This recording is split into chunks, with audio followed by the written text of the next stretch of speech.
on, everyone? It's Nina Infinity. Welcome to my channel on this Wednesday night for Infinite Talk. I'm so excited to be talking about all the crazy shit going on in the world tonight. The world is going to hell in a handbasket, and we're here for it with my co-host, Mr. John Talks. How are you, John? I'm doing good, Nina. How are you? I'm good. I'm happy because your strike got taken away. So yay. Yeah, I want to say thank you to you, of course, for helping share it and get it out there. And thank you if you were on Twitter and you just shared that tweet or retweeted it. I really appreciate it because, yeah, it would have been gone for 5 more days. Yeah. Oh my God. Meanwhile, he does have a second channel that he's been uploading on. I pinned it in the comments, and it's also in the description along with his other links, including his main channel and his John Talks live channel and his Twitter. So make sure you follow all of them to keep track of what's going on. I just want to really quickly say hello to a few people. First of all, Christine the Killer Car, thank you so much for becoming a member and upgrading your membership. You are amazing. You are awesome. Christine also says for $5, wanted to be the first to say hello. Let's do this. Yes, we've got a lot of stuff to talk about. I have a bazillion tabs. You can say it's infinite. So this might be an infinite talk, like for reals. Like we might go all night. I'm just saying. Raj H is here. What's going on, Raj? Good to see you. Thumbs up to you, my friend. Good to see you. Hello, everybody else. I just want to quickly say hello to Raging Rhino. What's up, Raging? Raging Rhino and Lyndon Haw and Lethal Lightning did an amazing coverage last night on the Melbourne protests. I was watching. I was in the chat. So I just wanted to give them a real big shout out to all three. Really great guys. So make sure you guys are subscribed to their channels. Lyndon is like dropping truth after truth on Twitter. So definitely make sure you're following him.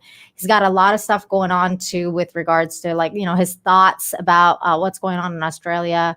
So they're really good guys. Definitely follow them. So Raging, man, Raging was raging last night, like in full force. And I was all there, man. I was there for it. And it was, how did I not hear about this?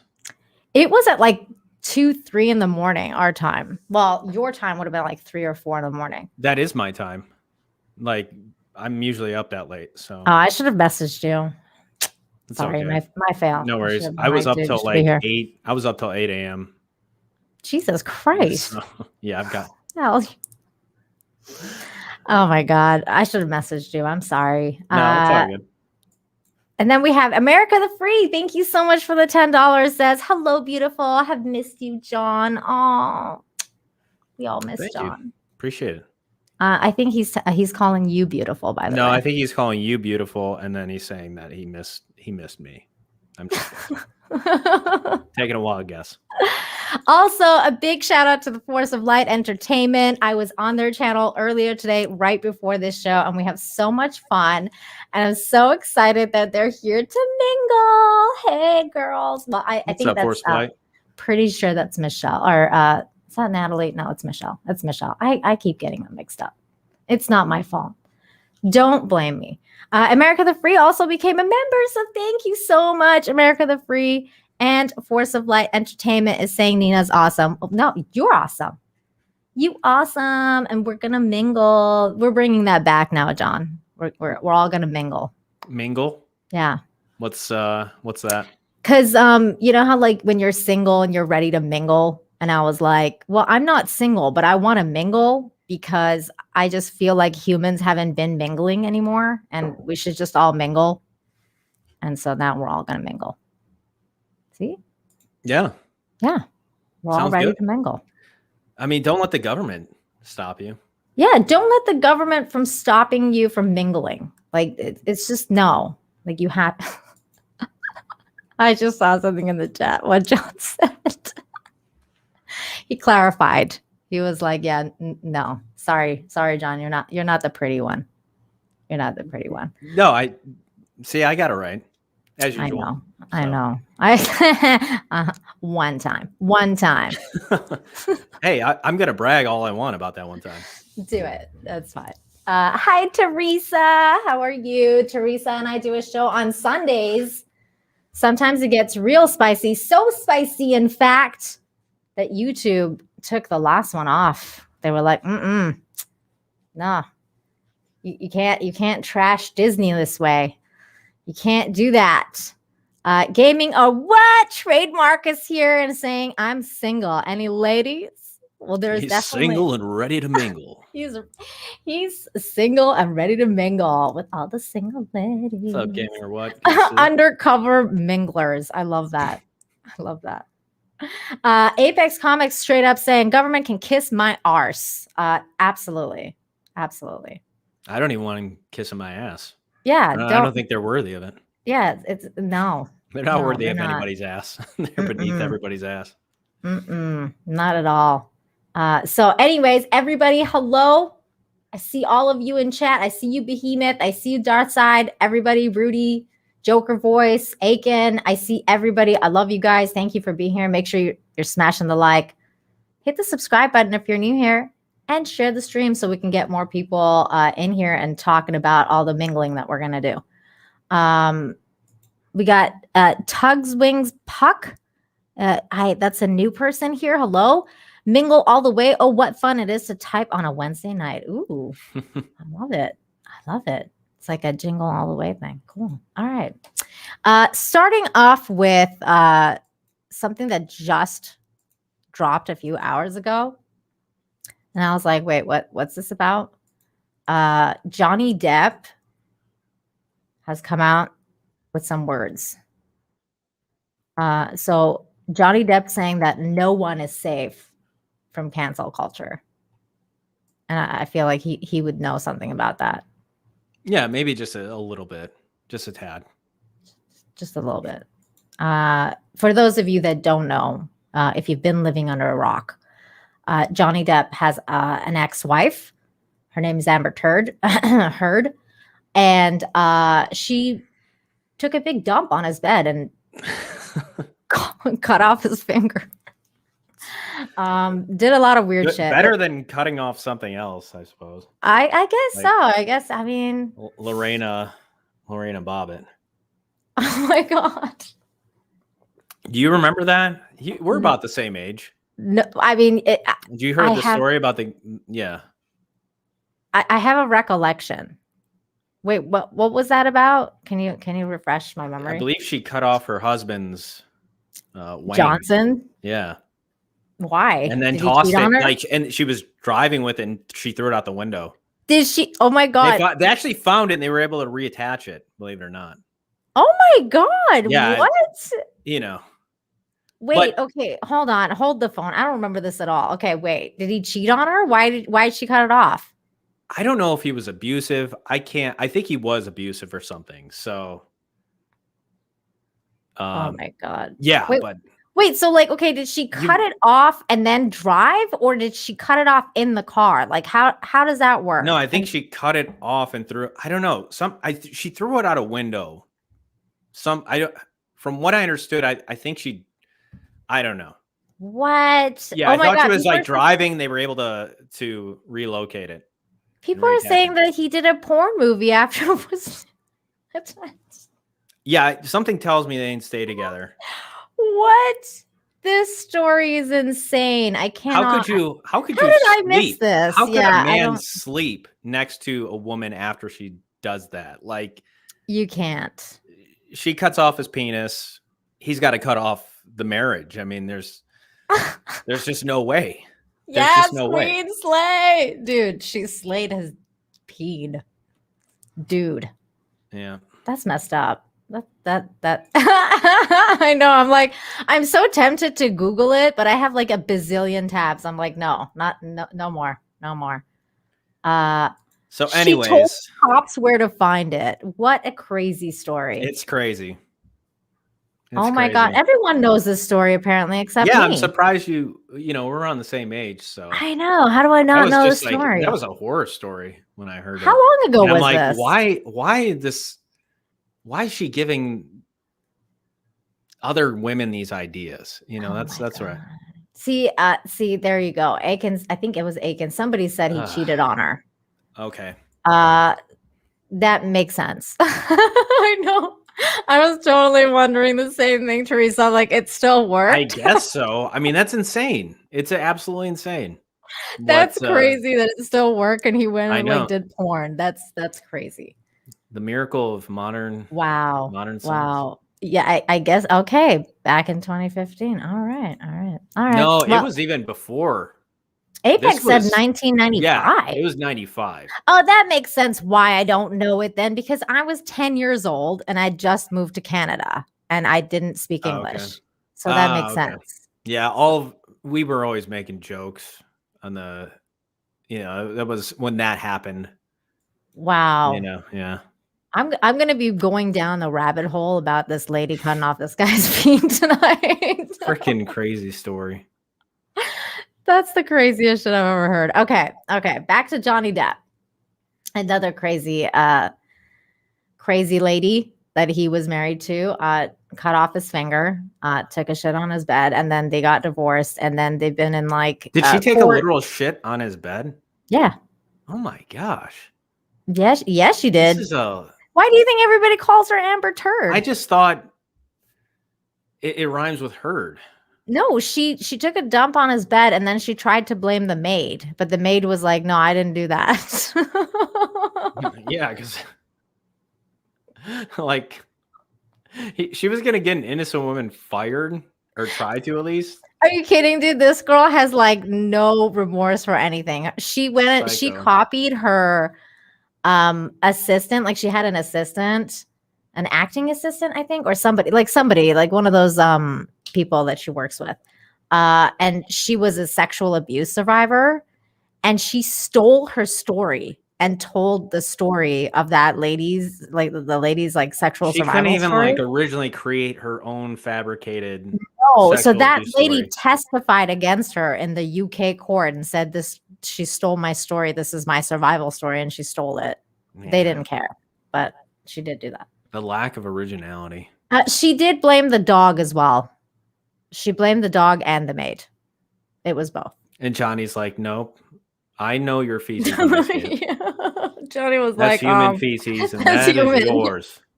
Yeah, because first she blamed the dog, and then Johnny was like, "No, dude, that's human feces." And she's like, "Yeah, the maid did it," and the maid was like, "I didn't do it, man."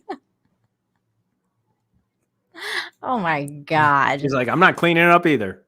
Be careful who you marry. They may shit on your bed. They might. Hey, the Gilk man's here. What's going on, Thomas? Good to see you. Good to see you, Thomas.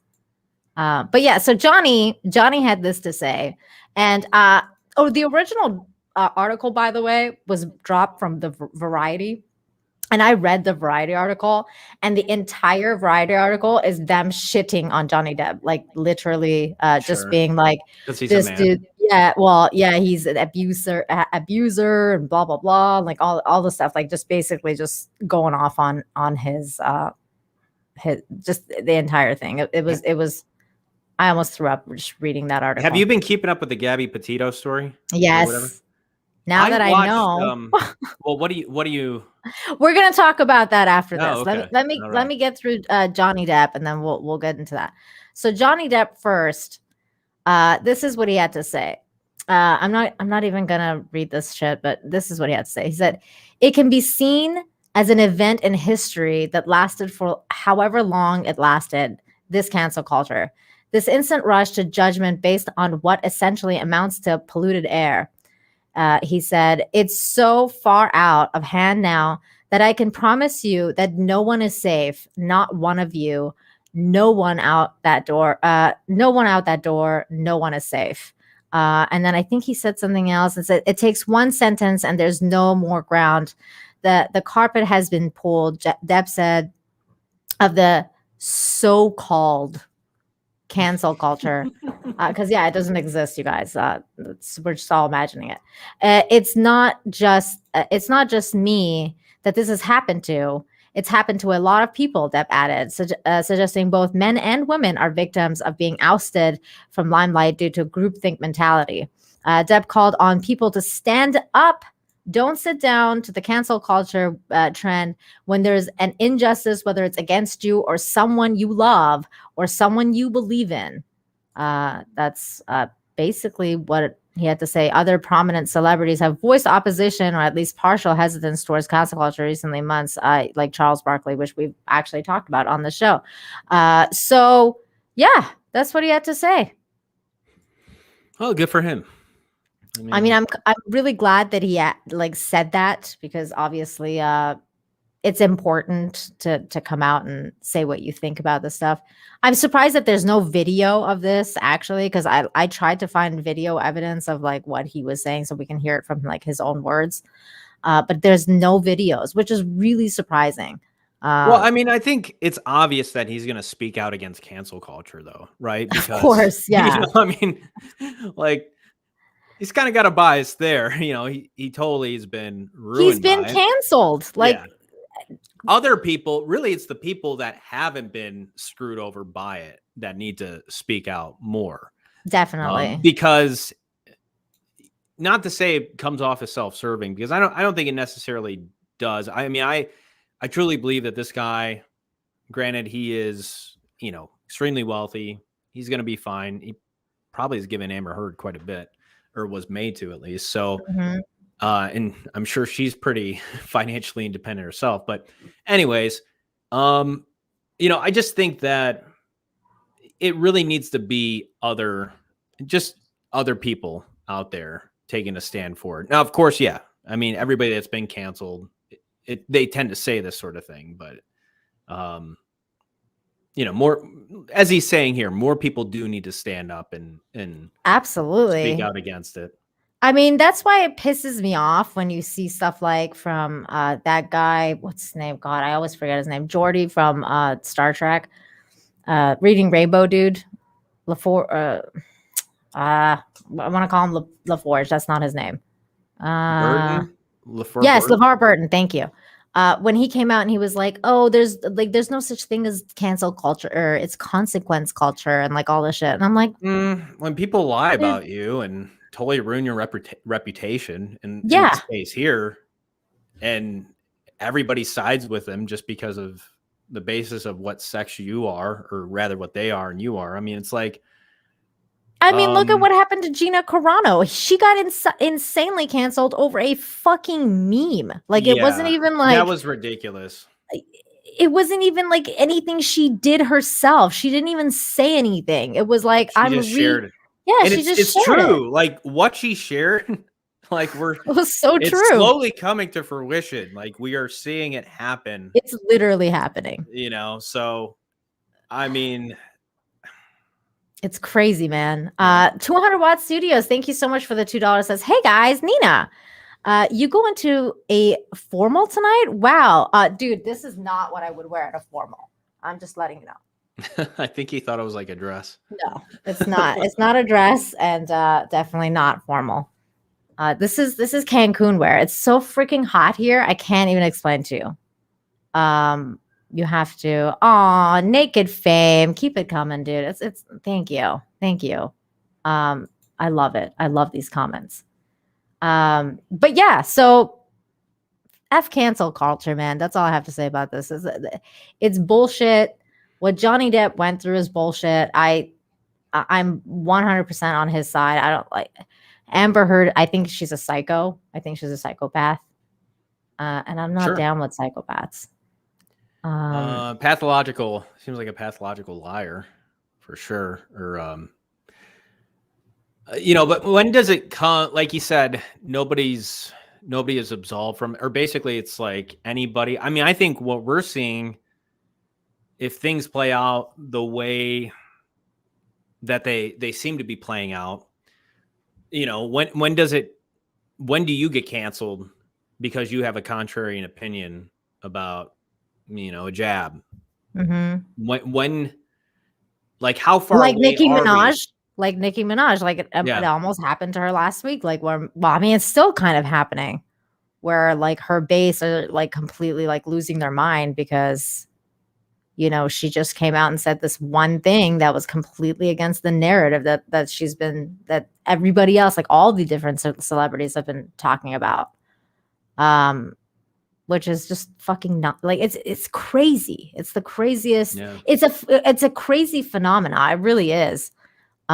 Which, by the way, okay, you know what? Before we do that, let's talk about this Gabby chick, or what was her name? Gabby Petito. Yeah. Is that it? Yeah. So, what do you think? What do you think happened? I think that guy killed her. I think he did it. I originally did. Then I watched a live stream with the amazing Lucas. He was going over the body cam footage. And did you see any of the body cam footage?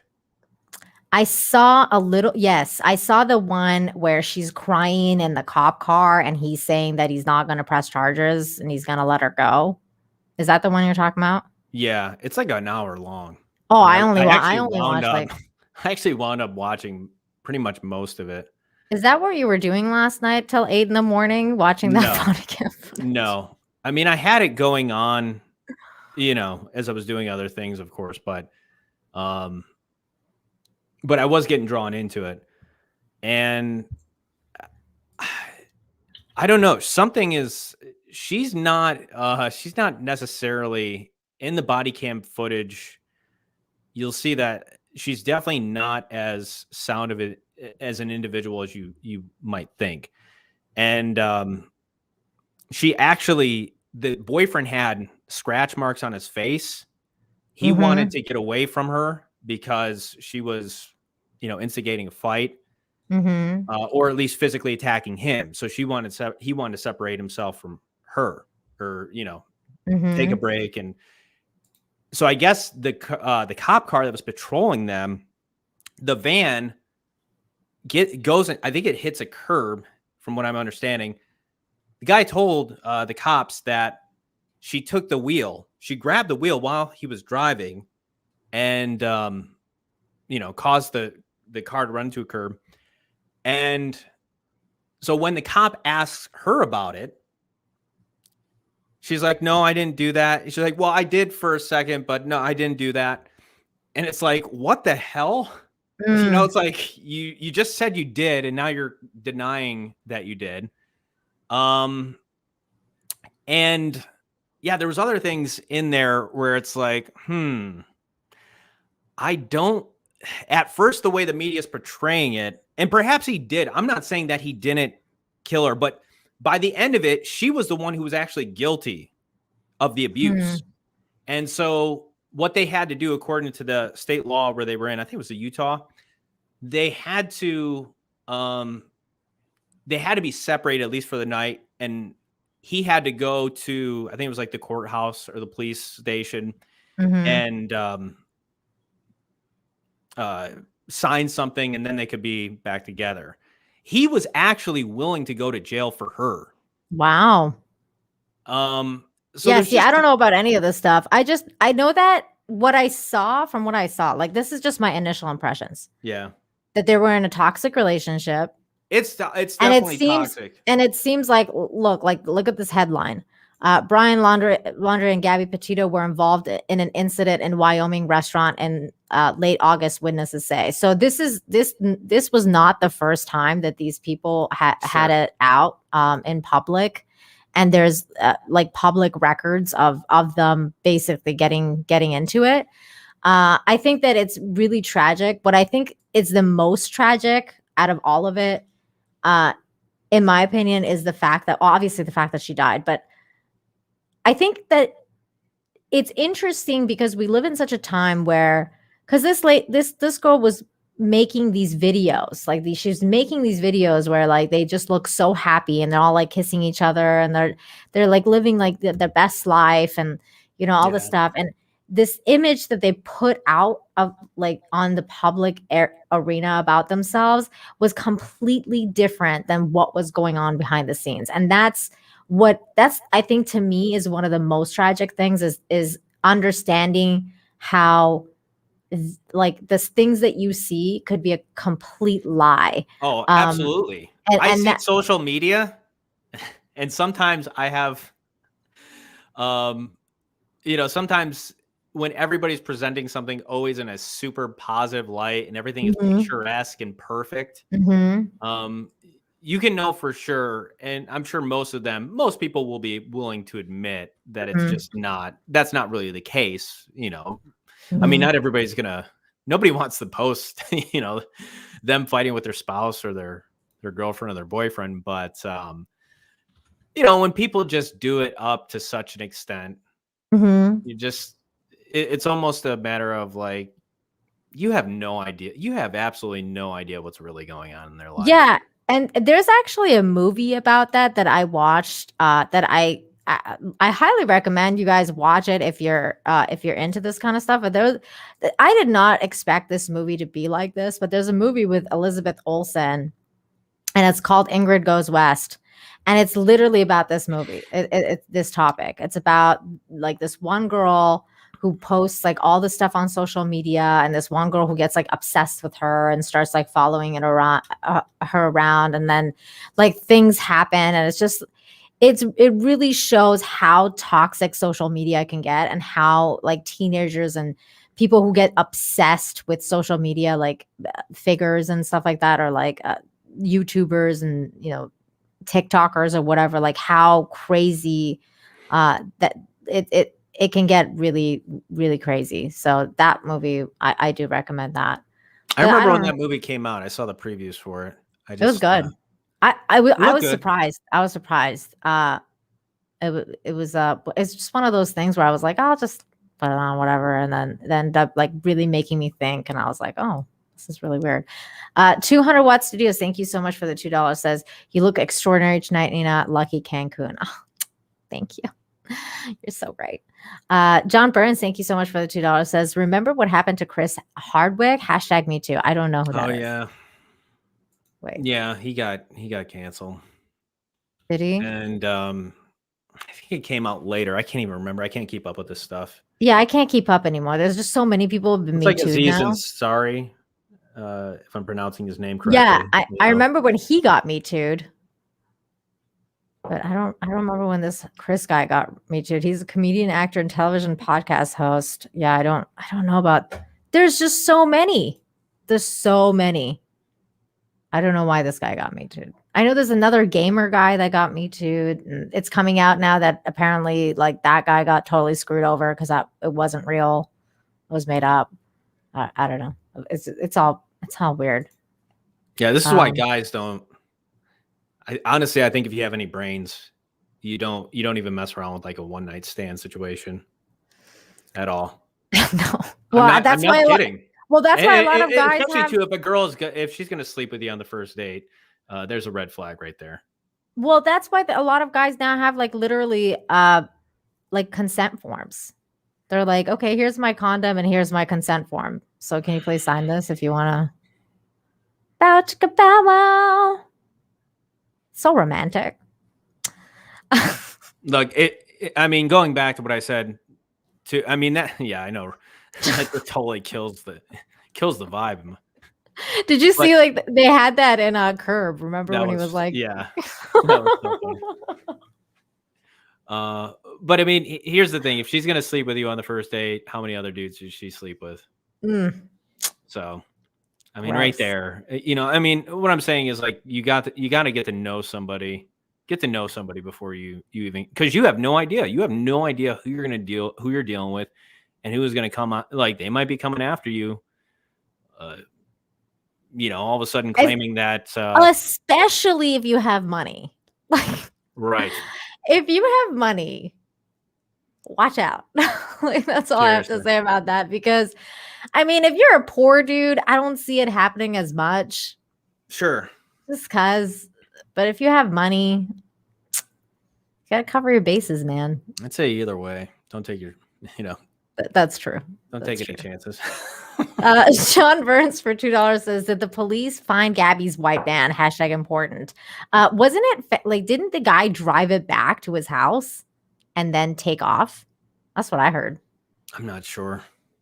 I heard he took it, like he drove the van to the house, and then the family was like, wait, what the fuck? The van's here, but she's not. And then They went to look for him and he was gone. He had already taken off.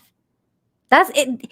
It's just, that's what it is. Yeah, It's like the guy looks so sus. And he does. Like, and I'm not saying that I don't think, like, I'm just saying, I guess the narrative that he was the abuser in the relationship, at least from that video, from what I saw, she actually seemed like she was the one who was physically, I guess he had scratch marks on him too. And they were abusing each other. Probably. These people were very, very toxic. Sure. And I just saw somebody tell me to not forget Joy Reid's comments. Yeah, did you see that? That was fucked up. Oh yeah, about missing white girl syndrome or something. Yeah. I just don't understand people who think like that. I'm like, can you have like some empathy?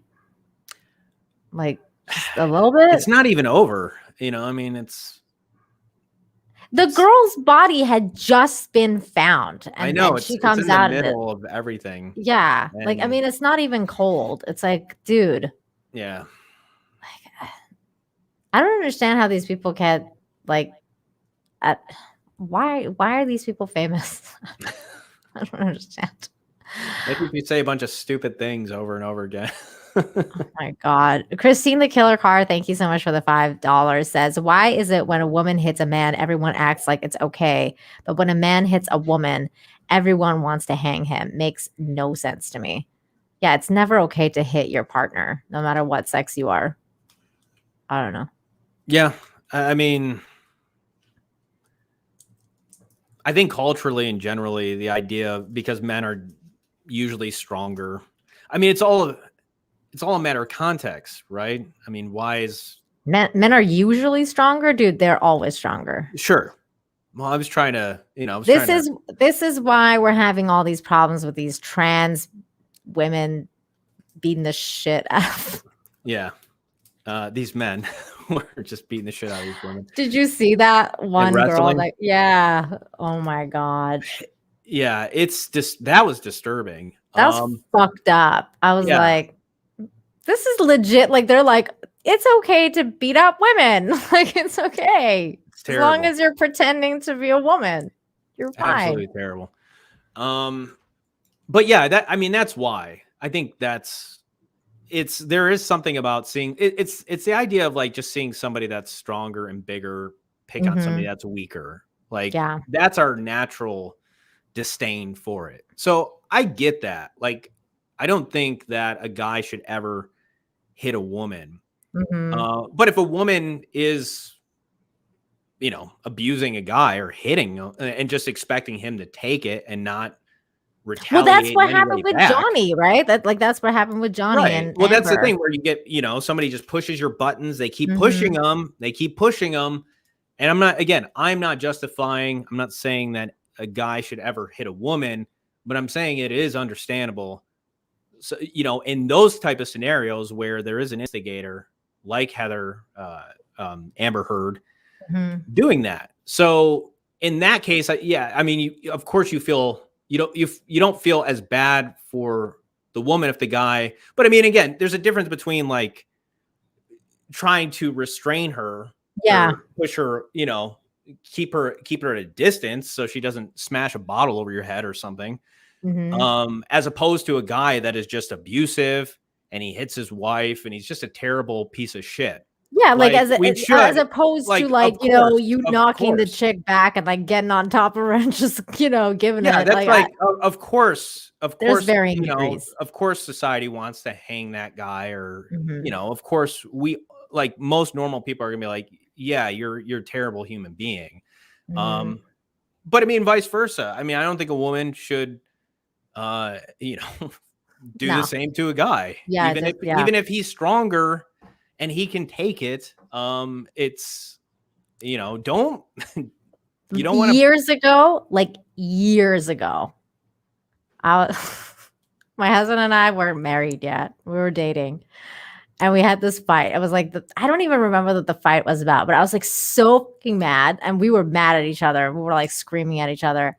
I was so mad. I was so mad that I punched him. I punched him right in the face. Oh my gosh. And it was like, I did it with all my strength. Like it was like one of those punches where I was like, oh, like, and I just punched him. And nothing, like he didn't even move his head back. Like, first of all, and he didn't even move. He didn't even flinch. And then we just both looked at each other and just started laughing our asses off because we were like, what the fuck just happened? And I was like, I'm so sorry. Like, and he was just like, it's okay. I'm like, are you okay? And he was like, felt like nothing. I was like, and that's really? The only reason Nina never did it again. I was like, I really gave it my all. Are you sure you're okay? And he was like, really? Like, you want to try again? Like, I was like, he was like, darn it. I really, I thought I landed a good one. And I gave it my all, man. Wasn't even phased. No, nothing. Like, it was like, and then we just started laughing. And then it never happened again, but it was just one of those, it was just that's one of the only times I remember I ever hit. He's never hit me back, like ever. Yeah. But it's just crazy. Yeah, I want to try. Ladies, don't do that. No, this was like a heat of the moment thing. Like, it wasn't like one of, I hope so. It just happens. Casual, Yeah. I mean, I just got the urge to we do the casual thing too, but never mind. Alex Flores, thank you so much for becoming a member. I love seeing all these members. It's so cool. Okay. And then we had the Droid Army for $5 says, hey, Nina, question. When can we get another Wasted John stream? It's been like 18 months. Wow. That's a great good question. Memory. Probably never. I know. I miss Drunk John too. I want to get drunk with him again. I don't know. I don't miss him. Gosh, that was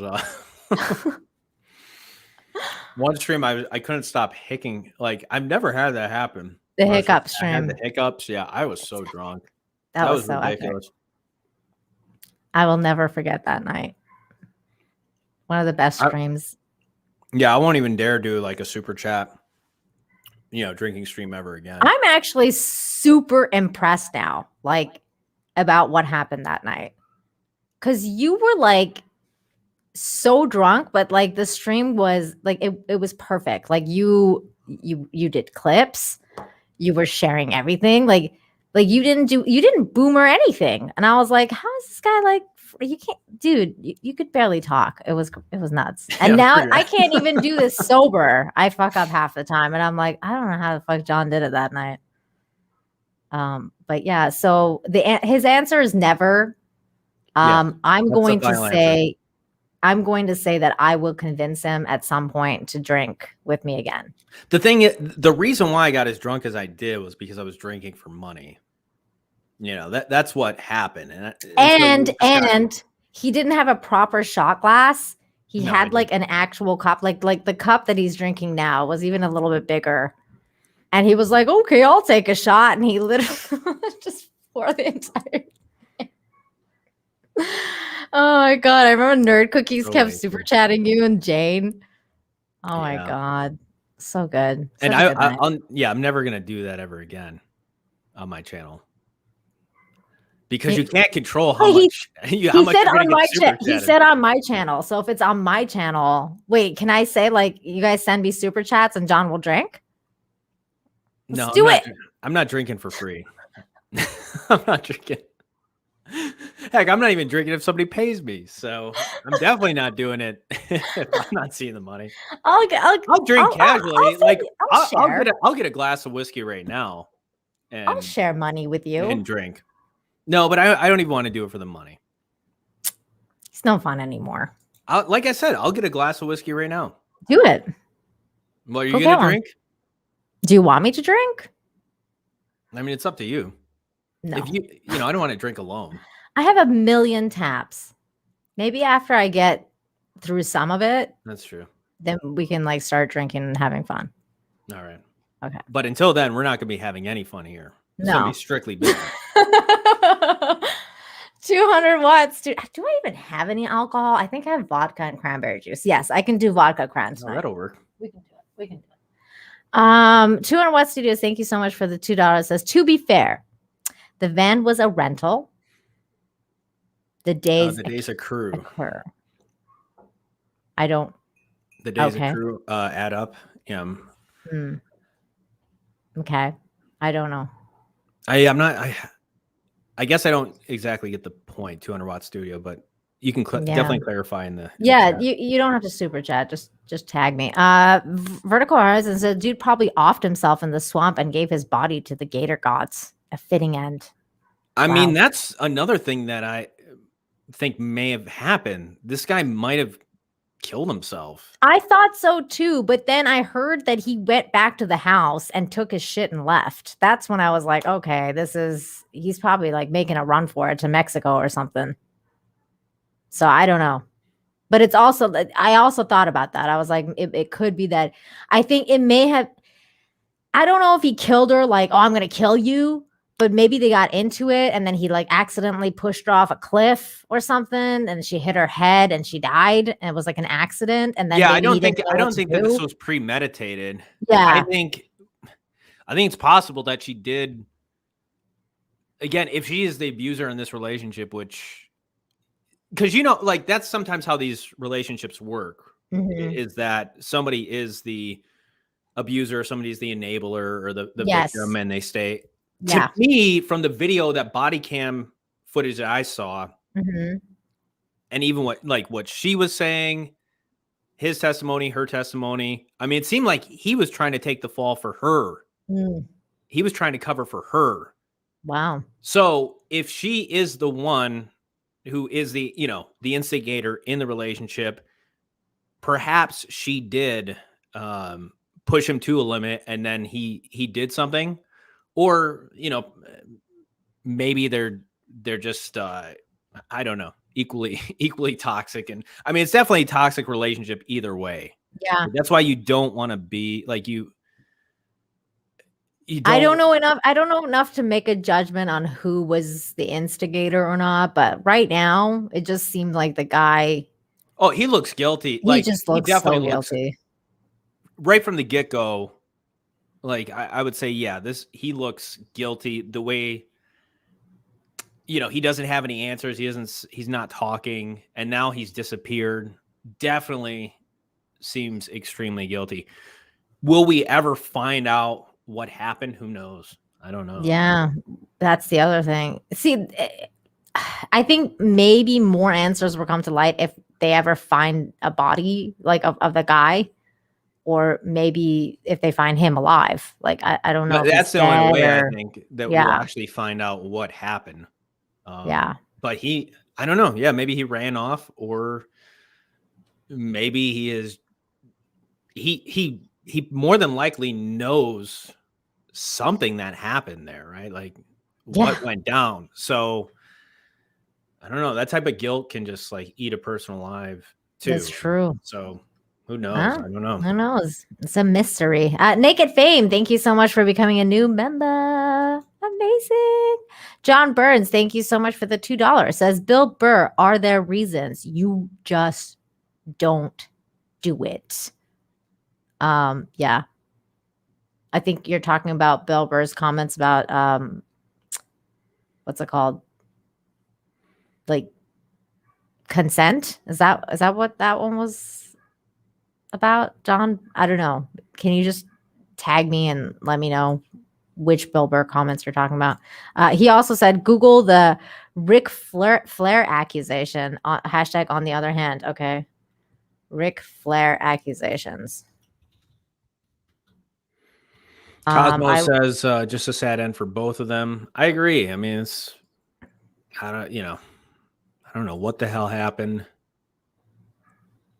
Ooh, okay. I'll have to check that out later, John. Thank you. It says Ric Flair responds to the dark side of the ring allegations that it never happened. What the hell is this? This is new too. This is like new news.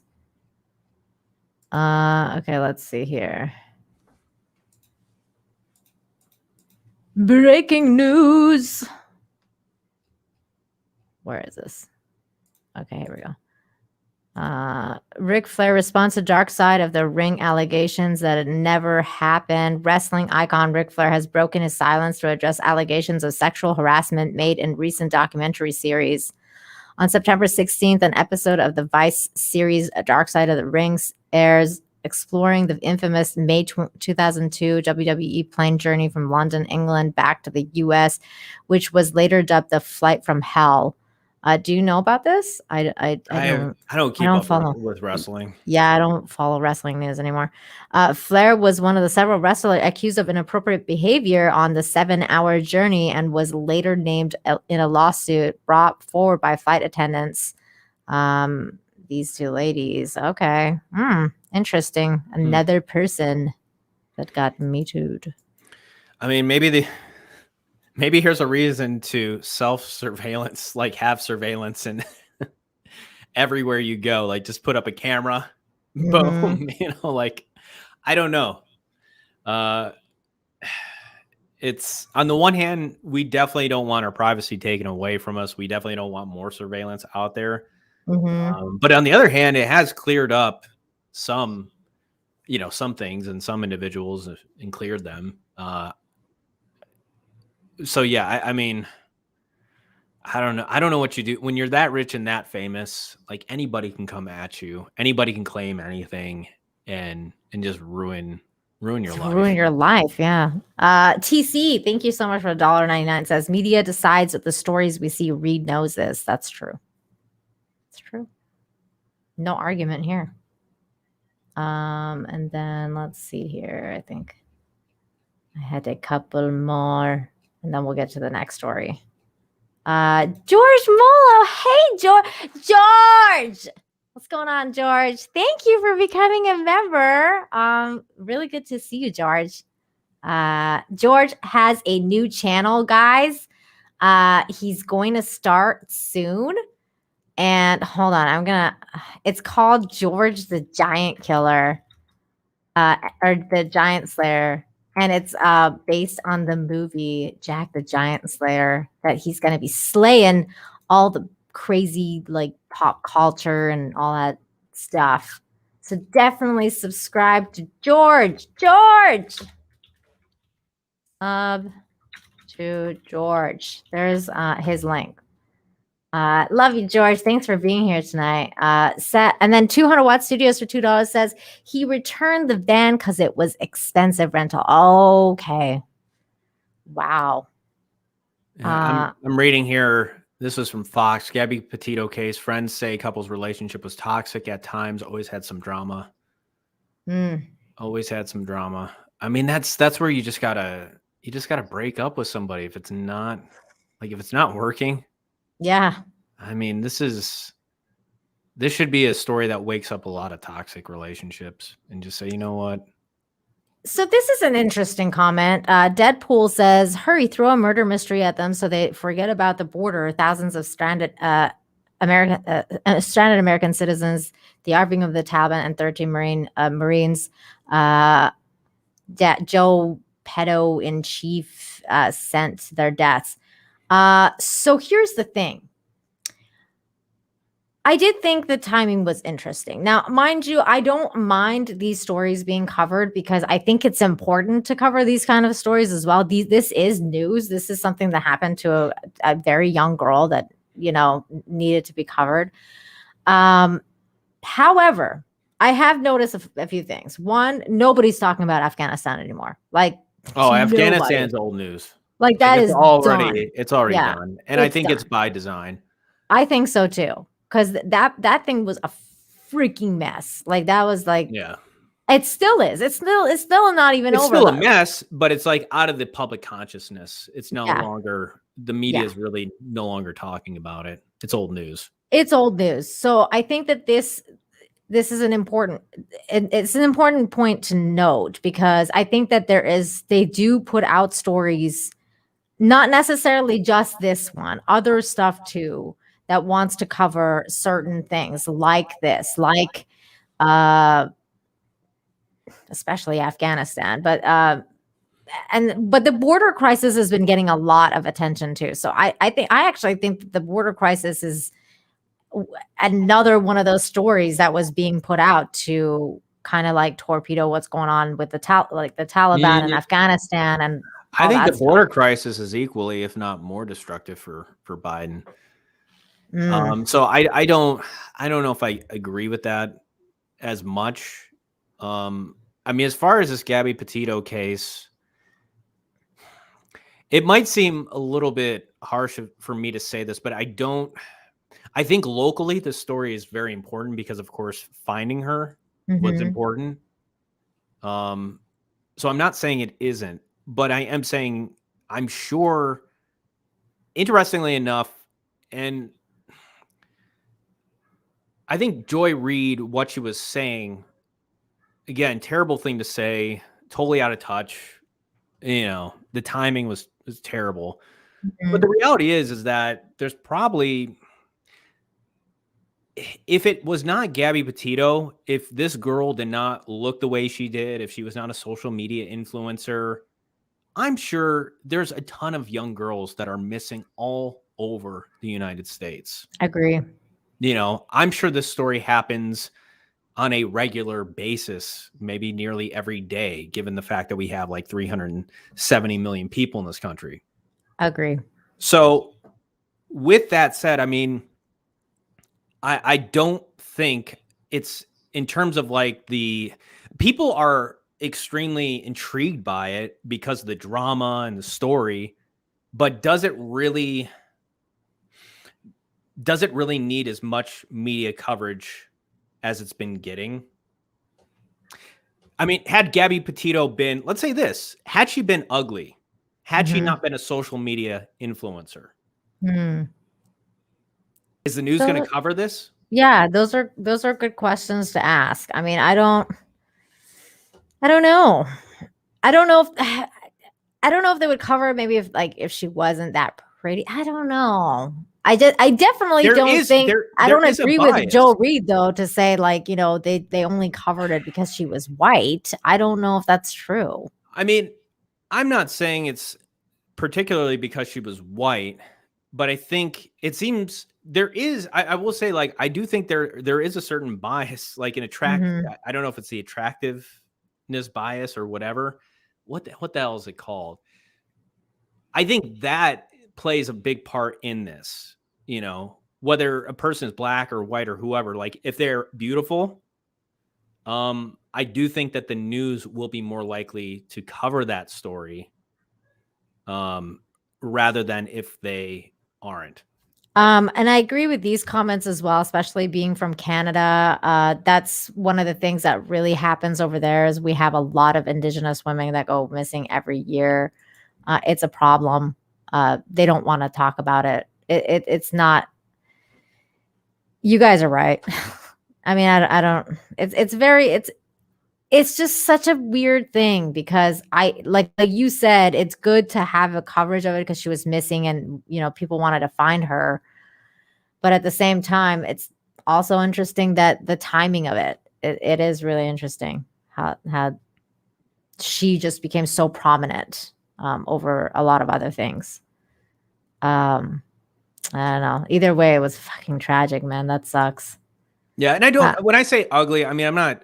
No, I know what you mean. I know what I'm saying. Like I'm saying, you know, she's obviously, you know, she's an attractive young girl, and I think that's part of the. I agree. The appeal of this whole story.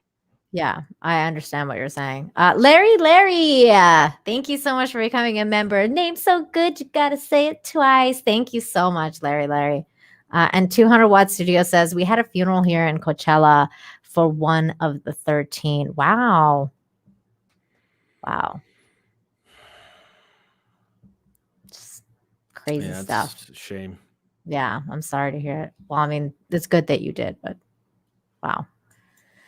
John Burns, thank you so much for the $2. Should Joy Reid start interviewing tribal police? No. I don't want Joy Reid to do anything. Just stop. Just stop. Joy Reid needs to just be quiet. Yeah, exactly. I agree with that. I think if this wasn't it, it would be something else. Yeah, I'm sure they could find another story to fill in the gap, or to try to overshadow what's going on. Yeah, I And think it, they would have found something. yeah, this is like, Anything. yeah, this is like that personal, news story, as opposed to like big events that are really going on and affect, the world. So, but this is the type of thing that the news, they do like to cling to when they do find, like, this story has all the elements that they want. Well, like, see, the thing is like, I don't usually I know it's really weird, but I don't actually follow mainstream news. Like, I don't watch MSNBC. I don't watch CBC. I don't watch any of these. I don't watch them unless I see it for something that I'm looking for. I don't usually read what's going on. So I didn't even know about it until you told me about it on Friday. But like, so let's say in comparison, right? Like to how much news coverage like that story was getting, how much coverage was the Australian protests getting? Because Probably none. or other protests, because there's been a lot of protests going on about the lockdowns and restrictions and stuff like that all over the world. So like, was that another thing that they were covering? Like this story, was it overshadowing the coverage for that as well? Because that's something else that was, I think, that most of the coverage that I've seen happen from the Melbourne protests, for example, or other places like Netherlands, Italy, France. It's all been on Twitter. Like, I haven't seen anything on mainstream media about this stuff. Oh yeah, I mean, the stuff that really matters, like these big, like these, they don't cover any of this. Like, No. you have to, basically, it's somebody with a video camera, whether it's like Rajan or Lyndon over there, or these other Australians, covering this like firsthand. Of course, I think their media does cover it too, but it really does seem like it is. I mean, at least here with the U.S. news, not that I follow it a ton, but you just don't see a whole lot. I guess a whole lot of it being covered. Cool. One second, John. Sure. I'll hold it down. Curtis D. Thank you, man. I appreciate that. Says, I get my news from John Talks and Memology. Yeah, Memology's got, subscribe to both his channels, Memology 101 and 102. Great guy, and an inspiration for me, for sure. As you can tell with some of my content, he was one of the guys that kind of like opened my eyes to doing more shorter form content. And, he's doing some really cool stuff. Naked Fame became a member, and he gave me $2 to say Naked Fame became a member. Moist. Thank you. Thank you, Naked Fame. You're so sweet. Very sweet of you. And let me go back to that other super chat from Darwin James, WR, for $1.99. Said, hell Nina, hell John, hell chat. Hello. Thank you, Darwin. To you. Appreciate it. So Naked Fame, thank you so much for becoming a member and your super chat. And everyone's laughing. Okay, great. I think we've caught up with super chat. So let's move on to, yeah, that's funny. Yay, 130 likes, you guys. That's amazing. Awesome. Worth it. Okay. So, yay, I can close this tab. Okay, great. Let's see. What else did I want to talk about tonight? I did want to talk about, okay, let's quickly talk about the Emmys. Did you watch the Emmys? I see Christine. Sorry to interrupt you, Nina. You do have two more super chats. Let's get. I do? Okay. Yeah, let's get Christine. Well, let's get both of them. But Christine, it seems, is going to bed, so I want to make sure. Okay, Christine, thank you so much, Christine. The Killer Car for $5 says, last chat of the night. Good, going to bed. Great show. Oh, thank you so much, Christine. This show will remain on the channel, so definitely watch the rest. We're going to talk about a lot of stuff. So, and thank you for being a member. Thank you for your super chat. Have a great night. Thank you. And then John Burns for $5 says, many in the cast of a movie called Cold Pursuit were Aboriginal. I've seen that movie. It's great. Liam Neeson talked about something that happened in the 70s that the movie suffered. That It shouldn't have. It was a great movie. That was a good movie. I did watch a Liam Neeson movie last night, by the way. It's over. He needs to just call it a day now. Like, that was the worst Was it Taken movie. 7? Oh my God. It was the worst movie I have ever watched. Like, I was like, this is. With Liam Neeson or just ever? It's Liam Neeson's worst movie and close to one of my worst movies ever watched. I was like, this is. It's called The Marksman and it's on Netflix. Okay. And I love Liam Neeson movies. Like, I don't care. I'll just watch whatever Liam Neeson puts out. Like, anything Taken style, like anything like that. I'm like, yes, I'm down. So obviously I see this drop and I'm like, I'm so watching this. And it was all about like Mexico and like the cartel and like all the shit. And it was like the most just, yes, The Marksman. Yes. It was the most, I mean, just awful movie. Like, it was so racist. It was so bad. They cast this one kid, like he's supposed to like rescue this kid from the cartel. And the kid's supposed to be like full-blown Mexican, and he is, but he speaks perfect English. Like, he does not have an accent like at all. And he's like from Mexico. I'm like, dude, no. Apex, it wasn't even okay. This movie was freaking full on trash. Like, I was like, what is happening? What is happening? John Burns, thank you so much for the $5. Says BBC News, Taliban asked to speak at UN General Assembly in New York. 12 hours to go. Hashtag real news. Oh my God. What? That's insane. Wow. Live in a freaking clown world. I swear. Are they gonna send like that lady that was wearing like Kim Kardashian's outfit to the UN? They should. Oh my God. Are we living in a clown world? This is happening. Yeah, we'll work with we'll work with terrorists. Oh my God. The UN. The UN's a fucking joke. We should be independent. Like, we don't need the UN. You don't. No. What are they bringing to the table? 200 Watt Studios. Thank you so much for the $2. $5, Nina, to stand up super chat. What? But that's $2. So I guess you're not standing up. So I guess I'm not standing up. So like, that's $2. Rudy, thank you so much for becoming a member. Oh my gosh. Love it. I love all these members. Okay. So yeah, did you watch the Emmys?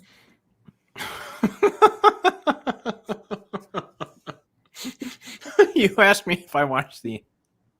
Like, I don't think. I think it was that night. I think it was Wednesday night, like last Wednesday, that it happened because it was. I didn't even know the Emmys happened, to be honest. Yeah, I didn't even know. And then I went on Twitter and I was like, the Emmys, and I was like, oh, all right. And obviously this thing caught my eye, the first thing, because you know how I feel about Seth Rogen. Seth Rogen and I have a history. I don't think you're too fond of him. I'm not either. No, I'm not. Especially after he really turned on his buddy. Yeah, he turned on James Franco.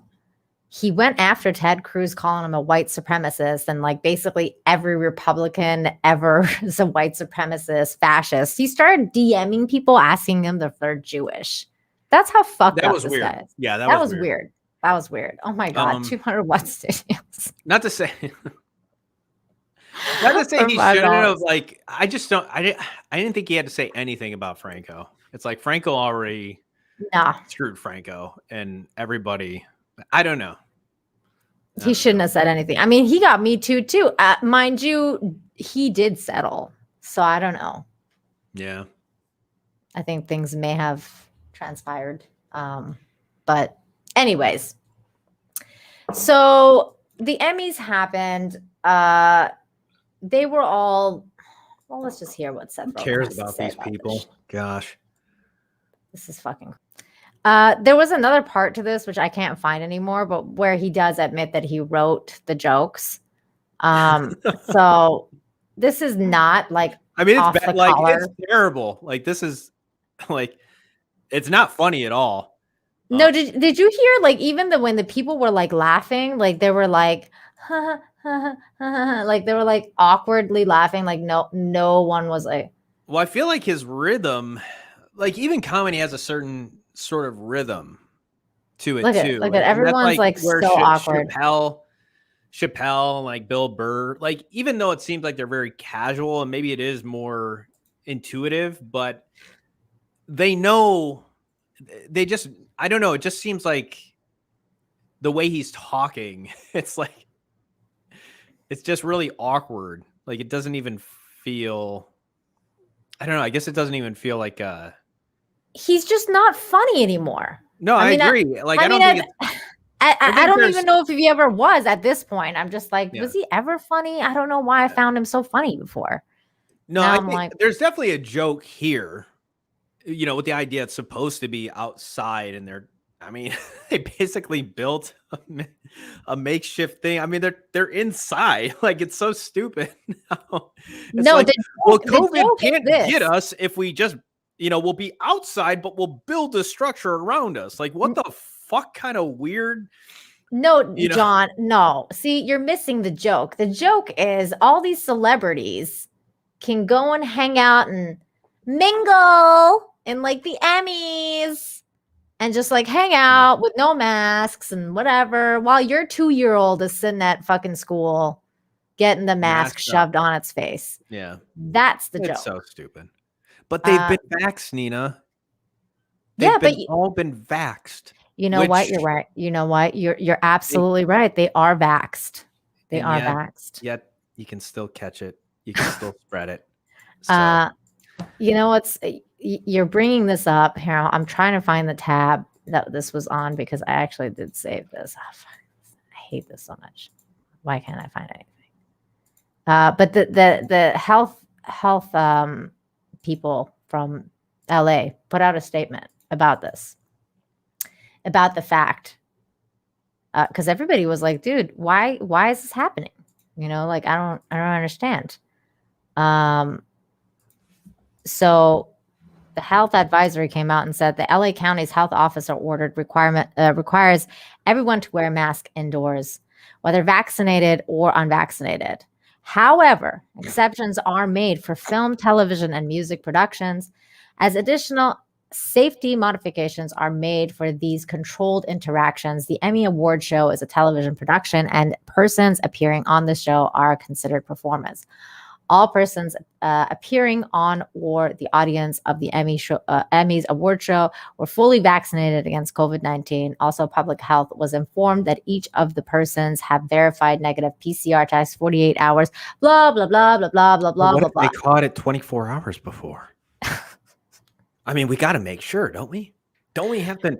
No, you will never know. No, we should be testing them like 3 hours. No. Like literally at the show. At the show, somebody should be going around with tests. 48 hours is not good enough, darn it. But the point though is that every single staff member there was masked. Okay, so what we have here is we have a bunch of elites that think even if they're vaccinated or whatever, that their vaccine works better than the helper. Okay, like I don't know, but either way, they got vaxxed. Yeah, because they all have the same vax. It's just that one group is, you know, more wealthy than the other, and the more wealthy one doesn't have to wear masks. Yeah, that's what I get for this. Because other than that, this is a load of crap. That's what's going on here. Oh, absolutely. This is bullshit. A lot of bullshit going on. Oh my God, I freaking hate Seth Rogen, man. I'm not interested. John Burns, thank you so much for the $2. Seth Regan. John Burns, again, for $2. Teamsters are trying to kill celeb super spreader. Oh my God. We're going to talk about that too. That super spreader event that you sent me, John. My God. All those football people. All those super spreaders, all those football fans screaming and shouting, fuck Joe Biden. Like, these people are going to infect the whole country. John Burns for $2 says, blame God for the Emmys. God took Norm MacDonald. Aw. R.I.P. Norm. Yeah. He wanted to leave this clown world, man. 200 Watt Studios, thank you so much for the $5. Says, Rogan is right. They're technically indoors. But if he's joking, his spitting in our faces, effing elites. He is spitting in our faces. That's exactly what he's doing. He's making fun of something that is completely inappropriate. Like, it's so inappropriate right now to make that kind of joke. It's just like, yeah, you can joke about it. Nobody was laughing though. Like, it's like the laugh it was this uncomfortable laugh where everyone's like, ha, ha, ha, like, we know we have to laugh at this, but it's really really uncomfortable. Exactly. Yeah, the staff is vaxxed, but they have to wear masks. And then Naked Fame, thank you so much for the $2. Says Rona wouldn't infect people with more money than you. It's true. If your bank account is bigger, it's not like the Rona won't get you. But you know what will get you is psycho bitches like Amber Heard. So just gotta watch out. You gotta watch out. 200 Watt Studios for $5 says any celebrities at the Emmys should be refused medical care if they contract COVID. Oh boy. Oh boy. I know we're laughing at these things, but that's what they say now. That's what they say. They say, like, people don't deserve medical treatment if they're getting it. And you hear all these fucking weird things. And it's just like, I read somebody write to Zuby the other day, I hope you die of COVID. I was like, what the hell is wrong with you? Yeah. Like, the funny thing is Zuby will be, he takes care of himself. He's a healthy guy. More than likely that other person, whoever they are. I mean, well, we saw the study come out of Israel, where you're more likely, if you have natural immunity, if we want to talk about better immunity, if we want to talk about what form of immunity works better, natural immunity. They were saying, I think it was like up to 13 times better than the vaccine. Yeah. Think about that. Up to 13 times better. It's crazy. So people would be better off. And I'm not saying everybody, but I'm saying healthy individuals with healthy immune systems would actually be better off in the long run by just getting natural immunity. You're going to be able to defend yourself against this virus by getting it. You're going to have the antibodies 13 times better. The good Tom King says 27 times better. Okay, wow. Maybe it was. I don't know if it was like 13 to 20. Maybe it is 27. I mean, okay, so yeah, you guys are saying 27. So that's even more. 27 times. We're not talking about twice as better. We're not talking 3 times as better, which is still pretty good. We're talking 27 times better. I mean, don't you want something that works 27 times better than what you're being on? Like, if somebody says, like, I've got brand A here, it's okay. Or I should say brand X, right? But then I've got this brand here that works 27 times better. What are you going to take? What would you want to take? Because if you get the jab too, you're going to feel like a lot of people wound up feeling bad after they got it or didn't feel as good. So anyways, I'm just saying, like, long term, like if we're actually thinking long term and not pragmatically, what are we better off doing? And again, for healthy individuals with healthy immune systems, perhaps a vaccine might be better for some people that are compromised in those areas. I don't Or know. older, like maybe much older. Exactly. Yeah. Exactly. But I mean, in this case here, it seems like with the survival rate, the numbers and the data, the science that we have, you are better off just getting it and developing the antibodies and letting the natural course of things, work itself out. Well, you're absolutely right. And one of the reasons that I've been so hesitant about it from day one, it's because there is no long-term studies. We don't know what is happening. And as days go by, we're getting more and more stuff like this coming out where they're saying now studies show that up to 8 to 10% of women, or 8 out of 10 women are experiencing miscarriages. Holy crap. The miscarriage rate of women who receive the vaccine in the first or second trimester is actually 81.8%, or 8 out of 10 women, way above the national average. It is disturbing. This is a highly disturbing stuff. Like, this is the kind of stuff that and more and more of this stuff comes out by the day. So again, study shows that up to 8 to 10 women have had a miscarriage after getting the COVID vaccine before the third trimester. I have not read this fully. I just literally right now saw it drop. So from EV magazine, are they politically? I don't think they're really politically biased. Affiliated. Certainly not to the right, Yeah, I don't think so. It says a recent new study in the New England Journal of Medicine has some shocking results about the pregnant women who received the COVID vaccine early in their pregnancy. The June 2021 study called the preliminary findings of the mRNA COVID-19 vaccine safety in pregnant persons purports to study the effects that the COVID vaccine has on pregnancies, including miscarriages, stillbirths, anomalies, and live births. One particular finding that related to miscarriages has been disturbingly overlooked and perhaps even intentionally hidden, as some claim, since corrections were made to the report.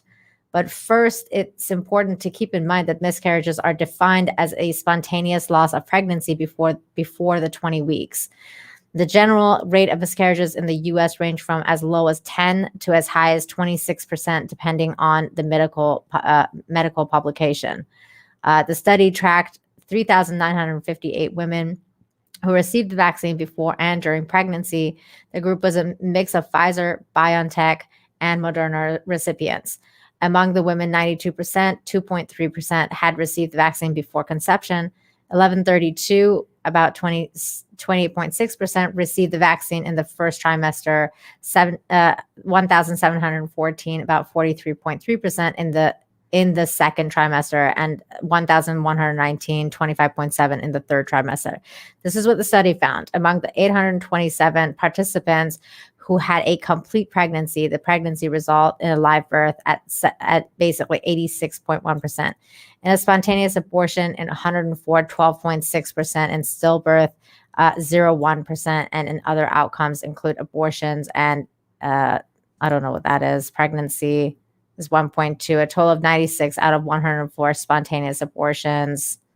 Wow. Okay. I had not read this. I just read the headline as it dropped. But I don't know, man. It's just one of those things that you keep reading about, or you keep hearing about, all these weird things happening over and over. And at one point, are we going to take a step back and be like, okay, maybe we should just like see what happens before we inject ourselves with random shit? I don't know. Yeah. Naked Fame, thank you so much for the $5. Says they say the jab is safe for children under 12. Know what else is safe for children under 12?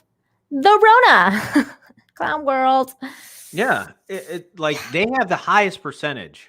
They do. Like, for crying out loud, it's like 99.9. I mean, it's insane. Like they're kids. The kids are fine. Like they're going to be perfectly fine. It's you know, when it's the old, it typically kids, is these older people. Kids are going to be physically okay, but mentally they're going to be scarred for a very long time. This is a very messed up situation. And you know what? Physically, there might not be okay either. Like I read another study. I forgot to save it, so I just gonna have to take my word for it. But another study came out the other night where it was talking about how obesity in kids has gone up like 20 or 28% or something like that, because kids are basically at home doing nothing. They're not in schools. They're locked down. They're not eating well. They're not eating healthy. I think obesity is going up for a lot of people. I saw an article on that, which makes sense. I mean, if people are locked down, were locked down at one point, couldn't do anything. And even now, places aren't fully open. People aren't getting out as much. It's not good. Mm-mm. Are you, can you share this? What am I'm sharing your screen right now. Oh, you are? Okay, thanks. Oh. I just real quick, I wanted to address this. Sure. So Jessica Bollinger, I guess she's a YouTuber. Says, Parker, when I read him the headline that Pfizer's early results of their trials are showing that COVID vaccines are safe and effective for 5 to 11-year-olds. The kid is crying because he's tears of joy or something. I mean, imagine what you have done to your kid to elicit this reaction to actually getting a shot, and quite frankly, I mean, if she cared about her kid's health, I mean, she would clip those freaking nails or have him clip them. I mean, those are dirty nails. Wash under his nails. That's gross. Yeah. I mean, it's like, it's like, oh my gosh. But yeah, this is something like, what the hell? Like, what the hell did you do to your kid? She was probably like coercing him. Like, don't you want to go to like, whatever, like Disneyland or the movies or like everywhere we go, like, as long as you get this thing, we're going to be able to go out again. And you're going to be able to go to school and see your friends and blah, blah, blah. And he's like, okay, mom, just give me the vax. I'll do whatever you say. I mean, he actually seems happy. Like that's the scary thing of this, where he, like, it's almost like tears of joy, right? That's what she's capturing. Like, what the fuck have you done to your kid? That's scary. Like, this is like, so sad.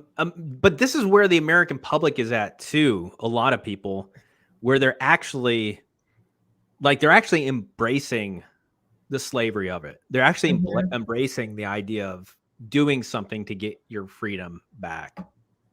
Or they're buying into the bullshit. Because I mean, if you just look at the data, to me, I mean, they want to claim science. They want to talk science. I look at the data and I'm like, yeah, this doesn't really make sense to me. Like, this doesn't make any sense to me to elicit, me taking the risk of putting something in my body that I don't even know I don't even know what's there. I don't know the long-term effects. I don't know anything. And they want to be the party of science, but I look at the data and it's like, well, I think natural immunity is far more effective and better. And it always has been, usually. Yeah. I mean, herd immunity is better. Well, natural herd immunity is better than I mean, that's why we used to have like chickenpox parties. People used to like throw chickenpox parties and be like, go get it. Everybody get it. Yep. Get over it. Better to get it sooner than later, right? Yeah. I really regret not going to one because I still haven't had it. So I'm at risk now around children who have chickenpox. Yeah, you just got to stay away from them. Yeah, and then like people have told me like, go get the chickenpox vaccine, and I'm like, nah, I'm good for okay. Joan Burns for $2 says cancer didn't kill Norm Macdonald. It was a draw. It was. He took it. He took the bastard with him. That's what you got to do. Yeah. And just to clarify, I mean, I know everybody knows, but I'm just saying this is how I see it. obviously do, consult with your doctor or whatever. I Yes, mean, yes, we are not medical experts. We are not medical experts. I'm just saying, I looked at the numbers and, perhaps a vaccine does make sense for other people. It could, it very well could. I don't know. I'm just saying when I look at the data for, it's, you do what's right for you. You do what's right for you. I don't think it's as one-sided as like, these people, like, they don't have a corner on science or data. And we're seeing Fauci. Well, we'll get to that eventually. Fauci, my God, he just like this guy can be wrong. He can be wrong a million times, and he's still the authority on this. Mind-blowing. It really is. America the Free, thank you so much for the $10. Says during Prohibition, our government spiked liquor with poison, killing around 10,000. Wait, is that 10,000 or 100,000? I think it was meant to be 10,000. I think it's 10,000. Okay, 10,000 Americans. Wow, I didn't know this. I mean, it'd be hard to believe that they killed 100,000 doing it, but that's crazy. Wow, I didn't know that they poisoned it. I mean, there is some correlations to maybe not the poisoning, but when you think about prohibition, right? The government stepping in and saying, we know what's best for you. Mm-hmm. We're going to take away alcohol. He says 10,000. Okay. Yeah, we're going to take away alcohol. We know what's best for you. When people are dying of lung cancer because they smoked or, alcohol poisoning or whatever, like the government never stepped in and said people are dying and they took away cigarettes or they took away alcohol. Mm-hmm. Or let's say, think about statistically motor accidents. Mm-hmm. How many people statistically get in an accident? And then how many people statistically die from getting an accident? I'm willing to bet it's probably, let's say getting in an accident is actually getting the virus, and then dying from an accident is like dying from the virus. It's kind of, it's a similar idea, right? Because more than likely, your likelihood and my likelihood of dying from this is pretty slim, in the same way of our likelihood of getting in an accident and dying is pretty slim, statistically speaking, right? Mm-hmm. The government doesn't step in and say, you know what, you can't drive, we got to stop this driving thing. Mm-hmm. In the same way, like, people are dying, this is an epidemic. We've got to do something about it. Yeah. We have to create a solution to this. It's not anymore. Now it's not an epidemic anymore or a pandemic anymore. It's the pandemic of the unvaccinated. They said they actually changed it now. Like Joe Biden straight up changed it. He's like, we're dealing with a pandemic of the unvaccinated. Because that you indirectly what he's saying is that the virus doesn't exist. That's what he's saying, because he's saying that like it's. I think if the pandemic was real, then he wouldn't be saying that, because it would be like straight up, okay, no, like COVID-19 is the pandemic. Like he wouldn't be. I don't know. That's just it's such a weird wording to be like, now the pandemic is switched from being like an actual virus, COVID-19, to a bunch of people who are not vaccinated with some shit that it's a freaking system or virus suppressor. No, symptom suppressor. I never thought about it like that in the phrasing, but yeah, this isn't a pandemic of COVID-19. This is a pandemic of people not doing what they're told to be doing. And we've been patient. Like, what? We've been patient long enough. I mean, that was insane. I'm getting angry. Speech. I think there's a reason why. I mean, of course, like Joe Biden delivered his UN speech. Mm-hmm. But after that speech, like, people were like, what the fuck? Like, are you that out of touch? Yeah, a lot of people were saying, like, dude, what the hell? Yeah, we've been patient long enough, and basically your disobedience has cost us all. It's like, who the fuck do you think you are? Dude, did you see him today with Boris Johnson? Yesterday, I think it was actually yesterday where they interrupted Boris. Yeah. Oh my God. To get everybody out because they don't want him taking questions. Yeah, because he was sleeping. He was sleepy time, Joe. And then like they all started screaming and he's like, did you see that? I was dying. I was thinking of you the whole time. I put out a video late last night. I was thinking of you the whole time I saw it. I was like, John's gonna be making the video about this. America the Free for $5. Thank you so much. Says, remember Reagan? I'm with the government and I'm here to help you. No, they are not. Wake up time. Yeah, exactly. Yes. And also, he says for another $2, fear is the pandemic. Yeah, man, fear is the mind killer from Dune. It really is. That is exactly what it is. The fear is it's the pandemic. It's the fear. It's the fear that they've done. I'm gonna quickly, since I have this stupid thing up and we just talked about it, let's just quickly watch this for a second. This is when Joe Biden was about to take a nap time while chatting with Boris Johnson.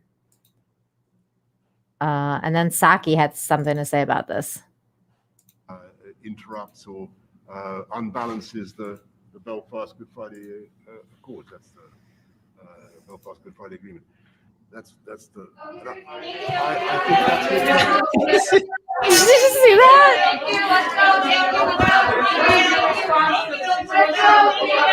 He was literally asleep. Like he was like, what? Oh, look at his face. Like the way he's like, I don't know if he was asleep, but he definitely looks like he's not. He was drifting, dude. Look at, he was drifting. He was drifting. Yeah. I mean, the body language and the posture.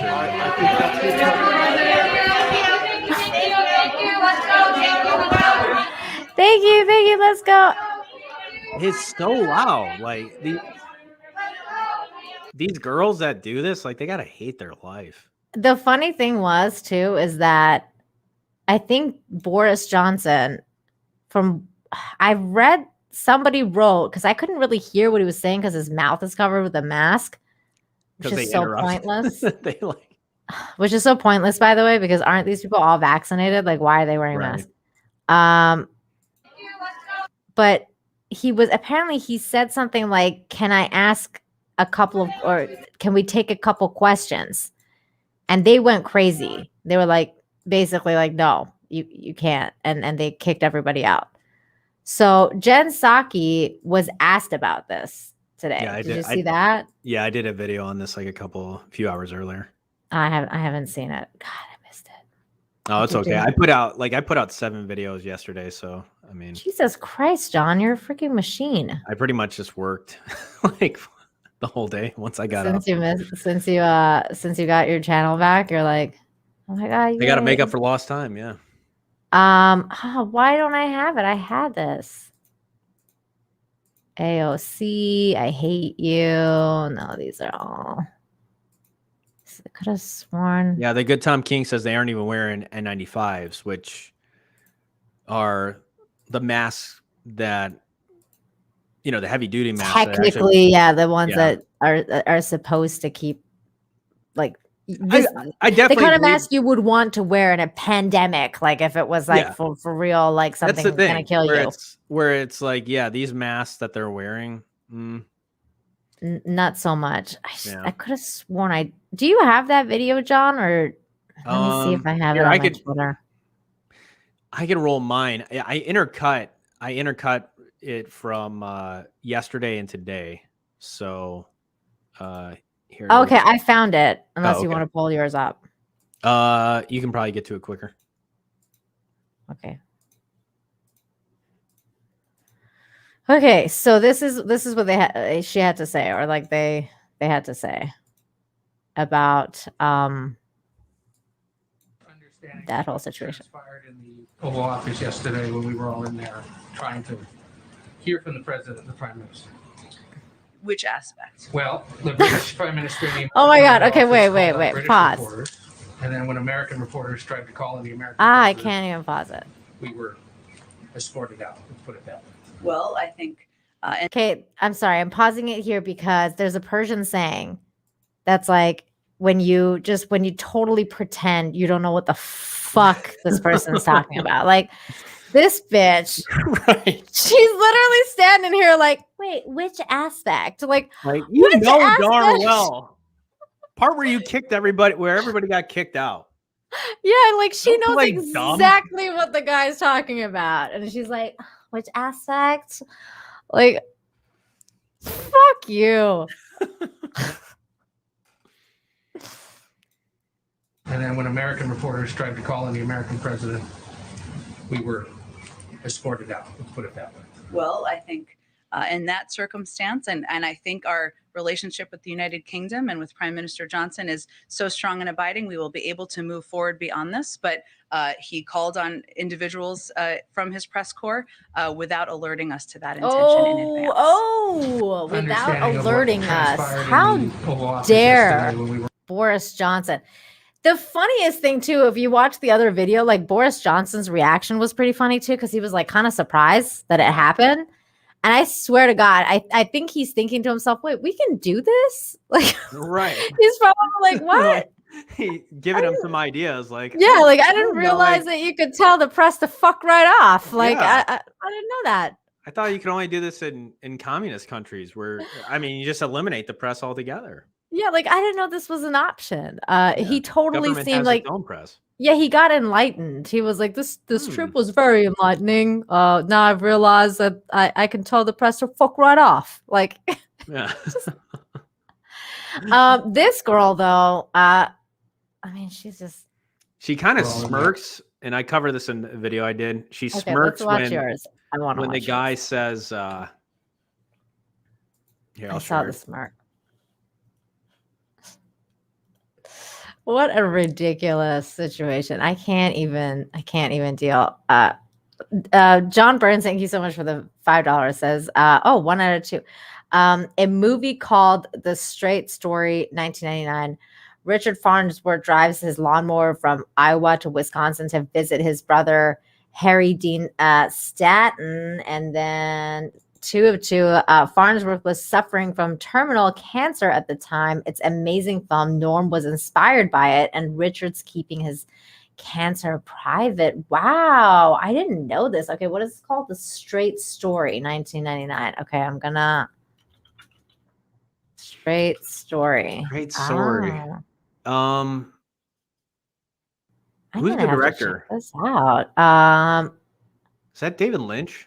Is it? Yes, it is. Yeah, it's like the one movie. I don't know if it's Disney. Yeah, it's kind of like a more mainstream. It was more of a Wow. commercial movie, I think. Like the most commercial movie David. I don't think I've seen this, and I love David Lynch. Yeah. I'm gonna have to check this out. Thanks, John. That was amazing. Okay, I'm gonna check this out for sure. America the Free, thank you so much for the $5. Says these girls that do this have to hate their life for the win.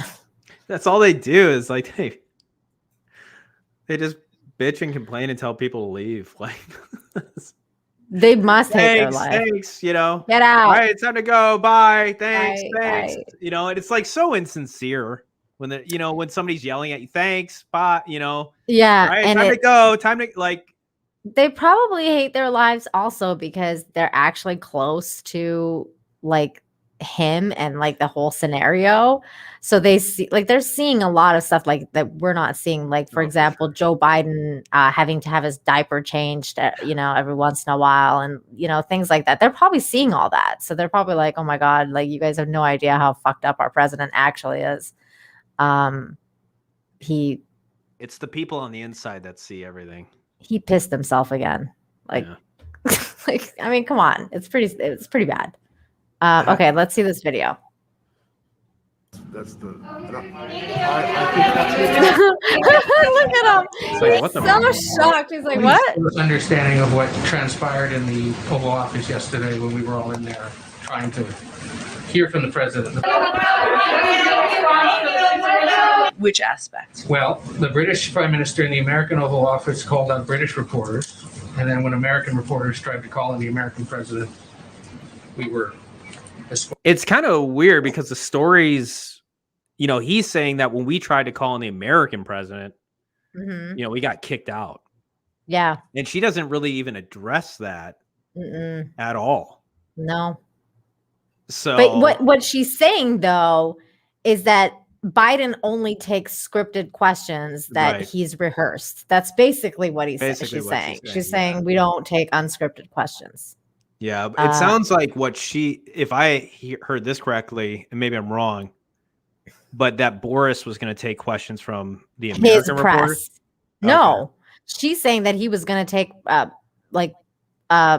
questions about from the British press. Oh, okay. And then the British, and that basically they hadn't clarified that they were going to do that.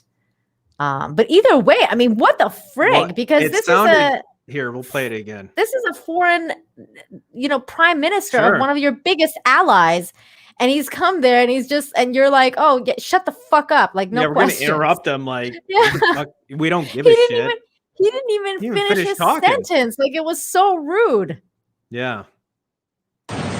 We were escorted out. Tried to call in the American president. And then when American reporters tried to call. So he says when American reporters tried to call in the American president, we were escorted out. And then when American reporters tried to call in the American president, we were escorted out. Let's put it that way. Let's go. Thank you.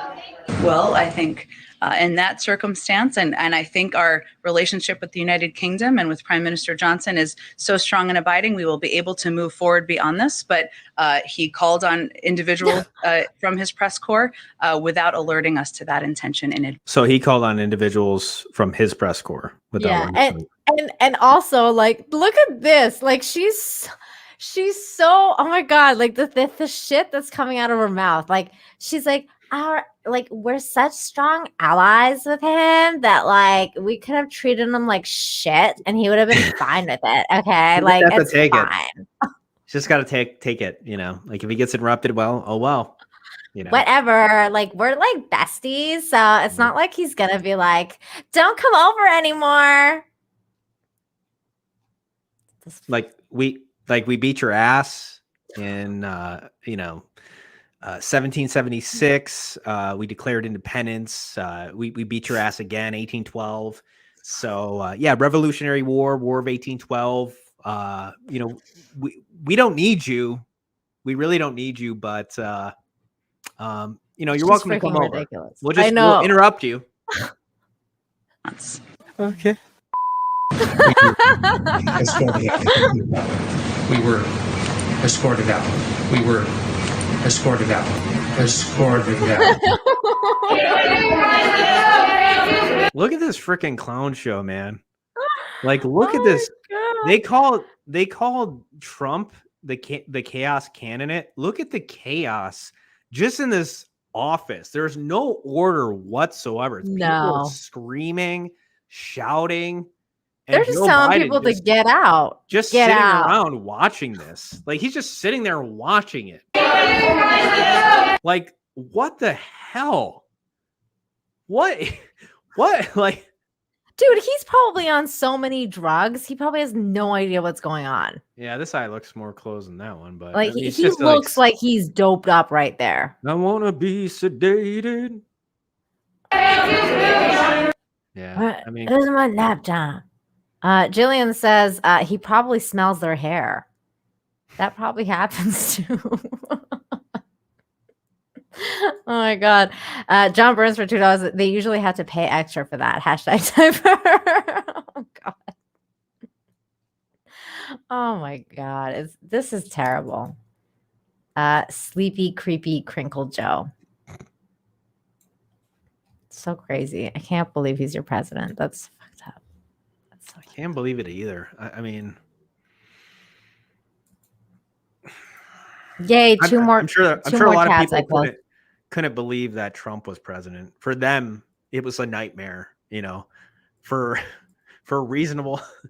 I mean, oh no, mean tweets. Meanwhile, all the disaster, just in Biden's first year. I mean, this is, if you don't call this a cataclysmic failure of a presidency, at least this just so far.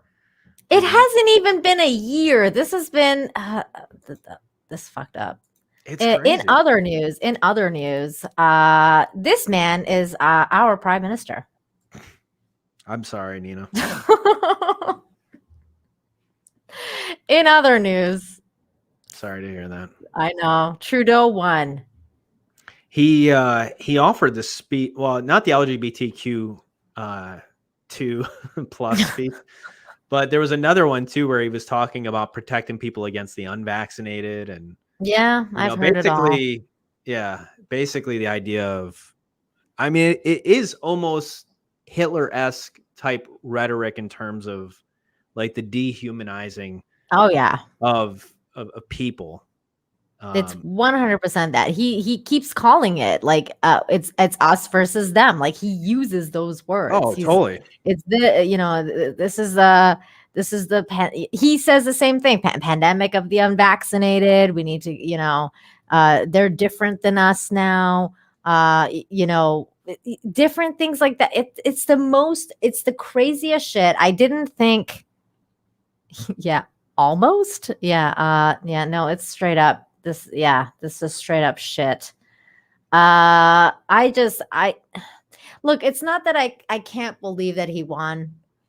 In a way, of course I can believe it. I think that it's a complete waste. I thought maybe it's possible that the Conservatives would possibly win in terms of at least get like majority house, but like the thing is that there is no true opposition right now. There's no true opposition in Canada. The Conservative Party is basically saying the same shit that the Liberals have been saying. The NDP is even worse. I mean, I'm actually kind of glad the NDP didn't win.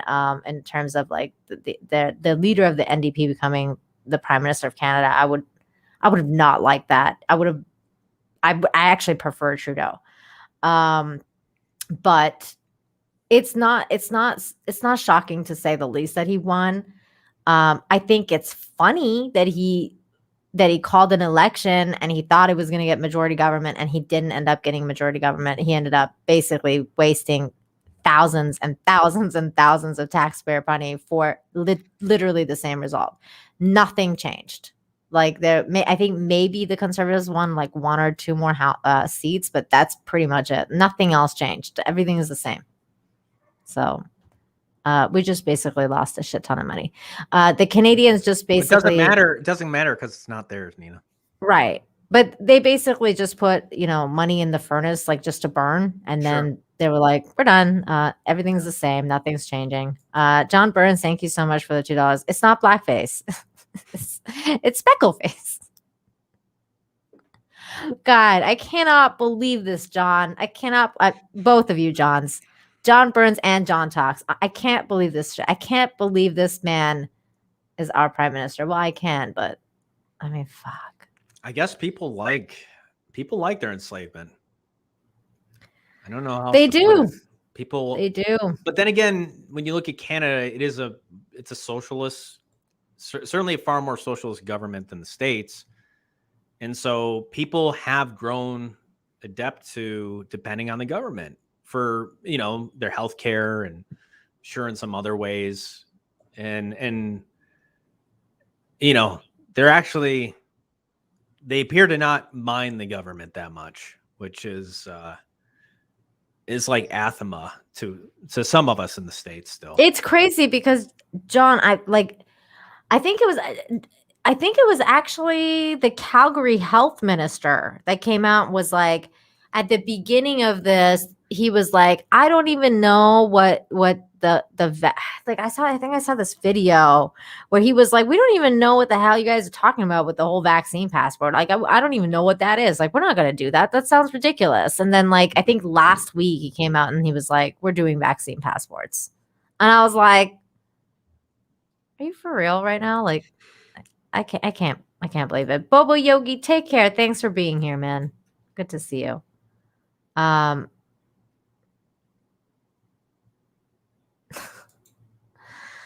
Yeah, George, the thing is there's no opposition. This is what I'm saying. There's no opposition.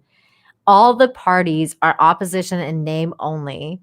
They all have the same thing. At least the Conservatives used to be like, well, we need the economy to keep going, so we're not going to shut shit down, and we're not going to have vaccine passports because we like the economy and we want it to keep going. So like there used to be a different, like at least there used to you be gotta offer just a little bit of a different perspective, right? Whereas in now there is no different perspective. The only different perspective that was around in the Canadian politics this year was the new party that was PPC, and they didn't even win one seat. And the reason for that is because everybody was like, well, they're not going to win anyway, so we're not going to vote for them. We're going to do the same thing we've always done. It's so ridiculous. I mean, I would think if at any time there would have been that sort of revolution where people did vote that way, like this would probably be it. But I mean, George, you know what's so crazy is that this is nothing. Like Trudeau's government has been just insane full of drama. Like it's not even like just the Orwellian stuff or the lockdown stuff. The guy's been accused of sexual harassment. The guy's been accused of money laundering. The guy's been accused of stealing money. The guy's been like the whole SNC Lavalin thing. Like the whole thing with China, like how he like had that woman arrested, the Huawei not president, but the CEO. The entire thing has been one fucking mess after another with Trudeau, and like it didn't matter. It didn't matter to the Canadians, I guess. I don't understand. I don't get it. John Burns, thank you so much for the $2. Says, what's the debt ceiling in the US? Infinity? Yes. True. I mean, pretty much at this point, like it's not even, it's such an astronomical number. It's not even fathomable. Like it would probably take you longer than a lifetime to actually count that high. For John Burst for another $2, thank you. Says 2019 Conservatives get approximately 120 seats and 34% of the votes. Yeah,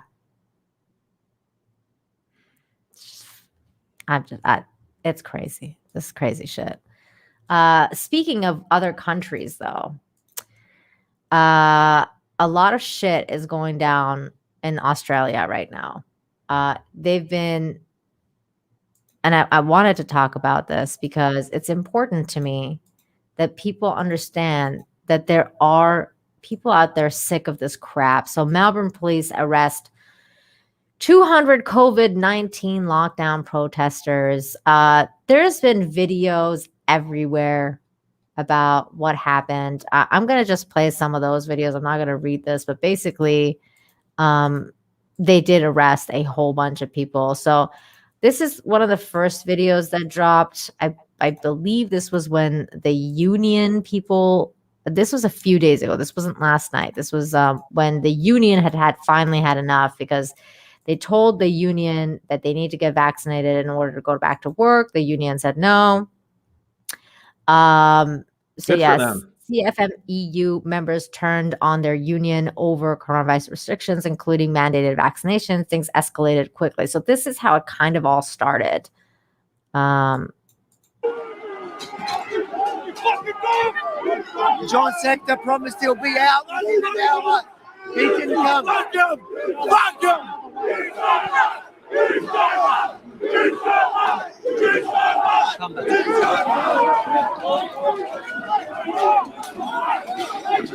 There's a full brawls going out here now between the union members and the union bosses. Come out of the way, come out of the way. Yep, come back. These guys are the ones that instigated. These are the guys here. So you got a bow in here. Oh, it's a cop. The union reps.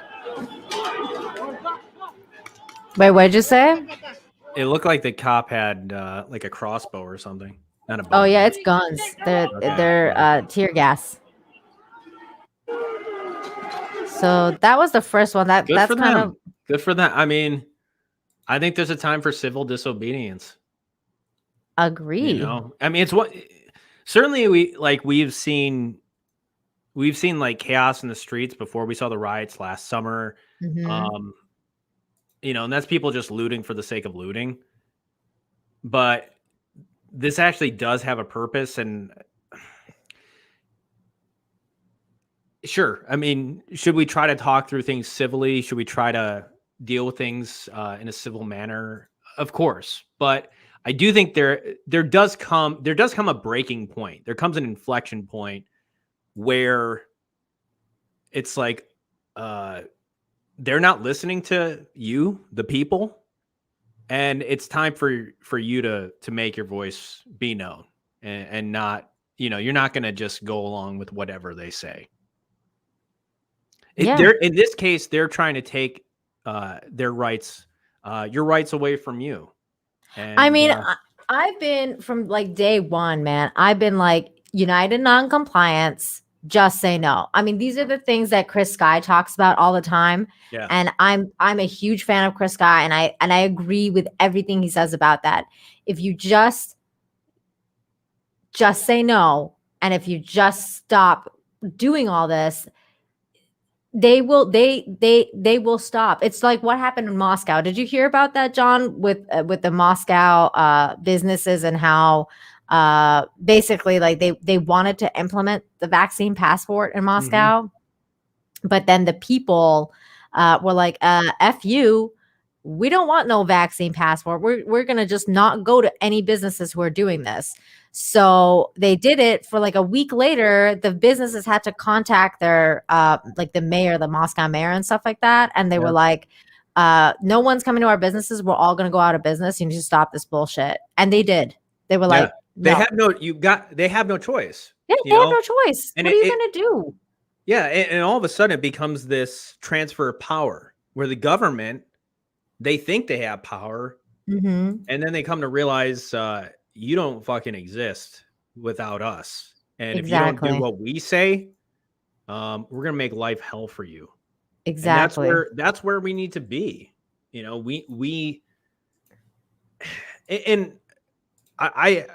look at all those people in Australia, and it's great. I'm glad that there are people that are standing up, and they're not going to be they're not taking this bullshit. They're not taking it lying down. And hopefully this isn't a preview of what's to come here, but if it is, you better believe, man, Americans are not, we're not going to tolerate this stuff either. And it's going to get ugly. Well, this is what happened. This is what happened yesterday. When they started this was their, basically main protest. I think about 300 to 400 people showed up at this main one. About 200 people were arrested. This is the Shrine of Remembrance. So this is kind of like where this is where their liberty was formed. So it's very telling that this would happen here, and that to me, it's just, this entire thing is just so bonkers, man. Like sometimes I'm like, we really are living in this bizarre world where you literally have people shooting people in the face with like tear gas guns, and it's all in the name of public health. Like they're literally like just, I'm just like, my mind even can't wrap around some of the shit sometimes. I'm like, how is it for your safety when you have people like just straight up like poisoning you in the face? Like, I don't even, it's so crazy to me, man.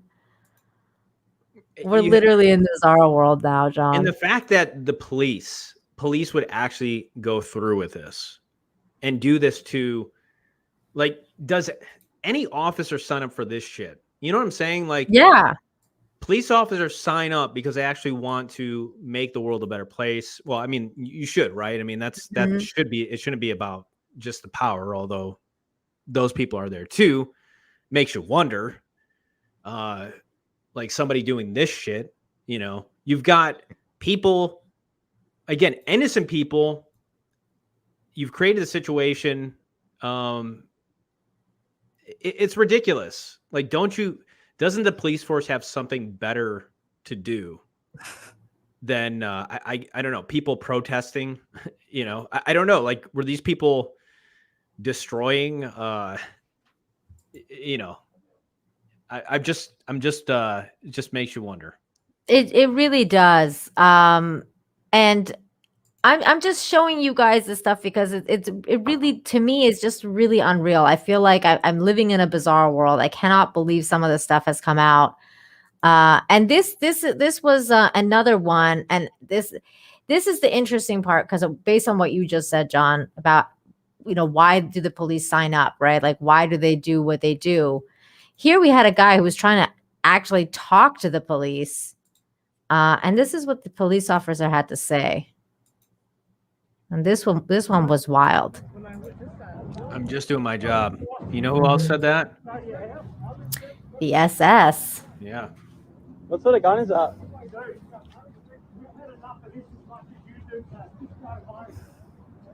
I would not want to be a cop. As much as us, why are you still enforcing the boys? You have to. No, you don't have to. It's just I'm not here to argue with you, unless go home. Otherwise, they start issuing tickets. Bro, we don't want to do it, but we will do it. Right? Well, if you don't want to do it, don't do it. Stand up for what you believe in rather than paycheck. Just go home, all right? We get paid to do this, mate. I'm just as over this fucking protest as you are. What protest? I mean, like, we get paid to do this. Yeah, we get paid, so we'll just keep doing what I it. got to do. You don't have to do that. You don't have to do that. You're choosing to do it for I'm a not paycheck. skilled to do anything else. I gotta say, I love the guy who's talking to this police officer. You don't have to do it. You're making a choice. I love how he's calling him out on that. Like, that is just, that's what you're supposed to do. Right, so unfortunately, at this time of my life, that's what I have to and do. the people of us that aren't skilled, we don't get paid. We're not getting food at the moment. I hear you, mate. My wife's in the same position. She's out of a job at the moment as well. I understand you being pissed off about it. This is where this is where the people need to retake the government and make a government that actually works. You know what I'm saying? See, this is what I would, but I would say to this guy, like, then you should be like, I mean, and this guy says the same thing. You should be on our side then. Yeah, like, the guy is like saying, like, my wife is out of a job too, and it's like, well, then what the fuck are you doing over there? You should be over here with us. Like, I don't understand. They're strong arming people, right? Financially too. They're putting them in this bind. 100%. I think anybody and everybody can get it, and it's tough. Like, think about his position too. Like, what is he gonna do? Not have a job? Not be able to put food on the table? So it's like the government has put these people in this bind. Yeah. And it's just a tough situation. And unless if you don't have the money, lying around to quit your job and to pivot and do something else, it's unfortunate. But I could see why. I could see both the perspectives. I totally get it. And I could totally get why this guy is like, well, fuck, man, I can't quit my job. Mm-hmm. My wife's out of a job.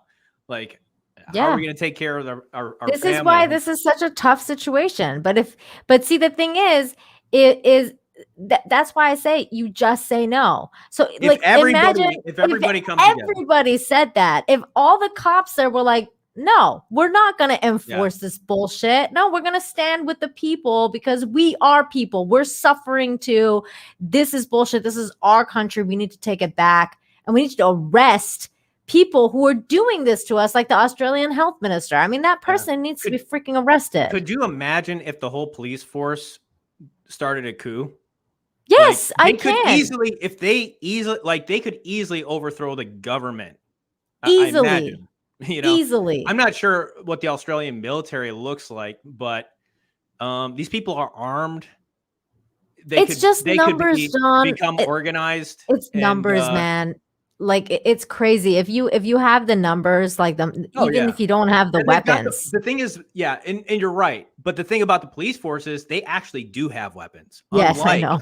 Unlike the regular people, yeah. And so that's where they really are. Like, if they decided to all come together, or if like 80% of them, and basically did a real insurrection, not like what we're talking about on January 6th, because but that's what they're calling it, by the way. So in Australia, they're comparing this because it happened at their Liberty, like the place of Liberty. They're calling that their insurrection. They're calling this event that happened like their January 6th. So they're coming out with like the full hammer of the law on those 200 people that were there. It's ridiculous. It's crazy. It's going to get to a point, and I do think it is going to get to a breaking point where, you can only push people so far. Exactly. And you take away we've talked about this before. You take away their job, their ability to sustain themselves. You put them in a position where they don't have anything to lose. Be careful about that. Yeah. Once people don't have shit to lose, that's when they're willing to do awful things. Yeah. And it's the government, these rich people and these rich assholes that they've got a lot to lose. And it's true. It's like, be careful how much you push people. You don't know, you just don't know what can be the result or the outcome. You just don't. All it takes is one crazy person, to do something. I know. I'm thinking obviously, we've seen assassinations happen. Haiti had an assassination. I'm just saying, no, but I believe. See, that's the thing too. Is it doesn't even have to be one crazy person, but it's just not one crazy. I'm sorry, not one crazy person. No, in this case, I know what you meant. I know what you meant. I'm not saying the idea of even killing anybody. No, I'm just saying the butterfly effect though. That's what I believe in. I believe that if people enough people start standing up, it will have a ricocheting. It'll have that butterfly effect it'll make everyone else do it too. And I agree with you. And you know what? Dude, that's what happened in Egypt. It took one guy. Dude burned himself. And because he had enough, he couldn't take it anymore. He set himself on fire, and then that whole what was it, the Arab Spring came from that one guy setting himself on fire, and it was fucking nuts. So the crazier shit happens, Aiken, thank you so much for the $7.99. Says, hi Nina, hi John. Lethal and I are in the same city of Adelaide. I can't read this word. Adelaide, I believe. Yeah. Thank you. While not as bad as here, our police are just bash happy bully boys in these situations. I know Lethal was saying that too, and he was saying that he's not a big fan of the police in Australia because they're basically not in so many words, but thugs. They're very thuggish. They're brutes. And it sucks because, hey man, I've dealt with the RCMP and I know the RCMP can be freaking assholes. So it's tough. It's just really tough because part of me wants to think that the police are people too, but sometimes people pick sides, and these people pick sides. Orville Nation, PJ, thank you so much for the super sticker. I don't know what it is though. I don't know what it is. I just saw Kai's in the chat. What's going on, Kai? It's a good job. Hey, thumbs up sticker. Thank you, PJ. John Burns for $2 says they've been protesting in France since 2017. They have. Well, not about COVID, but about they protest in France about everything. That's where democracy and protests and Viva la Revolution and all that shit started is France. America the Free, thank you so much for the $10. Says we need to unite, black, white, vax, unvax, etc. We're all stronger together. Yes, from your mouth to God's ears. That's what I've been saying. John Burns, thank you so much for the $5. Says back in the 80s, government paid for black helicopters. Now drones. It's as if they just don't care anymore. Hashtag it is about law enforcement. It is. If law enforcement just stands up, a lot of things would change real fast. Rudy says, I went to Iraq. I didn't have a choice to say no, thank you. I declined. Wow. I mean, technically, yeah. Once you sign, you're the government's property at that point. Well, I mean, in the military, yeah, but yeah. Same thing with the police. I don't know about that. No, the police, I believe, it's a job. You can quit anytime. Yeah, you can strike. Yeah. I think with the military, you're probably going to, I don't know if you get, put in prison. I'm not sure what the punishment is if you yeah, I'm not sure. Will I be showing the Jim Brewer video on Friday? I don't know which video you're talking about, John. The one where Jim Brewer was standing up for Rogan. Oh, I don't know. Maybe. I try to stay away from like COVID topics and stuff like that on Fridays. I really want to make it like more like I wanted to make it more about like humans being humans and just being good people and like helping each other. So I don't know. Maybe if it's a light news week, maybe, but I don't know. I really try to like just not go near COVID or weird cancel culture stuff. Anything controversial. Yeah, like I just want to talk about like good happy things. Yeah, like happy stuff. I want to talk about happy things, man. To quote Joe Biden. That is so me. I just want to talk about happy things, man. You should put that clip in there. I should. Can you send it to me? Because I don't know. I don't know if I can find it. It may be difficult to find, but if I come across it, I will. If you have it. Are you sharing your screen? Not yet. No. I'm trying to find. Oh, darn it. I had Twitter. I agree, George. I agree with you. Let's finish this video before you start that one. On the coppers, isn't it, mate? I respect that. And I feel like it's like an animal fact in the corner. We don't want anything. We don't want to attack. We don't want any of this. You might not, mate. He's pushing us, and that's where we're all at. We don't want to do this, but we're happy to do this because we cannot see our families. People are killing themselves. None of this has to do with health. What health has to do is exercise, fruit in the sun, not injections. Okay? Mental health affects physical health. You're locking us indoors. People are killing themselves. It's not to do with health. I don't have time to get that debate. Wow, I love this guy. Yeah, I do too. You're getting paid at the end of the day and you got guns. At the end of the day, I agree with you. Then why are you standing on this side and not with us? Because that's what I get paid to do. So you agree with me, but you get paid to do that, so you stand on that side. Why I'm trying to talk to you the way I'm talking to you, as opposed exactly, because it's not you're doing what you're getting paid to do, not what you stand in, and that's why I disrespect you. That's fine, and I'm still asking you to go home, please. Yeah, get your paycheck so you and your wife can eat. We won't, but you can eat. So We're not going home. We're just walking. I know. We're not going home. We're not listening to your orders anymore. I'm just letting you know, we come back again, you're all going to be arrested. Yeah, that's fine, mate. This guy's based. If you can't tell, we're not afraid anymore. Yeah, this guy, I mean, the guy talking, he hasn't got anything to lose, right? No. You know? Good for him. Point, yeah. Like, those are the most dangerous people, is when somebody doesn't have anything to lose. Definitely. Did you want to share something else now? Yeah, I saw something else this is from Melbourne. I didn't finish the entire video, but I'm assuming it's pretty funny from what I did see. You can see a man running towards us. Well, Paul, please stay safe. They seem to have turned, by the way, if you can see that. Yes, indeed. One man has come down here with a sign. And you have members of the public who are watching this. Police are trying to grab that man there. They're grabbing him on the footpath. He's pulled up to the left. What has he done, though? You know what I'm saying?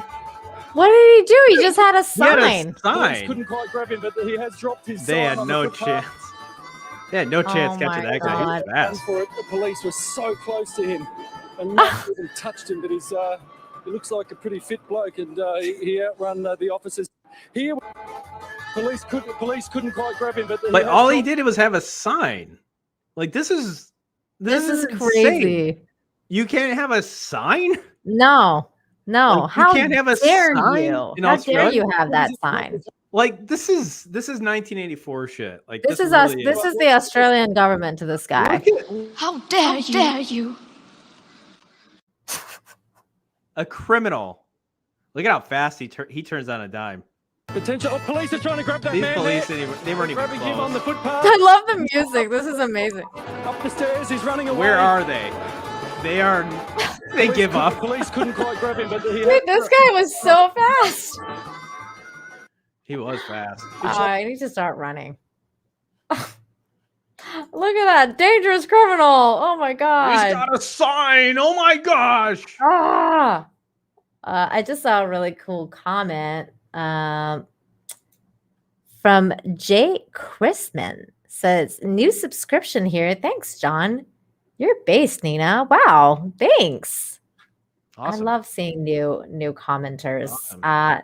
Speaking of which, make sure that you are subscribed to this amazing man's other channels. His main channel, his second channel is in the comment, in the pinned comment. All of the channels are in the description, including his Twitter. He posts funny Twitter things sometimes. Actually, I have a couple of things I want to show you, but I'll show you at the end when we're having fun, because I saw something that I thought of you. Somebody got hurt. And I was like, oh my God. I haven't been posting as many tweets, I guess, as of late. I don't know why. I just you were totally posting tweets and stuff that when you got like a strike, you were totally on Twitter, because I was like, I haven't seen John post this much stuff when like for a long time. Oh yeah.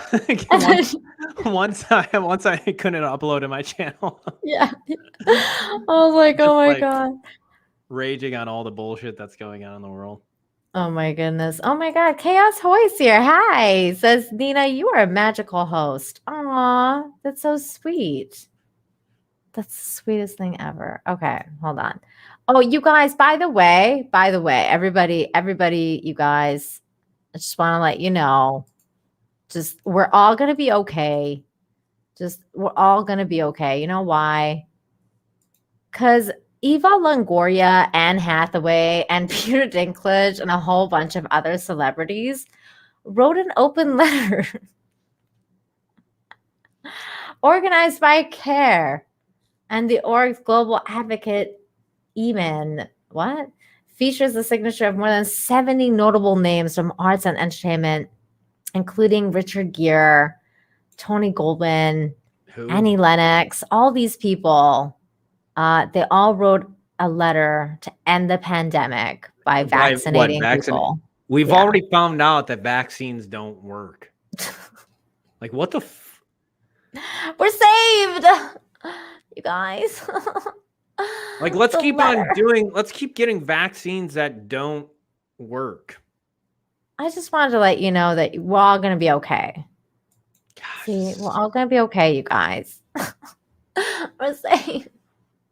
These people wrote a letter urging the world leaders to meet that goal outlined by the World Health Organization by providing enough vaccinations. Sorry.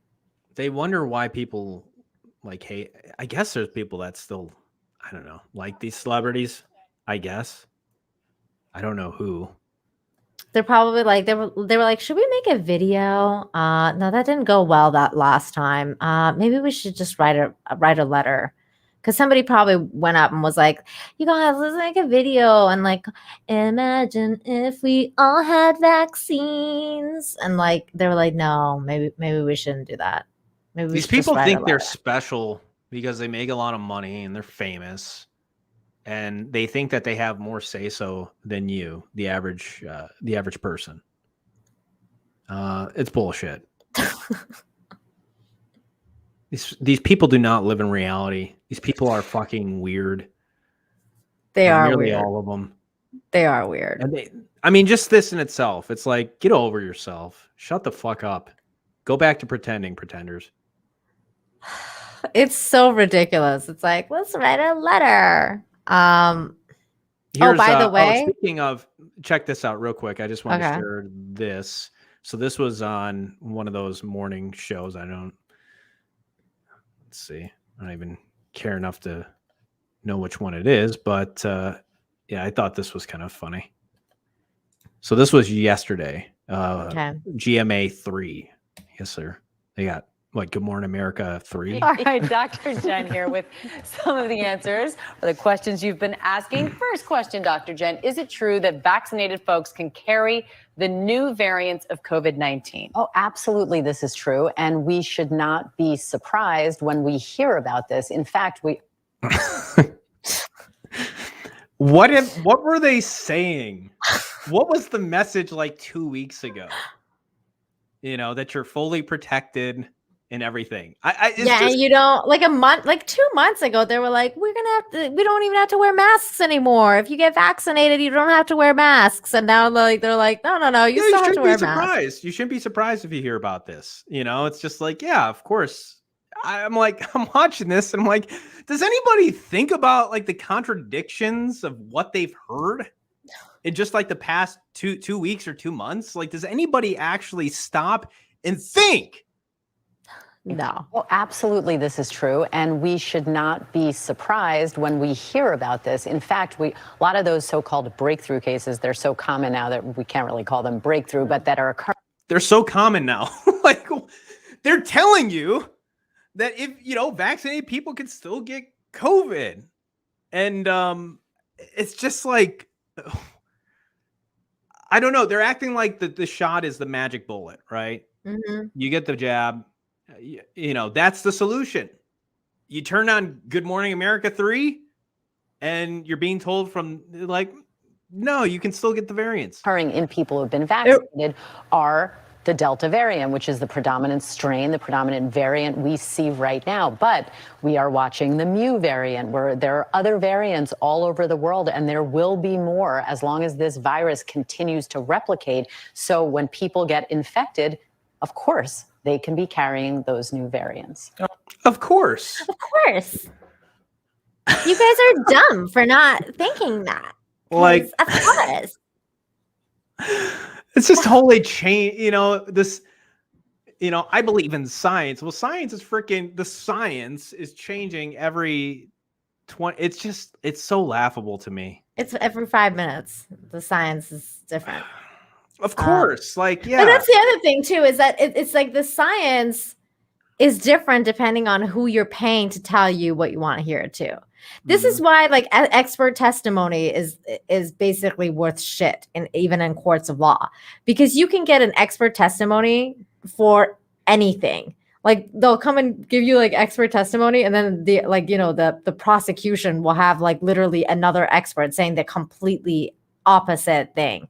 So it's like this has never been a thing. Like it's never been like, oh, like this one expert is like, the know all be all against like, of whatever topic it is. It's like, no, man, you can find literally the opposite of that if you pay long, like big enough or whatever. It's fucking ridiculous. And then the other thing I wanted to quickly bring up, which I'm not going to go through this whole fucking thing. I just have to show this. AOC taxed the rich dress designer Aurora James owes debt in multiple states. So there's a lot of stuff coming out about. It's just ridiculous. Like these people that think they're better than you and everything and wanting to virtue signal like over and over again. The designer for her dress, AOC's dress, had a powerful message, but she's like wanted, like she owes back taxes. Like this, I mean, this is the most ridiculous story ever. I can't deal with the hypocrisy that's just constantly being thrown at us. And then there was this where she put out the video of her getting ready, like herself getting ready for the Met, and like she's just like sitting there while like all these people around her are like totally masked, and like it's just, I mean, I just cannot stand this whole thing. Like there's just so much wrong with this. It's like I can't deal with how much hypocrisy there is on it's just a consistent. I can't deal anymore. It's just too much. Why she took it off. See, at the beginning of the video she had it on, and then she took it off because she was getting ready. So they're like doing her makeup, and then she like takes it off, and then everybody else is masked around her. It just makes no fucking sense, man. And she's vaccinated, so there's it's ridiculous. I'm telling you, man, like these soft people, these weak people, they're just going to continue to bend and bend and bend. The government will just take, like, everybody that's masking up and, everybody that's going along and towing the line. I know we're kind of getting away from, but I'm just seeing everybody in mask. I mean, it's probably more so for the cameras. It's more so for appearance. It's not because they really believe it, but there are people that do believe this stuff. And I'm just saying, they'll just believe whatever they're told. And it's sad. I think the dress, though, going back to this, I think the dress sucks for how much it's a terrible dress. Like it just looks like shit. I don't know. Like the dress itself looks fine, but the way the type on it and the lettering is, it's just like, ugh, I don't know. It looks like somebody took a fucking spray paint to the back. Yeah. I guess that's what it's supposed to look like. Sharpie marker or whatever. Yeah. And like this part looks like trash. Like it's like they didn't even sew it on right. Like I don't even know what's going on this part. Yeah, no, you're right. Tax the rich. Well, we'll start with you, AOC. You first. Yeah, like isn't she rich? Like I don't. The sucker cost $35,000 or $30,000 to go to, and then if you get a table there, it was astronomical. Yeah, so it's like over like 150,000 or something, right? Yeah, it's such a fucking how much are you lacking self-awareness to go to an event like that and have the nerve to say tax the rich? Like, don't you realize you are the rich? The rookie critic for $2 says this frame, it says axe the itch. It would have been funnier if it was axe the bitch, because that would be funny. Wow. Jeff, it's good to see you. It's good to see you, man. What's up, rookie critic? Hologram Nunchuck is here too. Hey, what's going on? Good to see you. What's up, Hologram? John Burns for $5 says a commercial approved by many network people is shown. Oh my god, there's a bug here. John, take over. All right. While Nina is trying to kill that bug, John Burns says a commercial approved by many network people is shown. Then people are horrified, but no one who approved it publicly asked. Is like imagine. Ask questions is like imagine. I'm going to read that one more time. Commercial approved by many network people is shown. Then people are horrified, but no one who approved it is publicly asked. Okay, Gaia. Yeah. Oh my god, I almost died. I know. It seems like the more. Did you get it? Yes. To kill it? Okay. Yeah, it seems like the more powerful somebody is, in a lot of cases, not all, but the least likely they'll be to be held accountable for anything. There's always a fall person or a fall guy. You gotta have that. In the case of, I'm thinking of like Andrew Cuomo, he just messed up himself. Like when you have like 7 women come out, you did way more. Yeah. Wasn't it like? Oh, it's probably 8 or not. Who knows? It was like 9, and then I don't know if I think I know there's 9 the last time I checked, but I think I don't know. Yeah, but they were, he was supposedly the president we needed. Dude, he won an Emmy. He won an Emmy last year for his handling of the COVID crisis. He's so good. He's so many nursing homes. He's so talented. He knows what he's doing. My God, like all those poor old people. Yeah. He got a prize. That's fucked up. Oh my gosh. I see somebody that I really like in the chat. Justin Proper. Hi. For $5 says, I was just randomly watching 80s glam metal, and then I see Nina looking more like Cyndi Lauper than Cyndi Lauper looked in 20 years. Oh my God. Girls just want to have fun. Oh, girls just want to have. It's true. We all just want to have fun. Yep. Thanks, Justin. And I take it as a compliment. What's up, Proper? I'm going to take this as a compliment. I think he's complimenting me. I'd say so. I think so. What do you think, chat? Is he complimenting me or insulting her? Yeah. I'm gonna go with the first. Woke bugs. Rest in peace, Nina. I was so scared. I'm like, there's a bug. The rookie critic for $2 says tax the Grinch. Tax the Grinch. Hey, he stole freaking Christmas. It's true. He did. F that guy. And Scrooge. Now the Grinch is trying to steal your freedoms, and the Grinch is the government. Dude, they were trying to steal Christmas last year. They were like, you will not be celebrating Christmas. No Thanksgiving, no Christmas. I can't believe people listened. Yeah. It's not surprising. Jeff's also asking us if are you a Halloweener or a Christomite? I'm both. I fucking love Halloween and I love Christmas. So I can't decide. I'm both. What about you, John? I probably like Christmas better, but Halloween's I don't know. It's not that bad. I like the fall season. I like the temperature when it's Halloween. It's what the hell, Justin? Can't say I've went to take it however you want.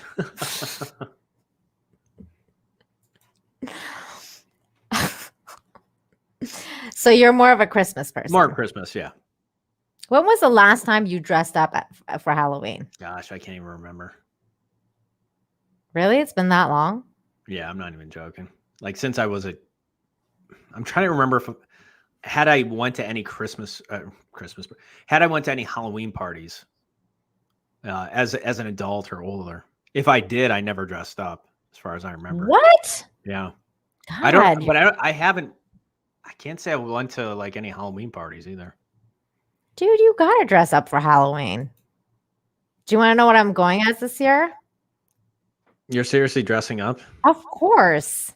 Where are you, like to a Halloween party? I'm going to have one of my own. Oh, okay. Throw my own damn Halloween party. What are you dressing up as? Tomb Raider, Lara Croft. Okay, cool. It's going to be amazing. Did you see my black cat costume from 2 years ago? I think so. Yeah, I think so. I think you did a good job with that from what I remember. Thanks. Yeah, I'm just too old for this shit. Fuck you, Justin. My God. The rookie critic says John can go as AOC. What? Oh. Why? No. Vin Diesel, you guys. Come on. That's an easy one. Tax the bitch. So I'll have it written somewhere. No. John's just got to he's just got to go rent a really cool car and then just throw his own clothes on and then just go outside and be like, it's for family. And that's it. Like, that's the costume. The costume is the car. That's what I just drive around, roll down my windows and say that. Yeah. That's for family. Yeah. Just be like, hey, let's go out for burgers for family. Just drive to your brother's house and be like, hey, let's go out for burgers for family. I just say for family. Yeah. I don't even say anything. I just start saying that. That's all I say. Just for family. Yeah. In random situations. I'm at the grocery store buying groceries for family. Justin Proper is making trouble. No, John should dress up as Vin Diesel. I'm dressing up as Lara Croft, Tomb Raider. I love Halloween. I can't wait. You should do it, John. I just don't dress up. Just do it. Just get into it. No, I'm a grown ass man. Like, I'm an adult. I don't. Would you do it if you had kids? No, my kids would do it. You know. Why not? Like, you wouldn't dress up and go trick or treating with them? No. I might take them trick or treating, but I'm not going to dress up. John's no fun. You wouldn't do like a family costume? No. Like dress up as like the Addams Family or like do like the Flintstones or My dad never did this, and I'm happy and I'm glad he never did. Like he modeled to me like just being being a grown ass man, okay? Like you don't do the shit. See, Kai dresses up every year. All right. Almost I every mean, year. I'm just saying, teach their own. But I have no desire, no passion to do any of that. Oh my God, there you go. John is currently dressed up as a stick in the mud. You can call me what you want. I don't care. It's true. Nina would look Babin as Laura Croft. Ooh, okay. I'm planning on. I have plans. My costume's gonna be epic this year. It's gonna be amazing because I live in Mexico and there's pyramids here. Yeah. So okay, there's Mr. Batsu says I'm 52 now, and Halloween was always a kid's thing to me. Haven't dressed up since I was 12. Thank you, Mr. Batsu. You should get into it, Not Mr. the only one. Batsu. You'd be surprised how much fun you have. Just don't do it the way Justin Trudeau does it. Okay, that's the only rule. No blackface. Just don't get into it as much as he does. That's it. That's the only rule. Like what? Mandy Summers is here, you guys. What's up, Mandy? Mandy says, Nina, can I wash my winky in your kitchen sinky? Hell yeah, girl, come on over. Wow. I love Mandy That's gotta be an Summers. inside joke. Or... Mandy. Oh my God. Okay. First of all, everybody, buy Mandy's book. She's got a book. Mandy, are you a mod on my channel, Mandy? You should be, because you're going to be putting your own damn links in the chat from now on. Let's see. Where are you? Mandy Summers. Speak again, Mandy, so I can turn you into a mod. Okay, yes, she is. Okay, great. She is a mod. Mandy, drop your links for your book, girl. She's got some books. It's about some vampires. Really sexy vampires. They're in bed together. It's really... That's not enough for you to buy the book. I don't know what. It's really hot stuff. It's just, oof. So hot. So hot. I love you, Mandy. Mandy and I do a show together, by the way, on Mondays. It's called Toxic Femininity, and it's on Midnight's Edge. Everybody come check us out. Okay. Moving on. What's next? Let's see. Do we want to talk about those videos you sent me? An emphatic yes. Okay. We don't have to go through everything, but I definitely want to talk about it. I'm just asking because we're 2 hours in, and I don't know what your status is. I'm down. I mean, like I said, I woke up I went to sleep at 8 a.m. By the way, this is Billy Porter's not Halloween costume. Sorry, I mean Emmy costume. Just letting you know. I'm just too. I can't. It's a brave new stupid world, man. I'm sorry. Okay. Okay, Let's wait. go back to the 50s, please. Wait. Last thing before we go into those videos, because I definitely want to get into that. I saw this and I was like, this dude's my hero. The dude that's telling off George W. Bush in this video is my hero. Here we go. Can you guys hear it? I can read. Yeah, I can barely hear it. Sir, this is not the. So this dude's yelling all these things. The yellow. Time for that. No.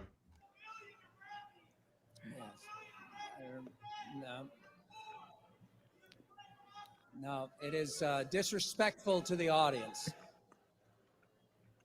No. There we go.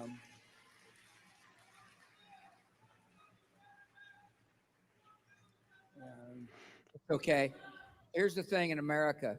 The good news is, in other countries, the guy would end up in jail for yelling at a president.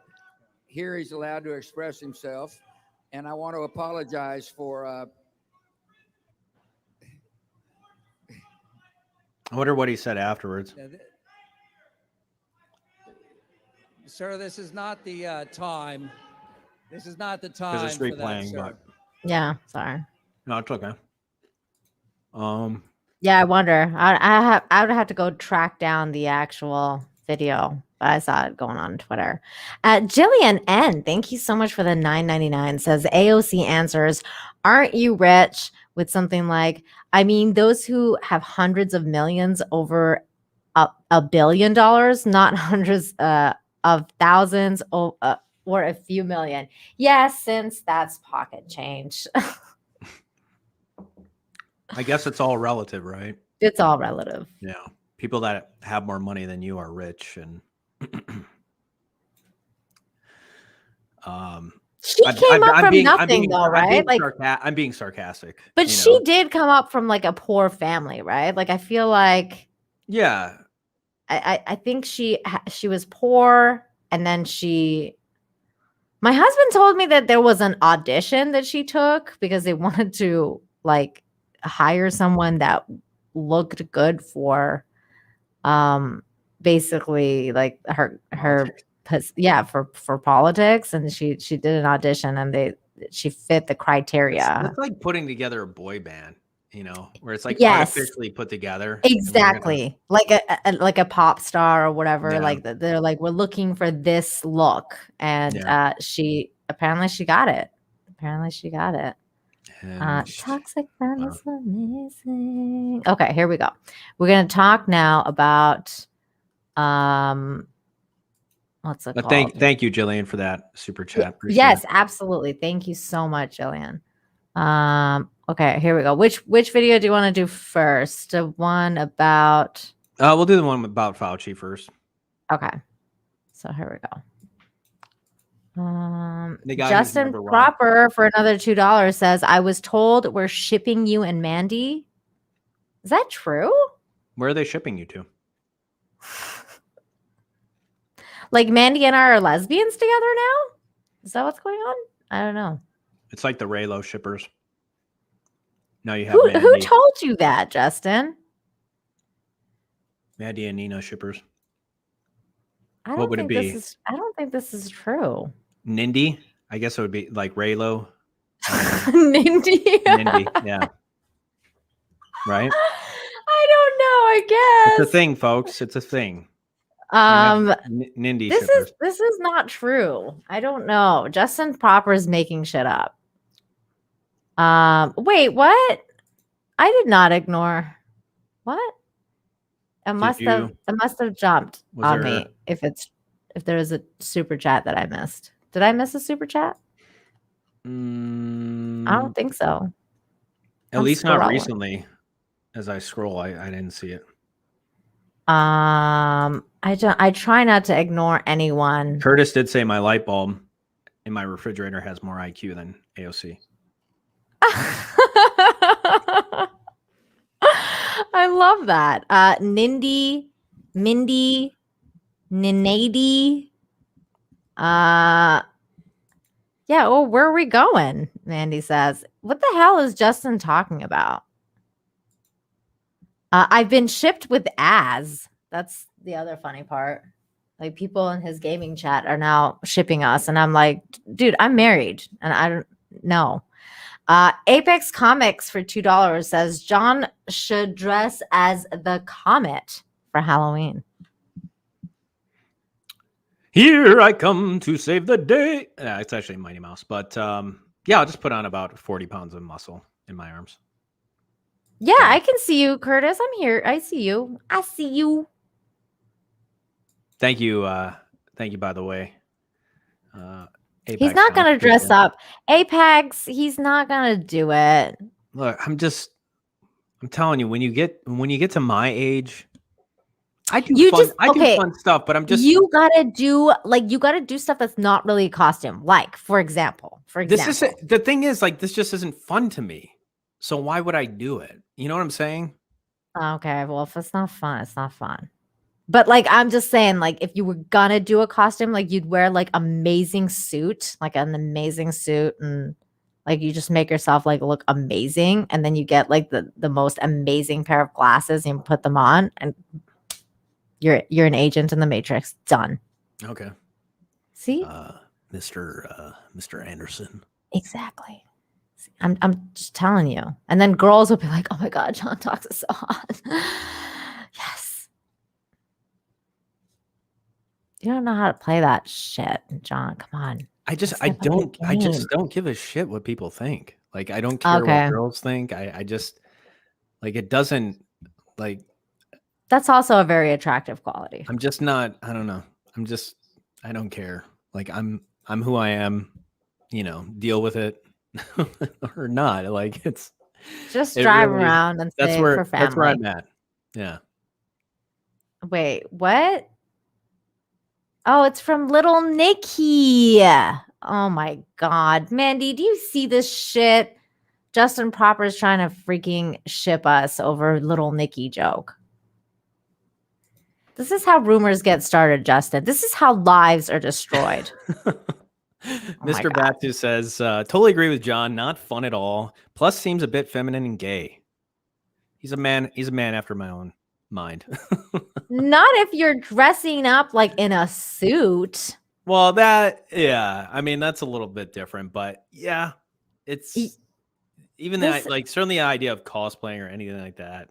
I'm not telling you to dress up like Sailor Moon, John. I'm telling you to dress up I'm like just saying. I'm just saying, even Halloween, like just the idea of dressing up. It's.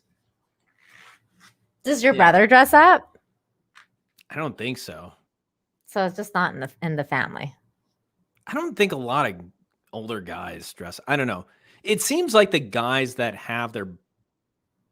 Well, I'm not gonna say. Oh my God, he was gonna say something good. I'm not gonna alienate some of our audience. Oh my God. Possibly. Oh The thought occurred to me, and when I'm thinking about it, I guess when I'm thinking about it, a lot of times it's the woman that is she's directing the ship, and that's why the guy is dressing. The guy is not dressing up of his own volition. All right, he's dressing up because his wife or his girlfriend wants him to. So this is why I'm And he's asking. he's Once along you for are the ride. married and you have children, if your wife's like, John, we're dressing up as the Flintstones family, get into it. I don't care. Are you going to do it? No. John, we're dressing up as the Flintstone family. Unless you don't want any for the rest of the month, you're going to dress up as the fucking Flintstone dad, Fred. By the end of this month, you're going to be begging me. Is that's how big it is? Oh my God. Okay. Moving. Maybe. Oh, we're not even drinking. It's not just about the size. We haven't even started drinking. Justin Proper for $2 says, "Who's Little Nicky?" He's the one who started this. Dude, Little Nicky's a movie. Come on, Justin. Come on. You've seen that movie. By the end of the month, you'll be begging me. Yeah, right, John. Yeah, right. No, women, like, this is the funny thing, guys. Women think they have so much, and I'm not saying you can't let them at times. I'm not saying you always have to be the one in control, but you got to understand your worth, and you certainly got to understand your power as a man. The women can get toys, John. No, just letting you know. They can, but it's nothing like the real thing. Of course. Of course. I'm just saying, I don't know. I think a lot of, guys, don't be fucking desperate. Like, don't fucking be led on a leash. Eventually, you see too many casualties. I see a lot of dead men walking. You know what I'm saying? Oh, there you go. Joker voice. Not true. I'm 50, not married, no girlfriend, and I cosplay. Your narrative is flawed. And here's the thing. Like I said, to each their own. And I'm not saying everybody. That's the case with everybody. That they're, of course, they're just going along. It's just, to me, it's more of a rarity He just doesn't like it. Yeah. I'll just leave it at that. I don't like. I never even had a strong opinion about this until Nina brought up this idea. Yeah. Now you're like, when I think fucking about it, hate Halloween it's now. like, yeah, Fuck I never you. dressed up. I don't give a shit. Like, I haven't dressed up since I was a kid. Because, I mean, to me, it's just like, oh, that's, you know, it had its time, and that's that. This dude's name is Speaking Moistly.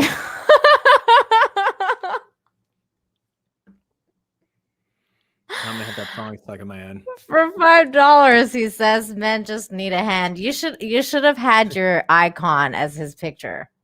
For sure. I mean, the icon needs to be Justin Trudeau saying Speaking Moistly. Men just need a hand.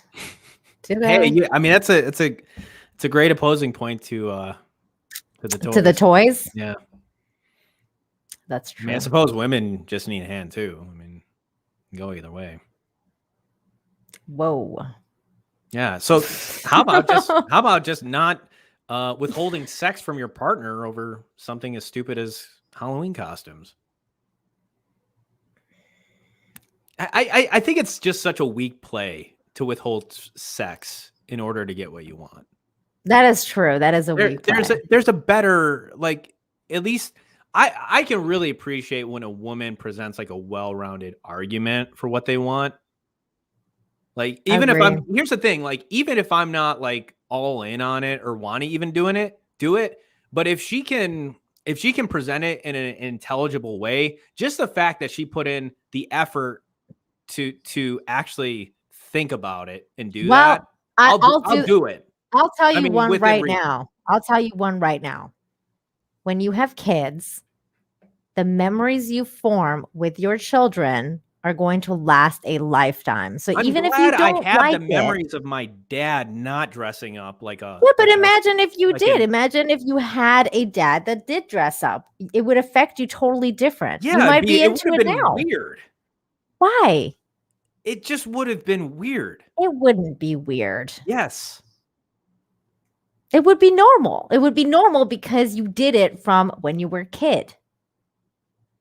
It's Halloween's for kids. Here, just this is my view. I mean, again, I'm not saying like adults can't celebrate Halloween and whatever, but look, the Halloween is for kids in the same way like Christmas is for fucking kids.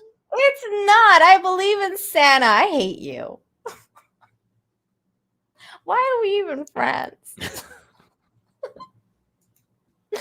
Raymond Hoy, thank you so much for the $20. Says, good evening, Nina and John. John, I could picture you dressed up as a Navy SEAL. Ooh, or a Delta Force. See, that's the other thing. Women like Again, Nina costumes. still thinks I care what women think. What? Dude.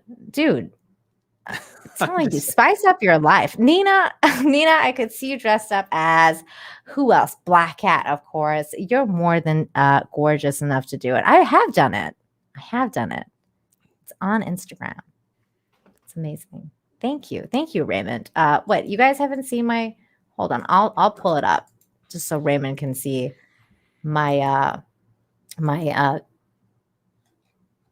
Black Cat costume. Oh no, I have to go to my other profile. Okay, let me see.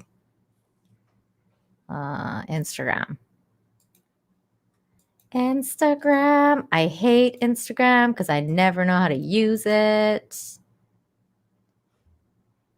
Okay, here we go. I'm such a boomer when it comes to Instagram. No idea what's going on here half the time. John Talks shirt. Okay, here it is. I found it. All right.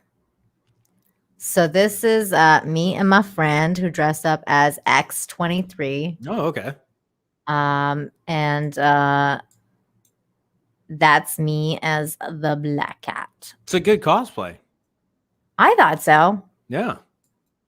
Yeah, great job on the costume.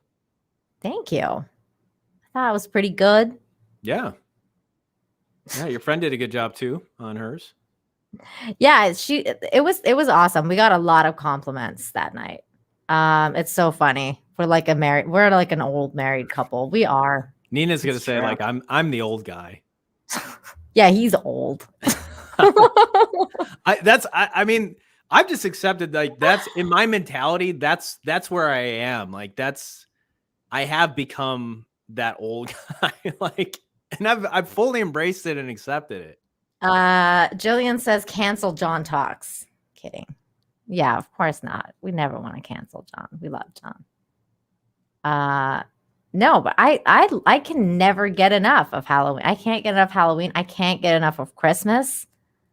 But it makes, like, this makes more sense. John Burns with $2. You wear costumes. It's a first date thing. That's amazing. Yes, this is what I'm talking about. You got to wear costumes all year round in the bedroom. Yeah, I mean, this is definitely, I don't know. I think this is, like, it's certainly more of a female thing. Like, the idea of, like, it's like ingrained in women, like dressing up. So there's the dressing up aspect and going to the ball. You know, there's the dressing up and the events. We do like going to the ball. This is something that just women love. And it's the woman's story. Like Cinderella, it's a woman's story. Getting dressed up and going to the event, going to the ball. Women love those things. We do. True. You know, we're just wired different. But that's what, see, the thing is like, there is a level of attraction there. Like, for example, when Raymond said you should dress up as a Navy SEAL or Delta Force operator, like, there's there's like this attractiveness about a man in uniform. Like, there just is. That's why I even tell you, like, if you wear your suit, like, there's like this, I don't know. I don't know what it is. A man in a nice suit is very sexy. Just the way it is. Speaking moistly. Oh my God, his fucking icon. Speaking moistly for $5 says, I love dress up all year round. I'm sure you do. You do a lot of blackface. Chaos Hoy says this is Die Hard all over again. No, it's not. He came around to Die Hard. Guess what? Mandy hasn't seen Die Hard. That's her homework for next week. It's not as much. It's not as detrimental. Shut up, John. Don't tell her bad things about Die Hard. I haven't said it. No, I'm just saying, like, it's not that big of a deal. Like, if a woman hasn't saw Die Hard. Oh yeah. That's definitely the case. Yeah, because she's a woman. Just because of that. Not to make it all sexist or anything, but it was way worse. It was way worse when you said you didn't see it. I was like, what? And I still admitted it, though. I could have lied. It's true. It was brave. So stunning and brave for you to admit.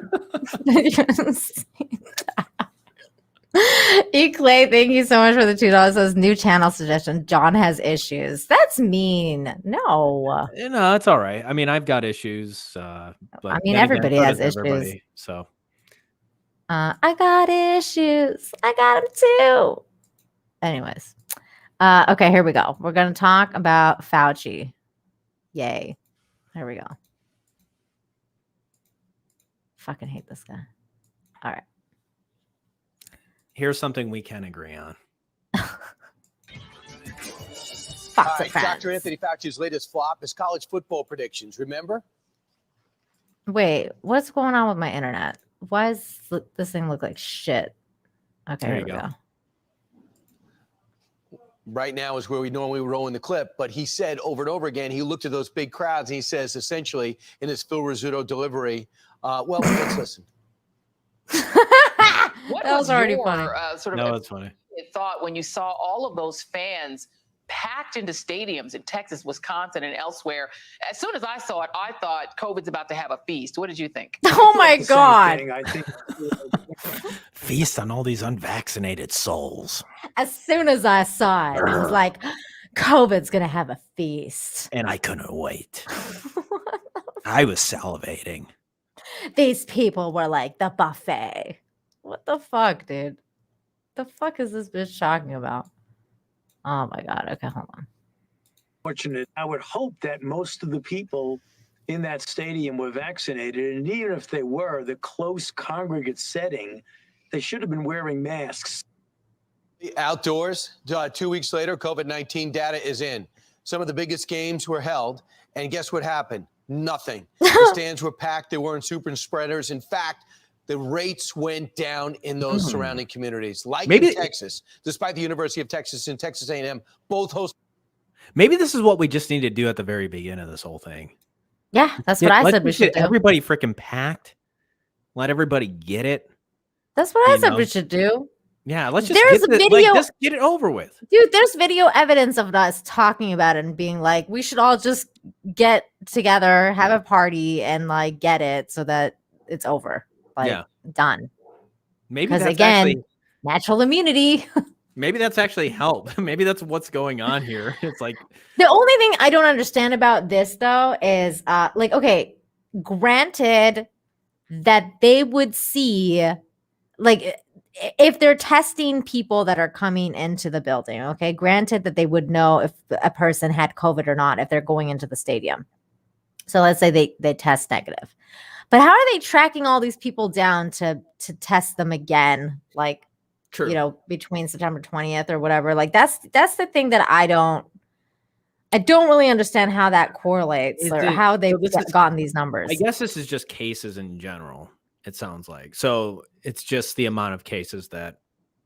Okay, so like in general, I don't in think that they're location, tracking. not specifically this, like in that city, not specifically this stadium. Just or in whatever. Texas altogether.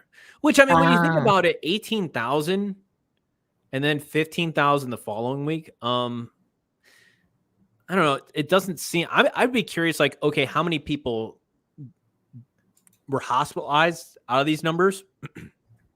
Awesome, we reached 200, and then how many people died from? You know, because those are the numbers that I'm more so curious about. Is like your hospitalization rate, and your death rate. Me too. Death You rate. know? Death rate is the only one that matters to me. I don't care about hospitalization rate. Yeah. So, I mean, the only thing the hospitalization rate is because you could over. I don't know how much has been happening, but that was the whole reason for lockdowns and everything. It was like, we're going to overcrowd the hospitals. They can't handle it.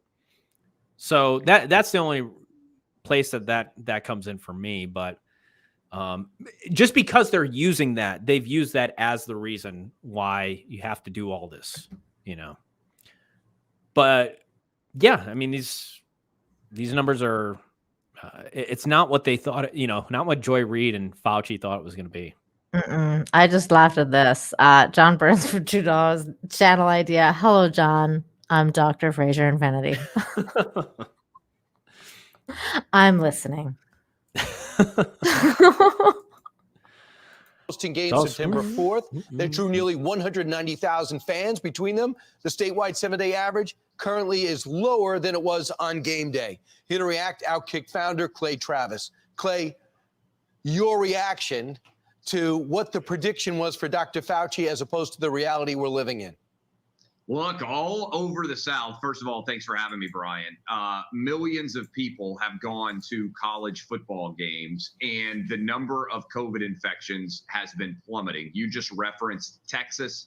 Same thing has happened in Florida, in Georgia, in Alabama, in Mississippi. Oh, yeah. All of these states that have had massive crowds for their college football games all over the South, we are seeing cases come down, meaning when Dr. Fauci said that he was worried about super spreader events over these major college football crowds, just flat out hasn't materialized. In fact, Brian, the opposite has happened. The number of people that are testing positive for COVID all over the South is plummeting to a massive degree. Clay, good. Think about this.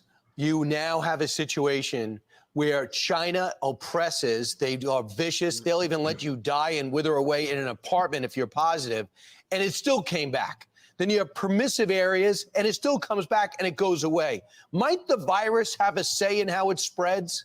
That's the big story from the whole start of this, Brian.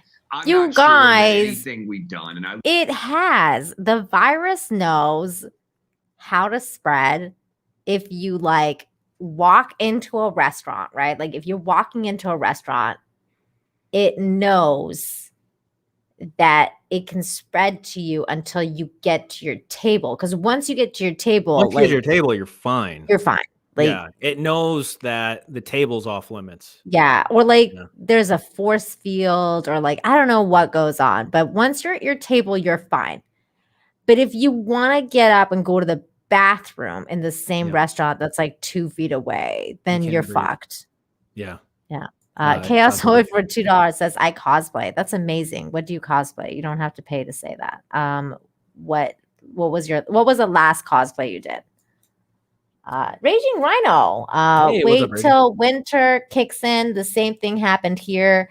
Number drops in some. Yeah. Yep. And the flu is magically gone because people are wearing masks, so it's gone. Though I got sick 2 weeks ago. I beat it though. I took vitamins and I didn't even get a fever. I think. Well, that's good. That's good. I think I know what has defeated the virus, or at least helped do it. In this case here with the football stadiums. Okay. Do you want to share? Or do you want me to play the video first? I think it's the chanting of "fuck Joe Biden." Oh, it's like pushing away the virus. Okay. Yeah, that makes sense. It's not completely scientific, but No. you Based on absolutely no scientific evidence whatsoever. But no. hey, it's a good theory. Why not? John Burns. Just shout. You think you're coming down with COVID? Just keep shout, chanting, "Fuck Joe Biden." Joe Biden. Yeah. Okay.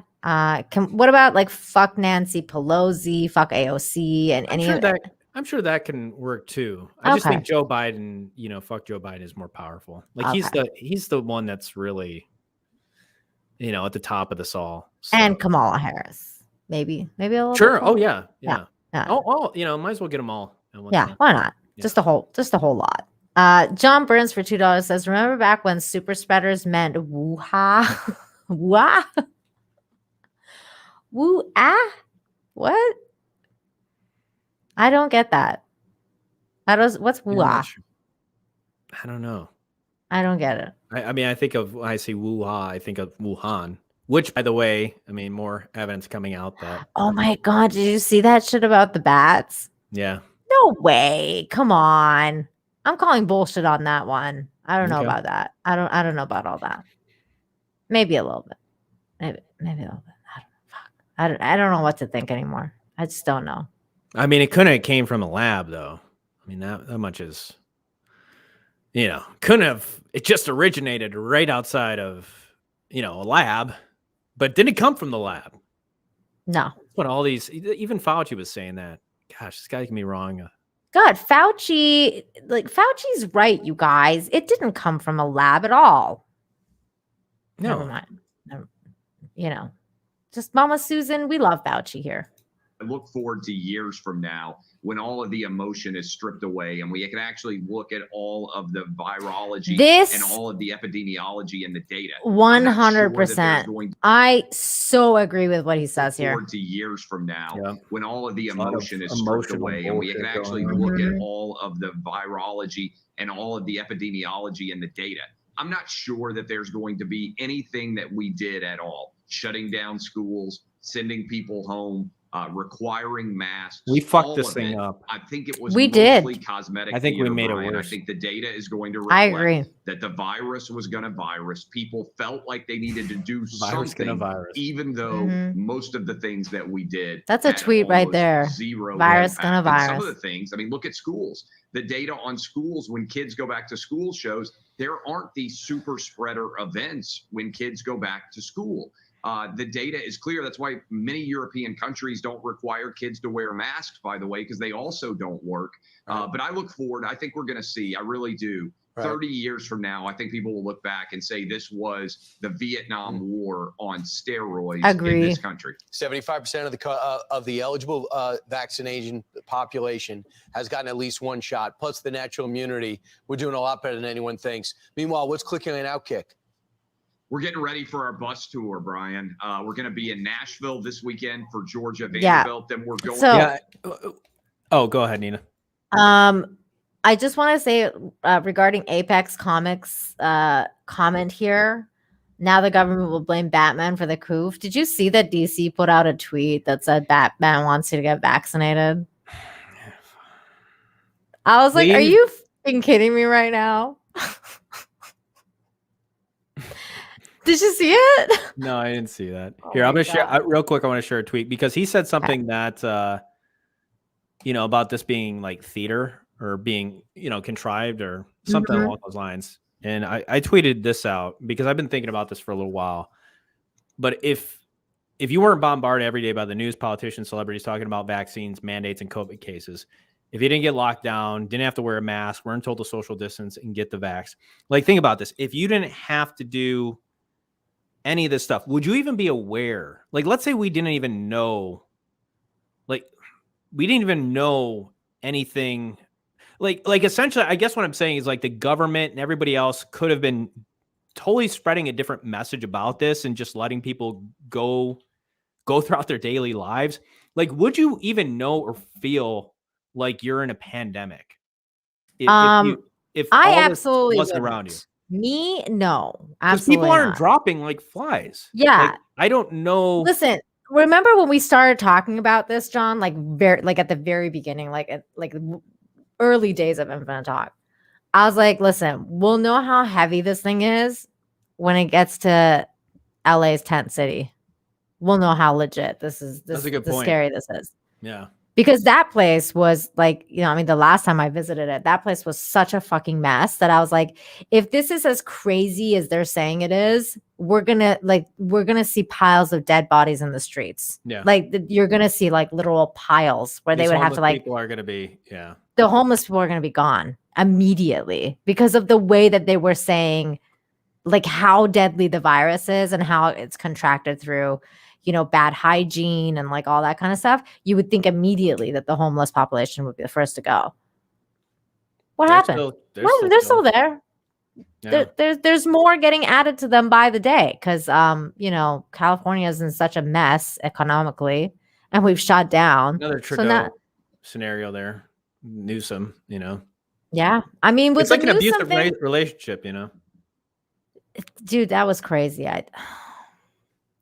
Mind you, with the Newsom thing, I feel like maybe there might have been some funny business versus in Canada. I don't know how much funny business there was. I think there might be some funny business. It's I think either one's. I suppose it's possible. Yeah. It's tough to say because you never know. People and we can't really talk California might about that on YouTube. So. Right.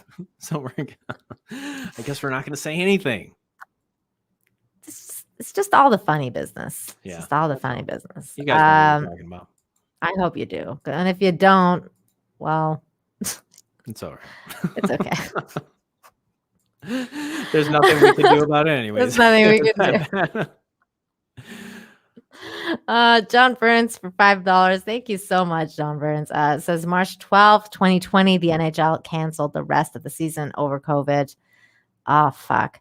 Also, Calgary Flames president and CEO Ken King died the night before. Sad news. Oh my God. That's so sad. That's so sad. I miss hockey.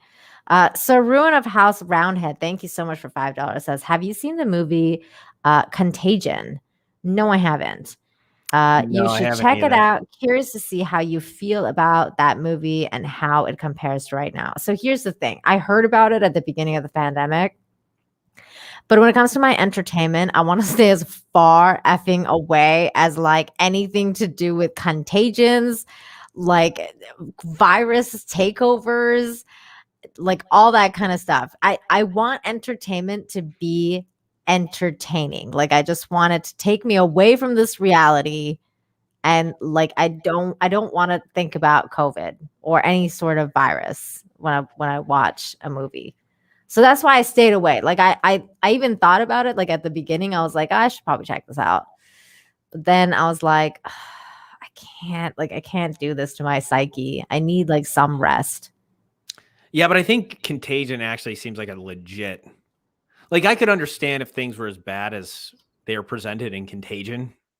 It says like a disease is deadly or a virus is deadly as that. But we're just simply not there. And so the amount of action and government control, over a Oh, you virus. know what? I have seen this movie. This is the 2011 movie. Yeah. Contagion is with Kate Winslet and stuff. Yeah, I've seen this one. There was another one that came out right around the time, and it was like on Netflix, and people were like, "Oh my god, this is like the movie that's like it's like COVID, and like everyone should watch it." And I was like, "No, like I live this right now. I don't want to watch virus movies." But yeah, I remember Contagion was a good movie. I don't know. I think it's got Matt Damon. I think it's got Jude Law. It's got Lawrence Fishburne, Kate Winslet. Was Matt Damon in that too? He's Yeah, in it too. Yeah, it's a Gwyneth lot of Paltrow. people in it. Those a lot of names. I watched it because there was a lot of people on that. Yes, 12 Monkeys. See, now that Dude, 12 movie, Monkeys was freaking legit. I mean, it's just. I love that movie. That was see. Okay, if Contagion had to do with time travel, I'd watch it. The only kind of like movies that I like about viruses and crap, it has to be like futuristic shit. Time travel, yeah. Time travel, alternate dimension. I'm down. 12 Monkeys. Yeah, I think that's yes, this was the movie Outbreak. That With, that was Morgan Freeman, Dustin Hoffman. I think that's the movie I was thinking of. Yeah. Okay, here we go. We got this other person here. My God, this guy. I want to punch this guy in the face. I know that sounds really bad, but he's got a really punchable face, though, doesn't he? I feel like I like every time he was laughing and smiling, like I was like, oh man, I just can't. Like I could punch. Okay, you know what? I could put this guy's face, like I could print it out and put it on a boxing bag and like just like I'd go to town. Okay. Yeah, Nina was saying she only got like through 3 minutes of this video and she didn't like it. I turned it off after 2.5 minutes, and then I forced myself to watch the rest because I was like, okay, John sent it to me and he never sends me anything, so this must be good. So I'll watch it. And then I wanted to kill myself, but it was good. It was fun. Hey, Galford Soggs here. What's going on? And I also saw Shadow War Child. What's going on? Okay, here we go. This is America. So people who live in America have many inalienable rights. Is this it? Is America. So people who How live much in you America sipping have on? many inalienable rights, from freedom of religion, to freedom of thought, to freedom to take all kinds of actions. But let's be clear. The limits always kick in if you endanger other Oh my God, I hate you. Oh my God. This is when the This face narrative, became like, very punchable. Oh my God. Oh my God. This whole thing about just when you put other people in danger shit, like I cannot handle this fucking bullshit anymore. The flu kills people. Like, did we ever hold people that spread the flu accountable? You know what I'm saying? Like for killing other people? Like 80,000 people died from the flu, I think, in 2017. I mean, I felt like I America. wanted to, John. I'm not going to lie. Like, I would go to work and I would get really sick because a coworker of mine was sick and they forced her to come to work, and I would get sick and I'd be like, fuck, I'm going to kill her. Like, I want to freaking kill her, like, right now because she didn't call in sick, And sometimes they would call in sick and work would be like, no, we're freaking swamped. You're coming in. Like, I don't care if you're sick. Like, No. People didn't care about the flu back in the day, man. I got like, No, it was just like, bird suck flu. it up. Suck it up. I got bird flu and they told me to suck it up and come to work. And I was like, I'm going to die. Yeah, and they were like, we don't care. Come to work. Now they're like, my manager wrote me up. Like, because I was working at Blockbuster. I like literally was about to die. I went and got a doctor's note because I was the doctor was like, stay the F away from everyone, like far away from everyone. You are sick. Do not go anywhere. So I had a doctor's note. But she was like, she didn't believe me. And I gave her the doctor's note and she's like, I don't care. I'm still writing you up. You had to be at work. And I was like, are you fucking kidding me? And like, I don't pay enough. I contacted like the main what's it called, our provincial manager over that, and I was like, this bitch wrote me up for having freaking bird flu, and told me I had to come to work. I took him for coffee. That chick ended up getting moved to another branch of Blockbuster. It's a crazy story. I know. Here we go. Has gotten a little confused these days, so let me put it as simply as possible. You have the right to believe that you drive even better when you're drunk. Oh God. You can think that. You don't have the right to perfect drive analogy, drunk in buddy. America without consequences because it endangers other people. There are many ways to get into this. Right now, we're thinking along the lines of COVID and vaccinations. What the hell is up with all these? What the hell is up with all these like weirdos and their car analogies? Like, I'm sick and tired of like, oh, if you don't wear a mask. Analogy earlier. I know you did. I was like, why are you such a weirdo tonight? Why? No car. I'm sick and tired of the car Well, analogies. here's the thing. They use their car analogy. I use mine. Okay, well, yours made sense. Theirs doesn't. The whole seatbelt argument, I'm like, stop it. There's a big difference between putting something on and then getting, putting a belt over your waist or your stomach and actually getting something injected into you. That, and also the seatbelt has actually been proven to work. Whereas in this thing, not Good so point. much. Good point. Here's the thing. In some cases, though, I think a seatbelt, in some cases, right? Mhm. It might actually prove to be Detrimental. Yeah. That's true. But then Yeah. again, if you're in that type of situation, you might be, but there is exceptions to rules. I guess is the point I'm There's always exceptions to the rule, and that's the thing, right? Even with the jab, like it's like not like this doesn't one size does not fit all. It never did, not with COVID and not with this. Okay, like everyone's gonna react to it differently. Some people get sick, some people are just fine, some people have reactions, some people don't. That's why you do long-term studies. Okay, I don't understand. Justin Proper for $5 says, I love you, Nina. I adore you and John. Keep kicking ass. Can't wait for the new show. The Grim Adventures of Nina and Mandy. # Nina Summers. I like Nina Summers. That's pretty good. That's cute. Appreciate it, Proper. Good to see you, man. Oh, I love Still gotta hang out Justin. with you on This Week in Bullshit at some point. Yeah, we gotta hang out with Justin soon. It's been a while. Yeah. I love that debate you guys did. I'll never forget. That was amazing. Well, it was fun. So fun. Thank you, Justin, for all your super chats, for hanging out with us tonight, and just being you. You're a very sweet guy. Okay, here we go. Newly widowed woman in Iowa is making this week. Her vaccinated husband dying of COVID after spending time with unvaccinated people indoors who refuse to wear masks. I have family members that don't agree with me. And I guess that's their right. But Gary and I had rights too. And he doesn't have them anymore. Okay. Now, of course, she's not alone. They take a story like that, an extremely emotional story.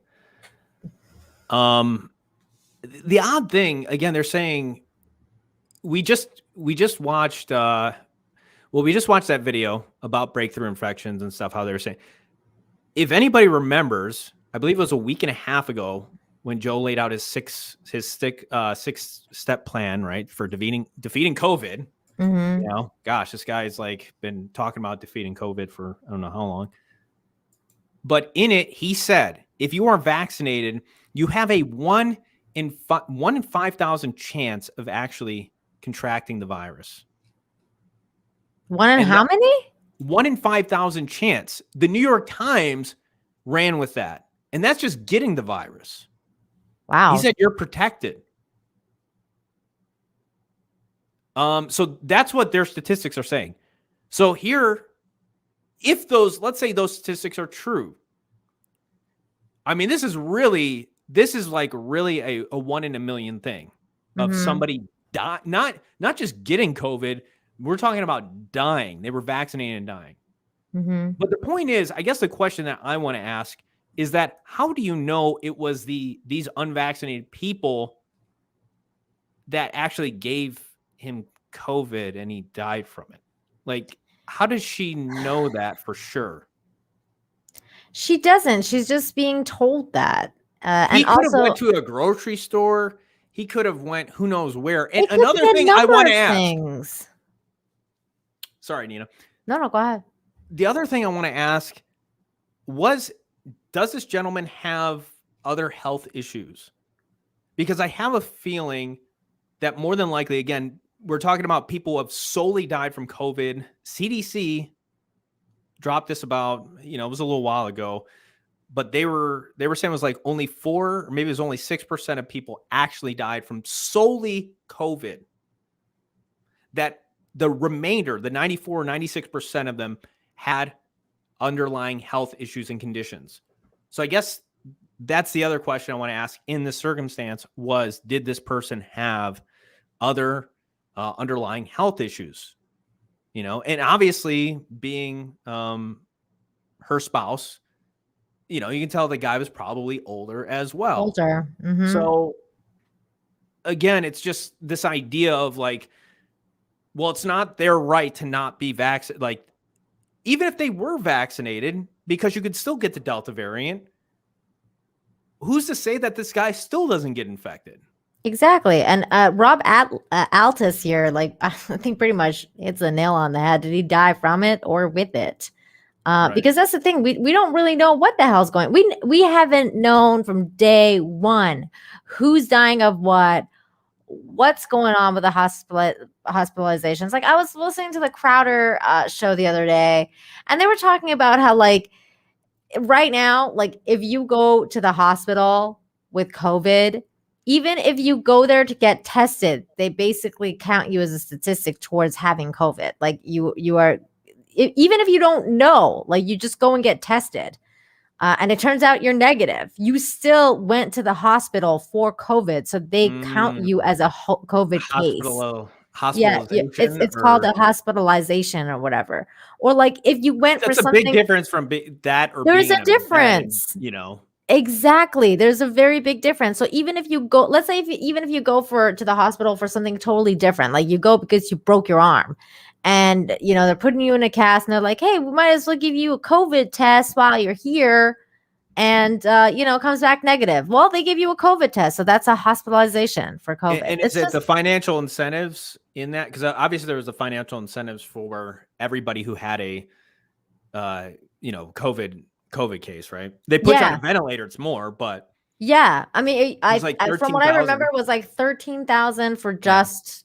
Yeah, the hospital for the checking of COVID-19, like you have COVID-19. Yeah, I don't know if that includes like you just being in a bed. No, when you get the bed and you get on a ventilator, you get 39. I mean, right there tells you like they actually want to find people with like they're incentivizing hospitals to test as much as possible.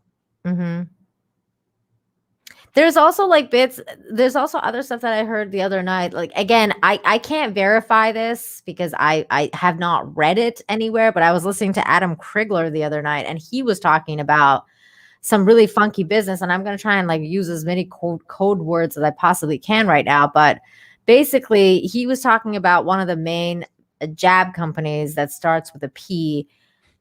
They own subsidiary, like they own sister companies of that make medication for basically blood clots and heart palpitations, which is basically or like the heart arrhythmia medication, which is the two main side effects that have happened from the jab. So, and he named the companies. I forget exactly what the companies were, but he was saying that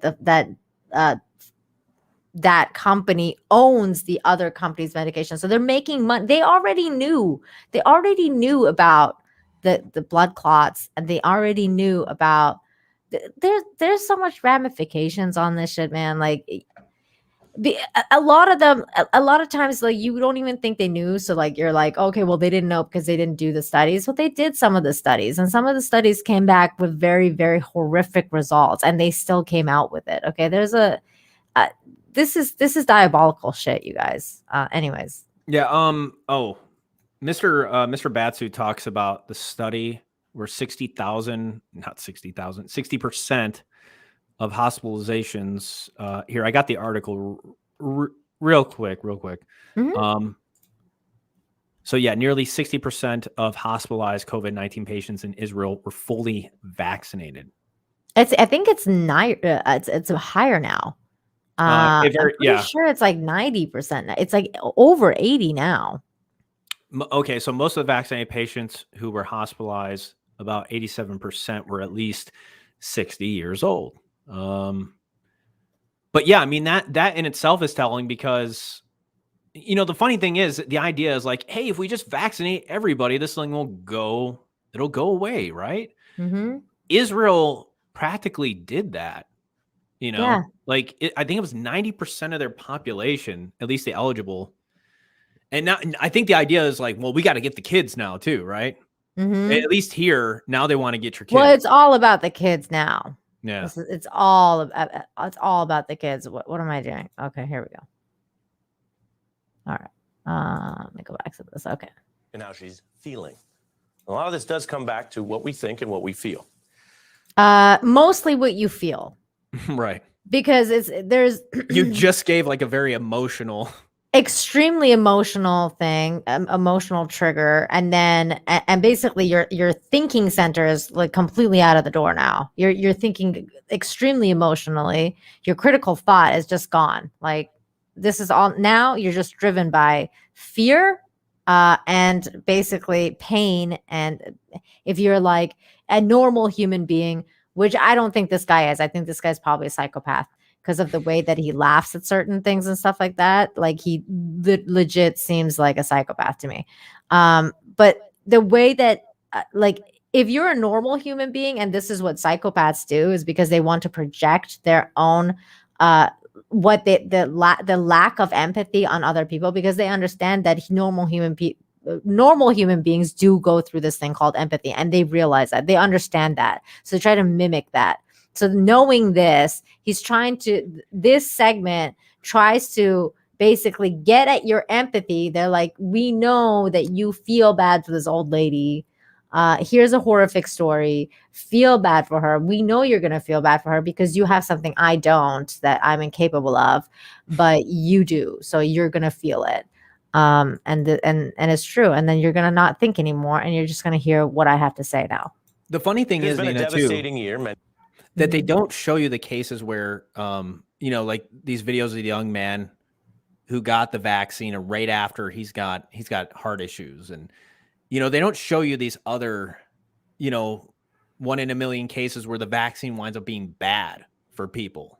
Mm-hmm. They're just showing these stories. It's just pro-vaccine stories, right? It's not this idea of any way, shape, or form that this vaccine, you could have a 1 in a million chance that this could be, none of it is that. And that's why this is called propaganda. This is propaganda. Yeah. Legit. Oh, it is. Hands down. So here we go. Many were locked down. Many were dreaming of the type of thing that would let us all out freely, vaccines. And there are growing reports. This is what that mother was telling her kid. Yeah. What we're all dreaming about that will set us free from this nightmare, vaccines. This is why that kid is like happy with tears of like joy. It's religious. When he's getting vaccinated. It is religious. It's very religious. This is a religious experience for a lot of people, because I mean, you talk about the masks. The masks are their symbol. They all united. I mean, I went through that in Iran with the Islamic law, that we had hijab. It's 100% the same thing. Okay, the shot is salvation, Yeah. Like it can make you pure. It can make you whole. It can, it will, and not only that, but it makes you righteous. Yes. You have so much virtue. Yeah. You're doing the right thing. It's virtuous. It's kind of like, I mean, of course, like the Christian religion, you believe in Jesus, and the blood of Jesus makes you whole, makes you righteous in God's sight. Well, the vaccine makes you righteous in Joe Biden and all these other weirdos' sight. Don't you want to be a good citizen? Yeah. So many, like he says in his speech, so many Americans are doing the right thing. The right thing. It's like, so that inherently means that you're If you're not doing it, exactly. If you're not doing it, if you're not with us, you're against us. Of how people who are unvaccinated and aggressively so, sometimes not following safety rules and other precautions, are drawing scorn, contempt, and resentment among the many people who have played by the rules. Now, there's more than one way to come at this, but we should be careful not to be overly euphemistic about everything. We don't endorse everything Howard Stern says around here, but boy, did he tap a nerve recently, getting a lot of headlines after saying basically what many people feel, putting words to anger. And all the heads in our country who won't get vaccinations. What the what, I mean, make it all mandatory. Now we're trapped in a country with imbeciles. We have no time for idiots. We've always been trapped in a country with imbeciles. You're one of them. I always thought he was a piece of shit. Yeah. Like always. Sure. But now you're different. You're a different kind of piece of shit. Now, exactly. I mean, the thing is, like, Howard Stern is Howard Stern. He is who he is, and whatever. But now the fact that you're advocating for against people's rights and freedoms, like now you are a piece of shit. Yeah, totally. Like, I mean, back in the day, he was fighting against like some forms of narrative and stuff like that, and he censorship. You would think he'd be awake on this a little bit more. This is so crazy, right? Like people like him and people like Chris Rock, because I have that other clip of Chris Rock too, because Chris Rock came out and said the same thing. Like he's jabbed and he's like, I'm jabbed and I'm proud. And then he gets the coof again because guess what? The jab doesn't, I mean, that's the thing when these celebrities, when you got like famous people that are getting it, it's like, yeah, I don't believe this 1 in 5,000 bullshit.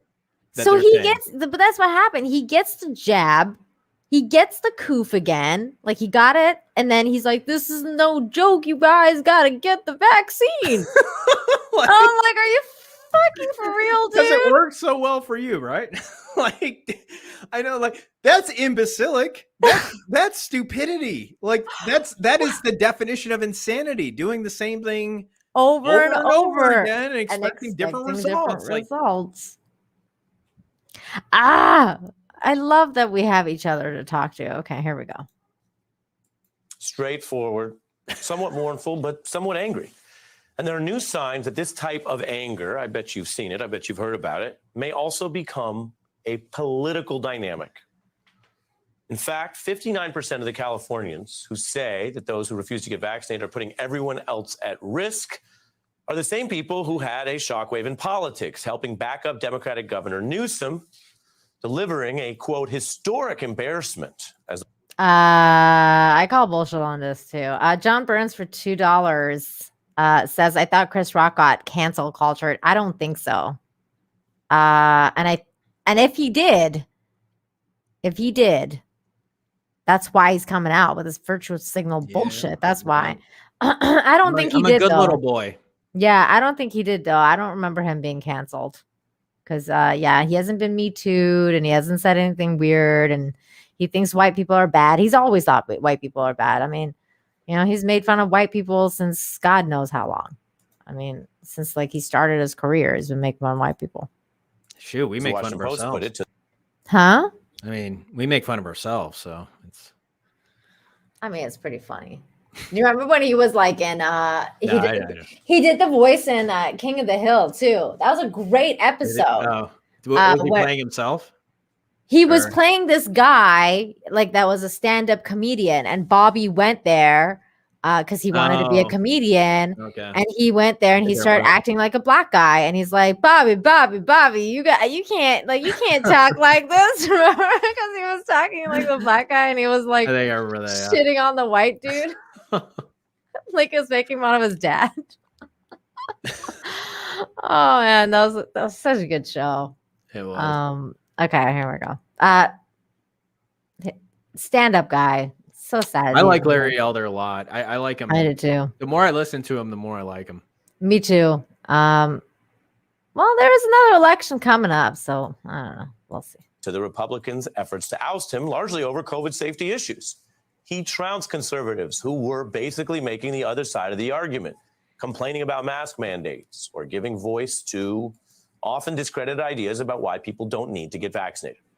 Now, there's a political strategist you may have seen on the beat, Jay Comanduri, who argues here that the Democrats in California, at least, successfully appealed to the anger of the vaccinated people, the people who play by the rules. And he notes that for 30 years, Democrats have often avoided anger while the GOP has embraced it. That looks to finally be changing. He points to the mid-1990s Clinton era when Republican Newt Gingrich was all about you see it right there on the cover of Time, mad as hell politics, angry about it. He does have a point here, though. This was definitely a time where the GOP was extremely angry. I mean, I remember Newt Gingrich going off on a lot of shit that I didn't understand at the time because I was very young, but Everything. Republicans, I remember that. So angry that they rode that wave all the way through the Tea Party. Newsweek famously dubbing Michelle Bachmann the Queen of Rage, and she was proud of it. Of course, we saw anger on the right in the Trump years. Book titles about the presidency read like a thesaurus for the word anger, from rage to Notice fire it's like and Bob fury. Woodward and these liberals that are. Now, no one is you know, saying that untapped rage they're is the the way ones to do calling, everything. Indeed, like, it was a you know, it's like book titles. It's like, well, yeah, you're liberal.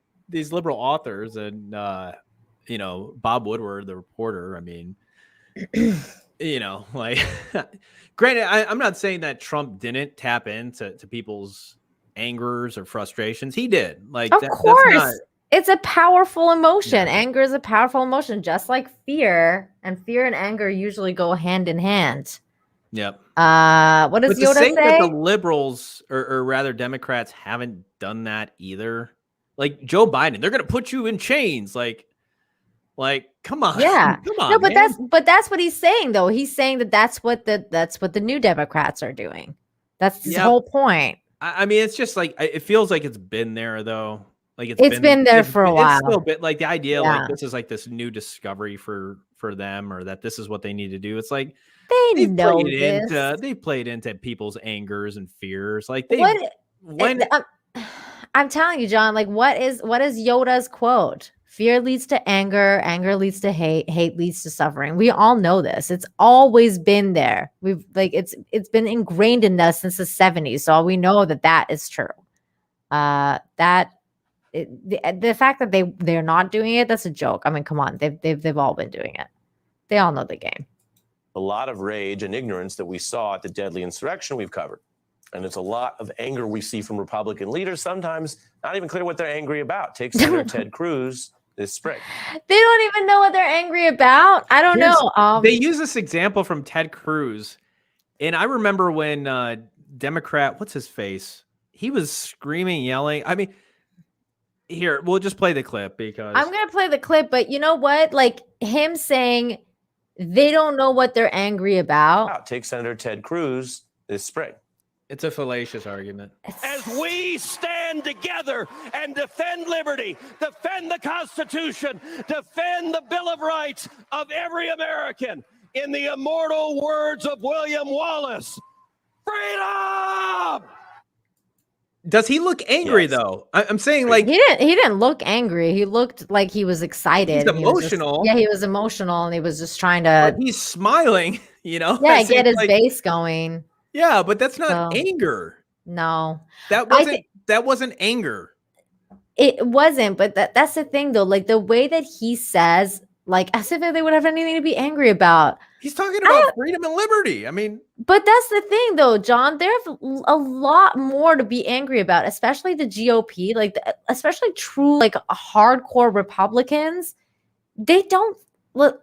I can't even say it on this channel, but they really don't think. They think there was a lot of funny business, okay? And if that's true, if that's what they believe in, they have a lot to be angry about. If they don't think that their voice is counted, they have a lot to be angry about, and it's justified anger. If they think that their country's going down the shitter and that like people don't even care about freedom anymore, they have a lot to be angry about. I would be angry too if I was one of them. I'm not, but if I was, I would be very fucking angry. Yeah. Now, anger Look at can his drive fucking face. all kinds Look at of his smug, smiley, Look at psycho face. Look at him. He's just Now, laughing. anger can drive all kinds of situations, psychologically, personally, socially, politically. What we are seeing here, to say That's the exactly what very we're straightforward seeing in thing, this is that climate right one now. Psychological warfare. It's definitely psychological warfare. Real quick, John Burns, thank you so much for the $5. As comedian and actor Chris Rock has claimed that cancel culture has led to unfunny and boring material from comedians. Yes, I remember that a few weeks ago or a month ago or whatever. I don't even know how long it's been because time goes by so fast now. But yeah, so he hasn't been like canceled per se, but yeah, he did have comments about it. I forgot about that. Thanks for reminding me. Also for $2 says, check out Chris Farley's as Newt Gingrich. Very funny. I've seen that. I love Chris Farley. Chris Farley is freaking funny. He's a freaking king. I love Farley. Okay, here we go. that has largely tried to avoid this, the Democrats, are picking up on how anger works, possibly more justified than some of the Republican anger that we've seen. This is anger about people who might put their personal convenience or their personal conspiracy theories above, the Democrats say, your family's safety. Will Democrats tap the anger of the unvaccinated in a new way? But you aren't going to help, at least get out of the way. Oh my Be God. patient, but our patience is wearing thin, and your refusal has cost all of us. On COVID, whenever I see that clip, I just message to platforms like Facebook. They're killing people. I mean, look, the only pandemic we have is among the unvaccinated. And they're killing people. So, like, COVID is not, like, don't be scared of COVID anymore. COVID's nothing. It's the unvaccinated. It's the unvaccinated. Ooh. It's those fuckers over there. Get them! It's fucking ridiculous. Thank you, Kai, for modding. Thank you so much. Appreciate it, Kai. Thank you. It may not be a strategy, but it's certainly a mood. One of the most famously measured people in American politics, moderate Joe Biden, making it very clear day after day when it comes to COVID and the anti-vaccination movement, he's had it. Joe Biden was moderate? I mean, he's moderate in some of his politics, but when it comes to COVID, I just see an extremist. Like, this guy has become... Joe Biden wasn't moderate when he was bringing down the hammer. Oh, never mind. I can't get into this. John Burns, thank you so much for the $5. Says the video of Ted Cruz reminds me of a Howard Dean's blow up during the 2004 primaries. Speaking of possible boomerangs. Exactly, John. A Democrat, Howard Dean. He was excitable, he was emotional, but it's not anger. Like these fuckers just twist everything. That's just like that was the whole argument about the insurrection was that like Trump used the word fight. So they were like, oh, you used the word fight. So he means that he wants them to go and kill everybody. And it's like, dude, no, that's not what the word fight means in that context. When John and I say fight for your right, we don't mean go and kill everybody. Okay. Like United Non-Compliance. Fuck, man. It's crazy.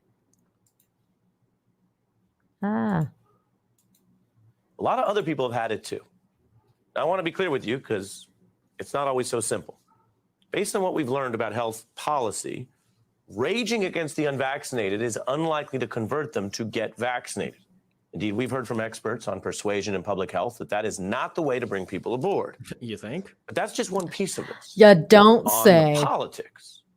Raging on behalf of doctors and nurses and teachers and on behalf of science itself, well, that may not only be cathartic for some people, it may be the Democrats' road to a righteous anger, which we have seen in American politics is a proven, renewable resource. If you're mad as hell and you don't want to take it anymore, well, maybe you've come to the right place. You hear the music, that means it's a very special day on the beat. We call it Che Day, with political strategist Che Komanduri, a veteran of several presidential campaigns and to whom we are indebted for some of the points we just went through. This is Good the to see- most ridiculous shit I've ever heard. Like, this guy will just say the most insane shit right now, and it's also super racist. It's a little funny because this guy's white, so it's I funny. think I do remember. Okay, But he's not GOP, so he's not taking it personally because he's a Democrat. He can't take it personally. He Democrat white is He just different has to than take it. Republican white. Yeah, he's just he's been the oppressor for ages. Get out of here, white guy. White You asshole. again, sir. You probably your Good to see you, granddad Ari. How probably are you? owned slaves. I'm good. Not all anger is created equally. No one's out here saying just rage through the week or the year. But as we quoted, you argue that the Democrats may have stumbled or found something here. Explain. Yeah, anger as a political commodity has been wholly owned by the GOP for over 30 years. Wholly It was owned. 30 years ago They've that had Newt Gingrich and sole Rush ownership. Limbaugh made the GOP the party of angry white males. 30 years later, nothing has changed. The party's base is still angry. It is still white. It's so angry and white. It's angry. It's white. Okay. Oh my god. We've heard this before. Oh my god. 30 years later, it's still angry. He said, It's still white. it's wholly owned by them. The Democrats have not ever used anger as a tactic whatsoever. No, okay, no, buddy. no. Thank you for the fallacies. Appreciate it. He's saying that the GOP though is He's super white. he's so white. Oh my god. Oh, this guy's so racist. Okay, It is here we still go. male. During that period, Democrats have avoided anger. And part of the reason has to Oh, also like it's still male part. Like Yeah. what? There's no Republican women. Like I don't understand. Like Yeah. they don't exist. I don't. We think- can't acknowledge them. They Pretty don't sure count. they exist. They don't count. Even though we're all for women, we won't count Republican women. There's a ton of Republican women, and I mean like a shit ton of Republican women that voted for Trump because Trump is actually very like female friendly, like when it comes to and I don't mean like in the handsy way. I mean like he's like hired a lot of women, like the Trump hotels and like all sorts of he has a lot of great hiring practices for women. So like a lot of Republican women's really do like Trump because of that. Sure. I mean, I think I've seen a lot of women.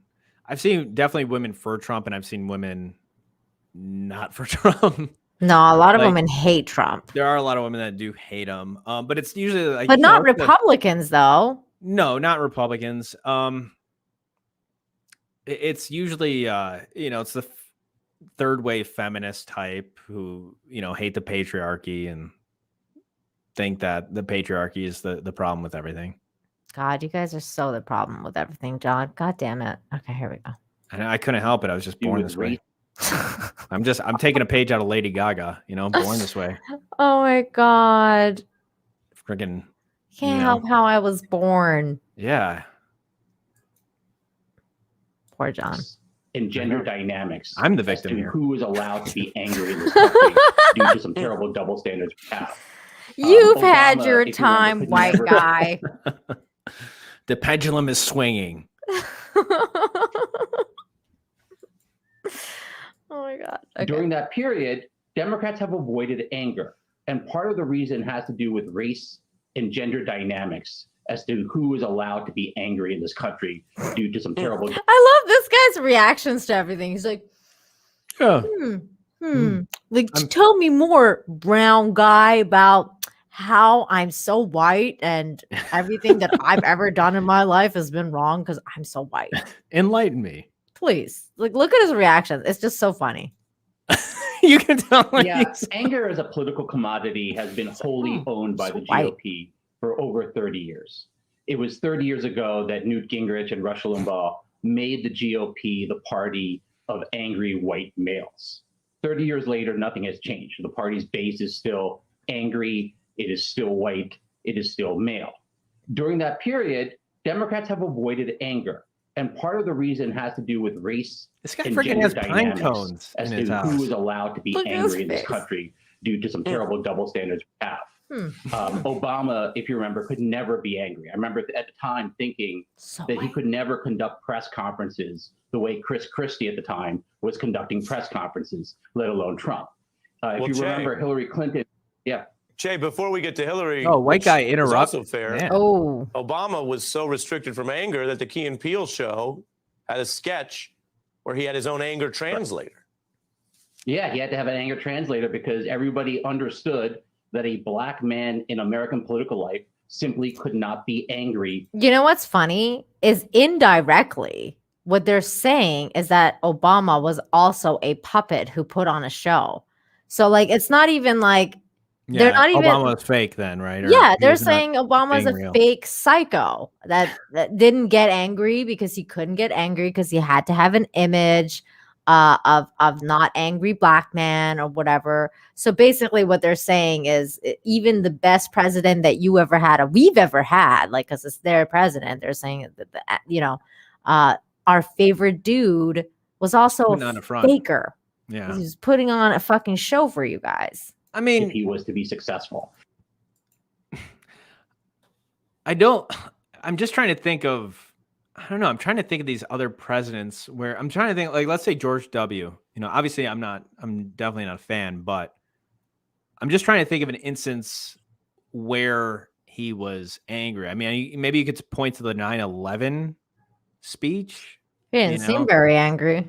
Yeah, but he didn't seem angry. He seemed, he didn't seem. I'm just trying to find a time where, again, this idea of the Republican Party is. He's a Republican president. I don't remember that. Usually it's not. I think Trump. I'm trying to think of Trump certainly got painted as angry, and he did stoke a lot of emotion, but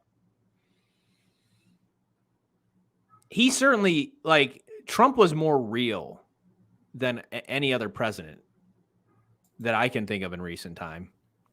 Yeah, but he wasn't really angry either. Like Trump, That's why I say he's real. I don't think it was necessarily you could tell when he was not happy about something, but I don't know. Anger is a very strong emotion. Certainly, I'd say in the 2016 rallies, some of his rallies that he put on, he certainly again he stoked emotion. Mm-hmm. But anger, he was passionate. He was a passionate speaker, and he spoke passionately. Just similarly the way to Ted Cruz was doing it. He was passionate about what he was saying, but it wasn't really anger. Have you ever heard that dude in Germany in the 30s? Yeah. You ever heard of his speeches? Because ever seen those videos? That's fucking angry. Okay, that's anger. Yeah, that's some angry political speech. Same with Mussolini.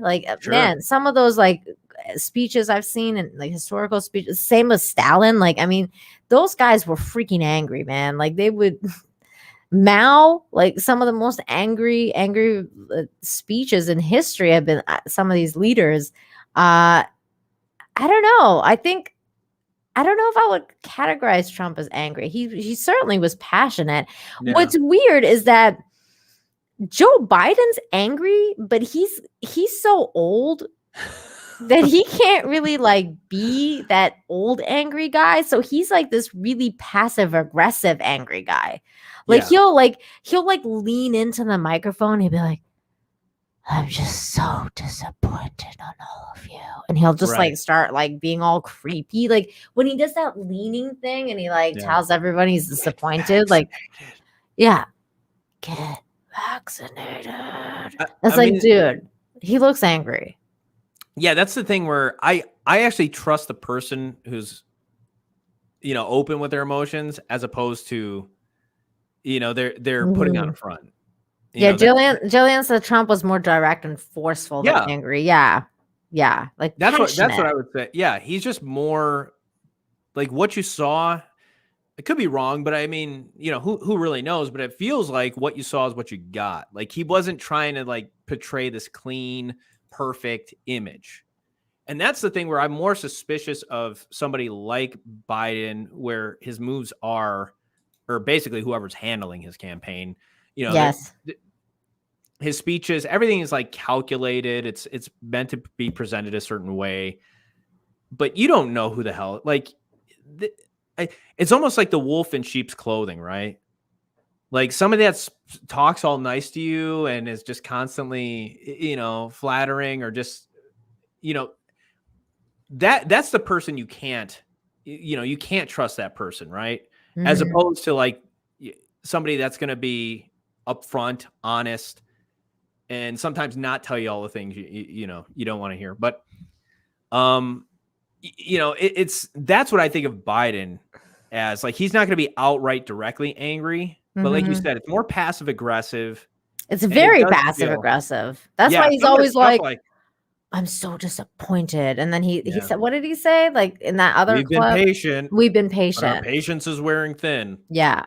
Like that's such a passive aggressive thing to say. That's like what parents say to their kids before Yeah. they're like about to get the whip out. That was, I have to say, like, that statement, like every time I rewatched it today, because I was gonna, I had an idea for a video, and I'm just like, Mhm. that statement in itself is so infuriating, because he thinks that he has way more authority than he does, or he's trying to enforce more authority than he does. And it's Yeah. like people that one girl that released that one woman that put out that clip of like, you ain't my fucking dad, and Yeah, just yeah, like, yeah. I going love like, that. I mean, That's so good. that's how I felt too. It's like, who do you think you are? Yeah, I think that's how most Americans felt. Like the ones that didn't vote for him was probably like, motherfucker, who the fuck do you think you are? That Like, little statement, it yeah, was just like, that was infuriating. That it stoked some was. anger in me. It was like, I mean that Bitch. I'm always angry now, John. God damn it. Rudy, I want to address this comment. Rudy says years of war after war, then you come back to retire, mentally crippled, physically broken, but hopeful. Then you see the news and the culture and learn you've sacrificed for the freedom of idiots. Rudy, I'm sorry, man. First of all, like, thank you for your service. yeah. Thank you. I don't. It's a terrible thing to feel that way, but at the end of the day, like, you did the right thing. Like, you had to do what you had to do, and it may have been for idiots, and they may never say thank you for it, but it's because of you that there is freedom. Like, it's because of people like you that there's freedom. So don't, like, first of all, definitely come and hang out with me on Infinite Hope, because if you feel like you need some hope and you need to be reminded of the fact that there are good humans out there, that's what I do on Fridays. So definitely come and hang out. Get some more positivity in you. It's tough, man. It's tough, but at the same time, I don't like. I try to stay hopeful too, because I don't think that this is one side of the picture. This is one side of the coin. We're not all like that. Not all people are like that, and people are thankful, like, of the sacrifices that you've made, and people like you. So I hope, I don't know. I hope you understand what I'm saying and you get something out of that. But it just breaks my heart when I read stuff like that, because it's tough. It's a really tough time to deal, especially in the States. If you're like, if you're living in the States right now, it's tough. It's a terrible time. Did you have anything to add before I press play? No, other than, I mean, just thank you for your service, Rudy. You did a noble thing. You did what you thought was best, and no matter what, I think that's a commendable thing whenever anybody does something that they think is the best thing that they can do, so, hindsight's always 20/20, and sometimes, our best of intentions are, we find out that, well, maybe it didn't yield the results that we wanted, or what, but at the end of the day, like, all you can do is just live with the knowledge that you have and make the best decisions. So, I just want to say thank you, man, for defending this country and being willing to do that, because, at the end of the day, You know, especially against, you know, if not for people that fight for this country, we don't have the freedoms that we enjoy and we appreciate. And, you know, we thankfully, you know, whether you're an idiot or not, and certainly I think I can fall in that category too. Yeah, you know? me It's like, too. I'm not like, you know, I don't think I'm exempt from, I don't have it all together. I'm not the most intelligent person. John doesn't like Halloween. He's definitely an idiot. Yeah. Sometimes. So It's there okay. you go. It's okay. But you know, it really is a gift to be born here. And, you know, I'm very thankful for anybody that has put their life on the line and you know, sacrifice their safety for ours. Even if, you know, the fact that they were willing to do it, you know, is commendable. It's like, that's like hero stuff, man. Like, Yeah. that's not everybody's willing to do that. And yeah, a lot of love for Rudy in the chat. So thanks everybody. I love my chat. My chat's the best. Okay, here we go. By the way, I just also want to say a special hello to Citizen 333 because I know we used to hang out a lot in the midnight hour chats. So just what's up, man? Shout out. Good to see you, Citizen. I agree with him too. I think, you know, that was one thing that Trump, you know, he definitely made. That was one of the things that he mentioned when he was running, was that he wanted to do more for veterans. And I thought that was a good platform. I mean, he had a lot of good platforms, Trump, at the time. And more needs to be done, for crying out loud. Like, I agree. We sent too many. I don't know. You know, you got to take care. You got to take care of those. You know, those people that are laying their necks on the line. You know, and that the government owes them that. So let's finish what these idiots have to say, because there's still a couple things I want to go through. Sure. That is, you know, Donald Trump did not need an anger translator. He was himself the angry person, the angry translator, you know, of the GOP base. Hillary Clinton, if you remember, allowed herself that moment of anger in the Benghazi hearings after being peppered endlessly by stupid GOP questions. It's just a moment. Oh my God. I have to pause this because that moment of anger. Bitch's been angry for 5 years. Okay. She's been angry since Monica. She's been angry for so long. She's still angry. By the way, have you seen her? It's over for her, man. Have you seen what she looks like now? I think so. Yeah. Good Lord. It's done. Hey, man, COVID's wearing up on everybody.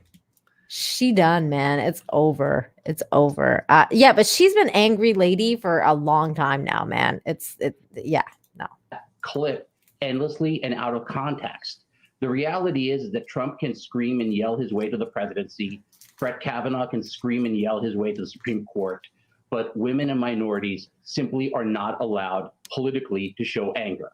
And the Democratic Party, as the party of women and minority voters, restrain themselves from showing anger or tapping anger. That has all changed. If you look at the recent California recall, the Democratic Party has become the party of angry vaccinated voters, and there are millions of them.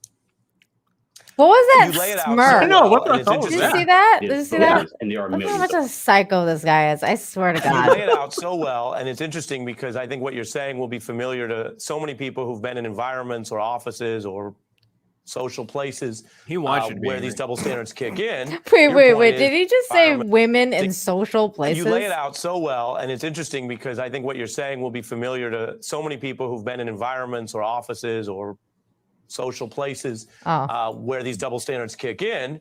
Your point is that if you're sitting around in a campaign and you've worked on them, you're not changing that. You're trying to get to 50+1. So the Obama folks are saying, well, the long-term project of shifting that systemic, structural, workplace, sexism, racism, et cetera, is going to happen after November. And yet you're also helping expose some of that, why there is this sort of gap.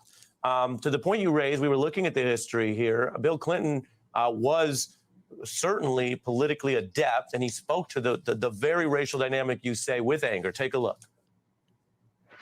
This is psychologically a difficult time for a lot of white males, the so-called angry white males. It's pretty easy for people like that to be told by somebody else in the middle of a political campaign with a hot 30-second ad, you didn't do anything wrong, they did it to you. Given that, what do you see here in what you call the anger of the vaccinated, which, while not exclusively on the left, leans that way, we've seen in the data? Yeah, I mean, the Roman philosopher Seneca said that anger is really about defeated expectations. The reason, Dude, for example, this guy goes, the Roman quoting- philosopher, whoever says something, and look at this guy's face. Like, the Roman philosopher Seneca said that anger is really about defeated expectations. The reason, for example, that you get angry when someone butts in front of you at the grocery store line is because you did not expect that somebody would behave that way. You get upset about it. What we are seeing with vaccinated people is that it was an expectation that vaccinated people had, and I certainly had it myself as a vaccinated person. that you want to get everybody would COVID the again. vaccine. That's the Everybody would expectation. I love the announcement too. I'm a vaccinated person. Yeah. Want to qualify it. Really? Like, you don't say. He's gonna say, that everybody else was going to get vaccinated. No, I think the anger would come in where your vaccination doesn't work and you still get COVID. That would be disrupting your expectations, wouldn't it? You would think, right? Like, you would think. And then there's Chris Rock that comes out, is like, I'm getting angry because all these motherfuckers aren't vaccinated while I'm vaccinated. You were promised a vaccine that fucking worked.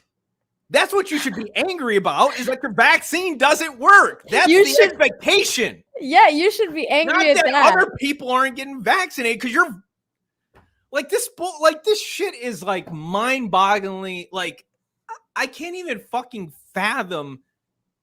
It's so bad. It's like you. Whatever. It's so bad. It's too much stupidity to process. It is. It's way too much stupidity. Myself as a vaccinated person, that everybody would get the vaccine. Everybody would get the vaccine, and we would all agree to end this pandemic. And the fact that that did not happen has led to real anger. We agreed that we might do it if it worked, but I don't know. And besides, not all of us agreed that we were going to do it. I mean, I didn't. There wasn't this mass agreement that everybody said, like, yo, we'll get it. And then Biden wants to say, many people said they would get it if it was FDA approved. I didn't hear fucking anybody say that shit. No, nobody said that. Anybody say that. Nobody said that. Don't fucking put that argument out there. Especially people like me and like Eric July, who don't even give a shit about the fucking FDA. Like, what? Yeah. Like, they're fucking the epitome of perfection. Yeah, who gives a shit about what the FDA has to say? That how many drugs have they how many drugs have they recalled? Recalled. Yeah, exactly. No. In the country, and it's something that the Democratic Party can very much tap. If you look at the GOP, one of the reasons that they've been so successful tapping anger is that there is, and there was, continues to be an expectation by white men that their status will not be touched. That the status when I heard this shit, I was listening to this last night. Now that's an unrealistic expectation. I think I shared this to you even before I heard this. Look at this guy's face. I know. What? I just gotta. I'm just gonna snip that real quick. That might be a possible thumbnail there. Please do it. Please. There we go. This is the most amazing thumbnail I've ever seen in my life. All right, just cool. this guy straight up like calling him a fucking white male, and this guy's just like, I've never ever. What do you say? It's like, I've never thought about that. I'm sure there's somebody's gonna say, well, that's just your white privilege. Of course, you've never realized this. It's like, I'm not even gonna go into my upbringing, but God, John, it's just I'm sick and I'm sick I was and tired of it. I was born with a silver spoon in my mouth. Never had to work a day in my life. It's so great being white. I know. Really, super white. I'm sorry. It's one thing to be white, but you're super white. You're on this whole nother level. It's on a whole other level of white. Loving my white privilege. Nina. I'm loving it. We're gonna get into it. We're gonna get into it right after this. But for him to turn this into like this kind of dynamic, It should not continue. However, that was their expectation, and they are endlessly angry about it. And the GOP has been very adroit at exploiting and using that anger. It's time for fucking too Democrats busy to to do the be same. angry, man. Anger is a great tool to mobilize voters. The Republican Party has shown this for 30 years, and it's about time that Democrats do the same. Okay, thank God that's over because I cannot listen to that guy ever again. This is why I don't watch mainstream news. Everything is a race. You know what's funny is like in reality, when you think about what brings people together, it is ideas and beliefs. Absolutely. And race has nothing to do with it. Zero. People join around people with common beliefs and ideals. I feel connected to those people regardless of their race. And I don't care how, white people with these crazy freaking ideas and that are like all in on socialism and all this other bullshit. I can't relate with them. I have no idea. And that's just the thing where it's like we connect with people who have the same ideas, beliefs. That's what we connect with. We don't connect on the basis of fucking race or color or any of that shit. Like it's such a superficial, like you're basically believing, even to pull that bullshit argument, like you are believing that people are idiots to think that they're going to believe it.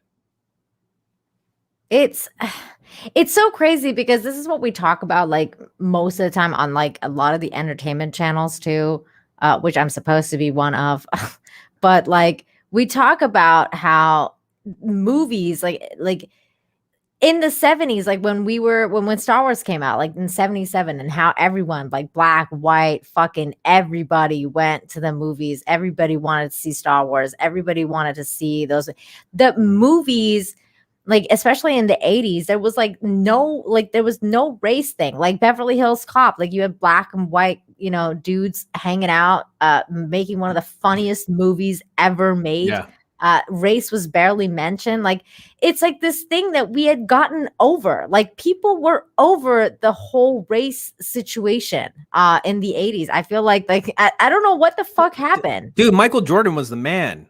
Like, yes, we all, like a bunch of white kids were idolizing Michael Jordan. Yeah, everybody wanted to be like MJ. Like, I bought you got the shoes, or you asked your parents for the shoes and you got them for Christmas or whatever. But I mean, it's like, that right there in itself, like if that doesn't show you that, I don't know. That racial divide was a lot more bridged. Like it was. Yeah. I mean, not to say that it didn't ever happen. Okay, like that's just ridiculous. Yeah, I mean, dude, racism is never going to completely ever go away. There's always going to be discrimination. Discrimination is going to happen all the time.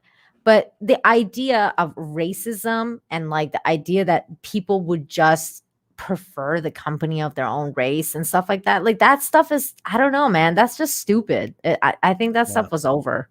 The new discrimination is going to be the vaccinated and versus the unvaxxed. Yeah.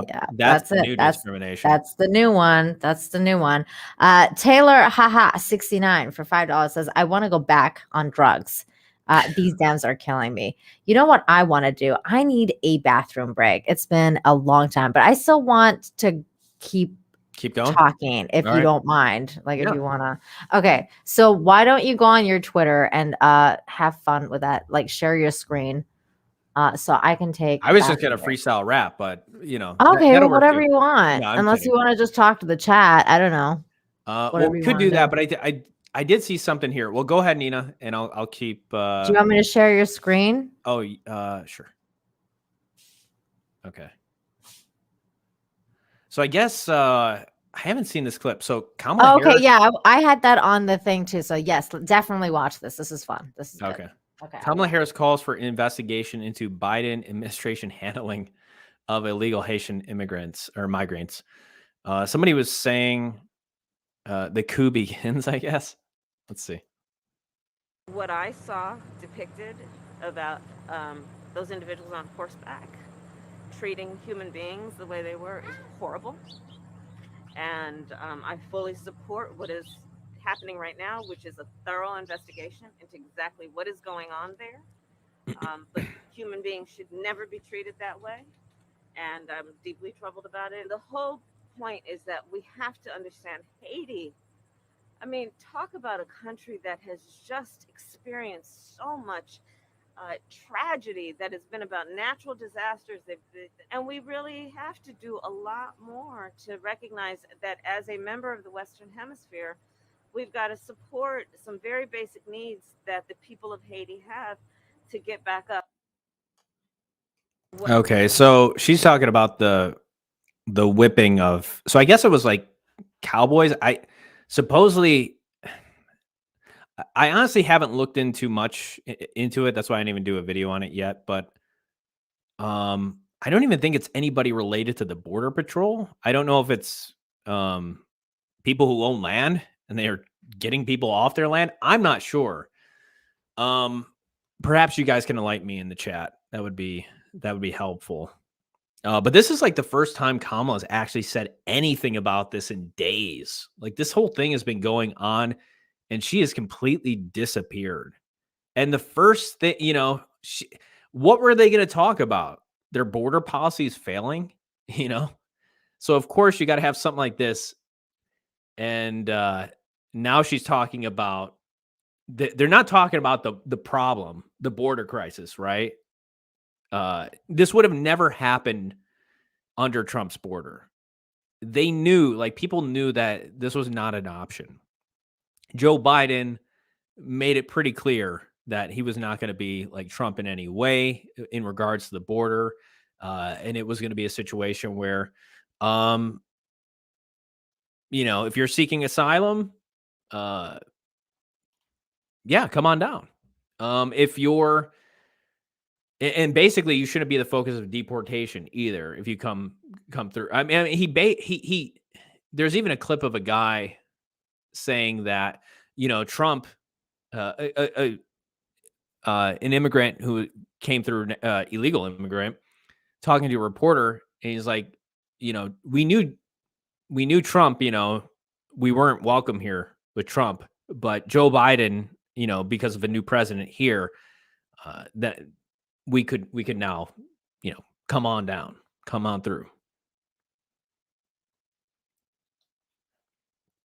Mr. K says, I can't believe how many people actually believe the words these people say.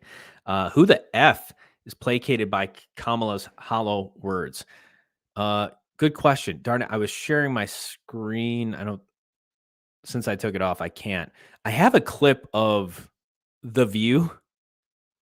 I'll show it when Nina gets back, because I think this is pretty telling that not even Democrats are crazy about Kamala. Not even some of the people on The View are crazy. Hi, thanks for holding me down. Oh, no problem. Can you share my screen? Uh-huh. So this is a video I was going to do, and I guess I'm I'm not sure if I can get hit for copyright. I'm not too concerned about it because this is commentary here. But if I just straight up, oh, this was not the video. Oops. That was that GMA video that I was doing. We're seeing behind the scenes of John Talks. Yeah, that was the editing room. Let me see if I can find. Yeah, here it is. So I don't know if I'll actually put out this video. I guess because I was looking at, after you get a strike on your channel and your whole, basically everything threatened, you start, you're reassessing. You're like, I don't know if I can do this or I can do it. I guess if you get a copyright strike, you're done for same thing. You're done for 7, but they can demonetize your entire channel, or I don't know. So I'm like, it's really, most of the time they'll copyright claim you, and you don't have to worry about strikes. But I don't know. What's BTS? PTS. Yeah. I don't know what that is. Oh, PTSD? No, BTS. Behind the scenes. Ah, behind the scenes. Okay, so yeah, but here's this video. So the View, Whoopi's talking about Kamala's coming on Friday. Oh, she is? Yeah. God, Whoopi Goldberg has lost her shit too, man. That's another one. Vice President Kamala Harris will be here. Yay! Kamala Harris look at this. will be here. And we got questions for her. And we got. That girl doesn't seem very happy about this. Because that's what we do. She's not excited at all. No. Questions for what we do. She's like, like, she's a Democrat too. I actually looked this up. Is she?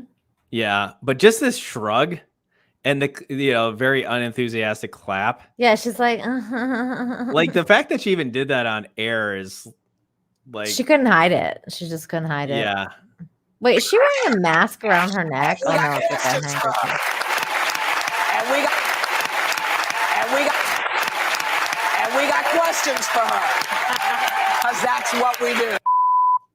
So, and I just thought that was funny to show that even Democrats, they're not fond of her at all. they're not crazy. Like, I don't know what there's to really be crazy about other than she's a woman and, What did you she's the think first- about what she said about the border control thing?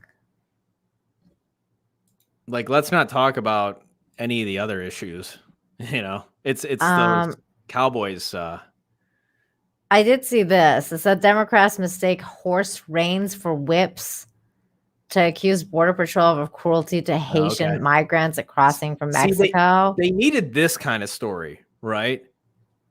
They needed this story to start talking. Like, this is the first thing Kamala actually says. She's not going to actually confront the issue for their Which is that she's idiotic in charge policy. of the border, Right. and they literally they shut down the wall thing, and that was the first thing he did as president, right? Yeah. This is why it's so crazy to me. They did so many things within 24 hours of becoming president, they undid, I should say, a lot of different policies that Trump had. But somehow they ended up fucking up Afghanistan anyway. So I don't really understand how you could go in and be like, well, I'm going to change all of these things that this president did. But then with this one thing, I'm going to do the complete, I don't know. It's just, I'm going to ignore all the, it makes no sense to me how he handled the whole Afghanistan thing. But in this one, apparently these border patrol people, it looks like they were using whips, but they weren't. These are their horse reins. So it says the U.S. Border Patrol has been accused of cruelty towards Haitian immigrants crossing into Texas, as an activist claimed its agents used whips against them. The agency says mounted agents used reins to control their horses amid the ongoing drama with migrants crossing the U.S.-Mexico border at stretch of the Rio Grande near the small Texas town of Del Rio. The Democrat activists claimed that mounted BP agents were rounding up Haitian refugees with whips. That's not true. This is unfathomable cruelty towards people fleeing disaster and political ruin. The administration must stop this, tweeted so-and-so, blah, blah, blah. So this is one of the videos. Gosh, man, look at the mess that is accumulated over there. See, he moved his horse. Yeah, that's not a whip. That's a he uses rein to move the horse, but it looked kind of weird because it looked like he was saying it to this guy, and then he falls. Yeah. Mind you, you got okay. But this doesn't look like you know, like in the Planet of the Apes where they're rounding up humans and Yeah, stuff. yeah, like, yeah. Like that's the picture they want to paint. You know, it's like That is not really what's inhumane. going on, mind you. Like They're what? just there, like they're just. We're having a hard time. Our family sends us money, but we can't eat. We have children, but don't have diapers. Look, now I have to cross to the Mexican side with wet money to be able to buy things for the child, and we have nothing. We're unable to eat. I need help with everything that's happening to us over there because there are a lot of children, and they're only removing the single parents, and the children are left alone. Just imagine. So this is the only okay. But he's not whipping anybody. He's like twirling around something. He's twirling the rein. I mean, it does. Yeah. It's not a good look. Okay, I'm not gonna say that it's a good look. Sure. But then again, well, is he trying to? I guess the thing here, like, you know, what are they trying to stop?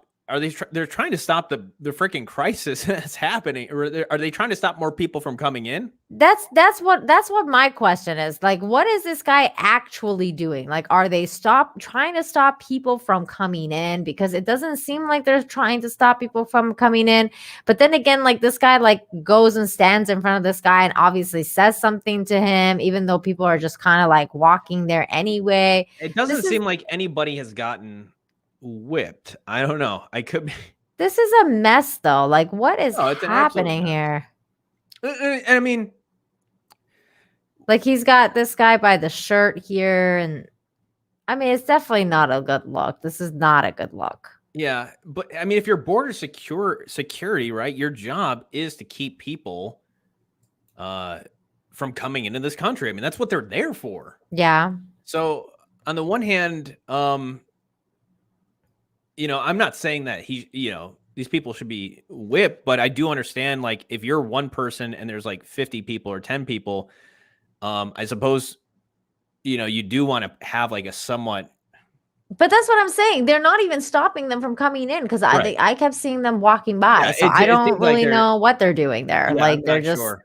I mean, they might as well stand aside at this point. At Like, this point, yeah. I mean, it's like such a mess. But I mean, Yeah. you need more people there. Like, that's what obviously I'm saying. You way either have more to have a security. lot more people there, like not just like 5 people on horses, horseback, or like, you know, I don't know, have a proper military there. Like, I don't know what you would have. National Guard. Like, I don't really know what you would have over there to like protect your border. But This is a tricky situation. I mean, I do, like, you got to feel, part of you does got to feel something for these Haitian people. I mean, I absolutely feel a lot for them. I mean, it's just their terrible. country is an absolute ruin. Yeah. I don't blame them for coming here. I probably would try to do the same myself if I'm in their shoes. So Me too. I certainly get where they're coming from.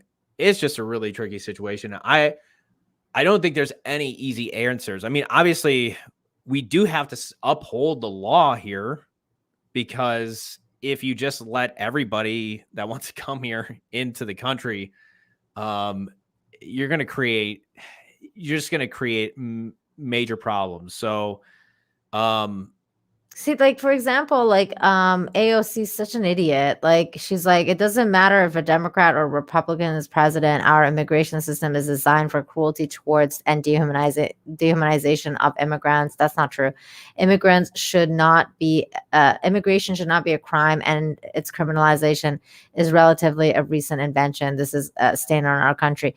Girl, they're not immigrants. They're refugees. There's a difference between an immigrant and a refugee. There's a huge difference. An immigrant, you know, files for immigration. They pay money to come to your country, and a refugee just does this. They just come in and they don't have any money. They have nothing to give. That's why they're leaving everything behind.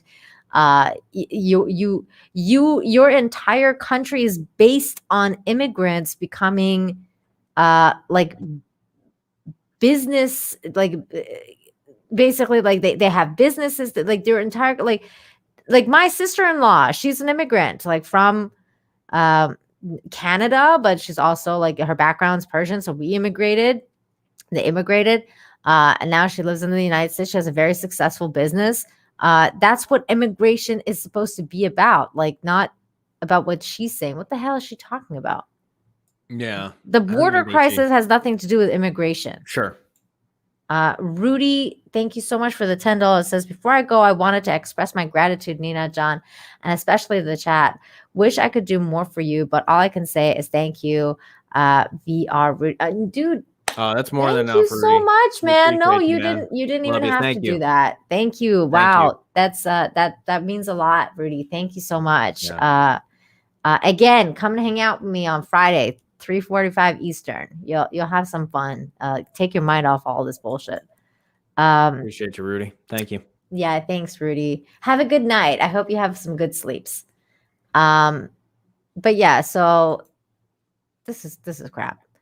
Immigration should not be a crime. Blah blah blah blah blah. The claims made by Hackett and AOC quickly captured the news cycle, while White House Press Secretary Jen Psaki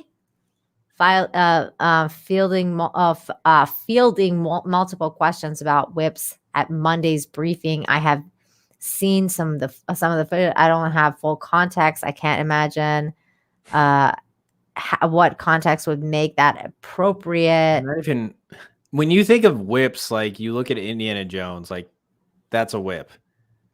You know, Yeah. I don't know. I don't know if these people know what whips are, but I'm sure they do. They probably use it in the bedroom, but you know.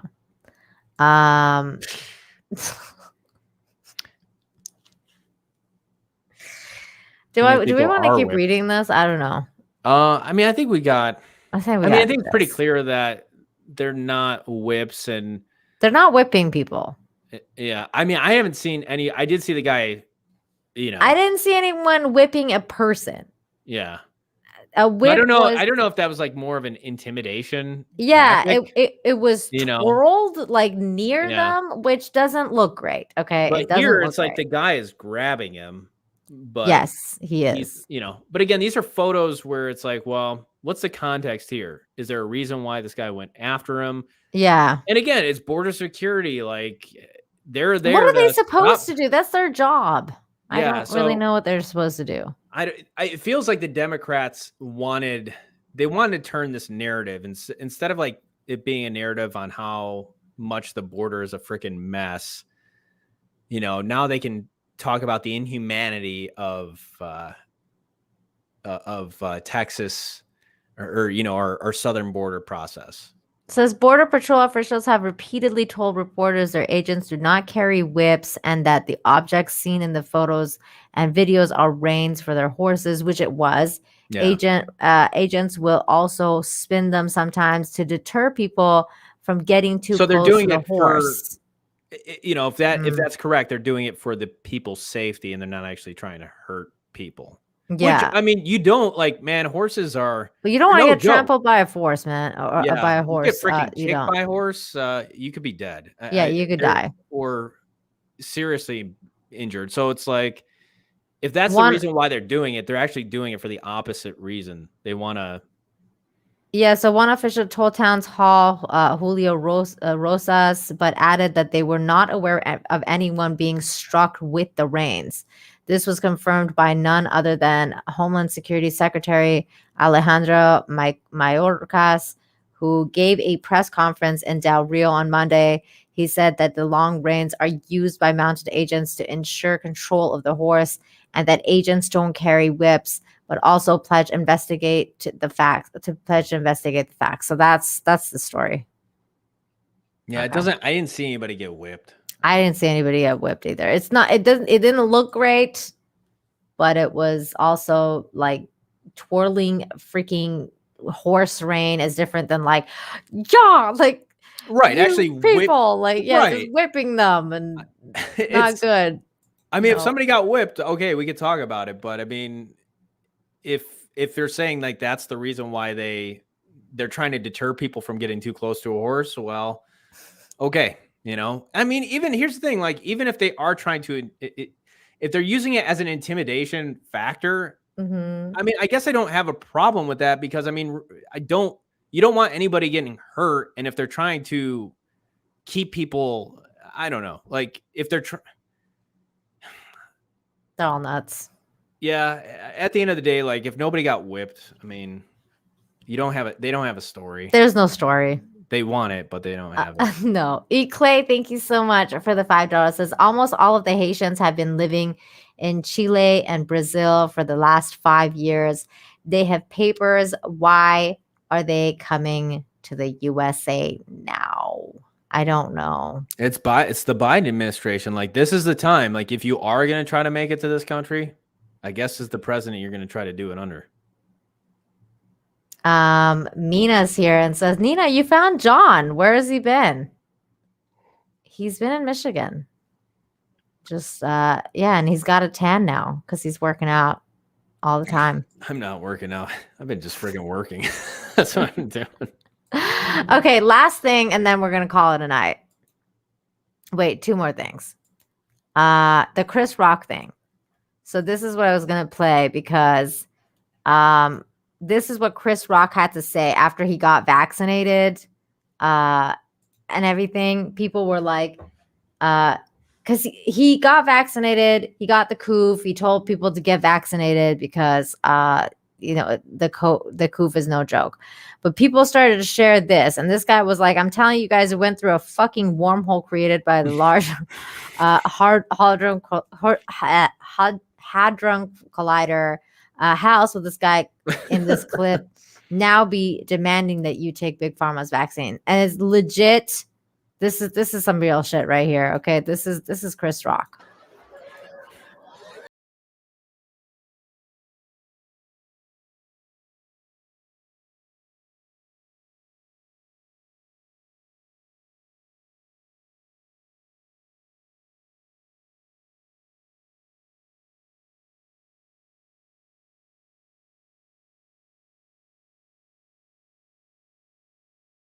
True. I'm gonna pause it once in a while just in case. But Sure. yeah, it's true. I mean, this is so weird that he would say this, that he knows this, right? Yeah. And guess what? Who was in charge of AIDS? Oh, I don't know, Dr. Fauci.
Man, oh man.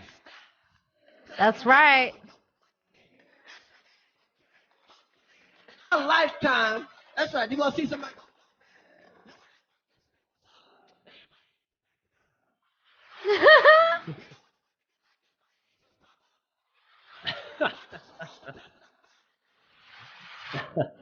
This is so great. Wow. This is when That's Chris like Rock, refreshing, man.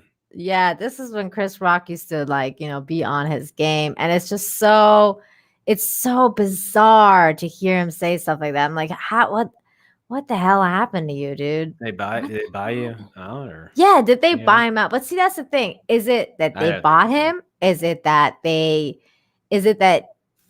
he's actually brainwashed? Like, does he actually think that, like, COVID is that scary?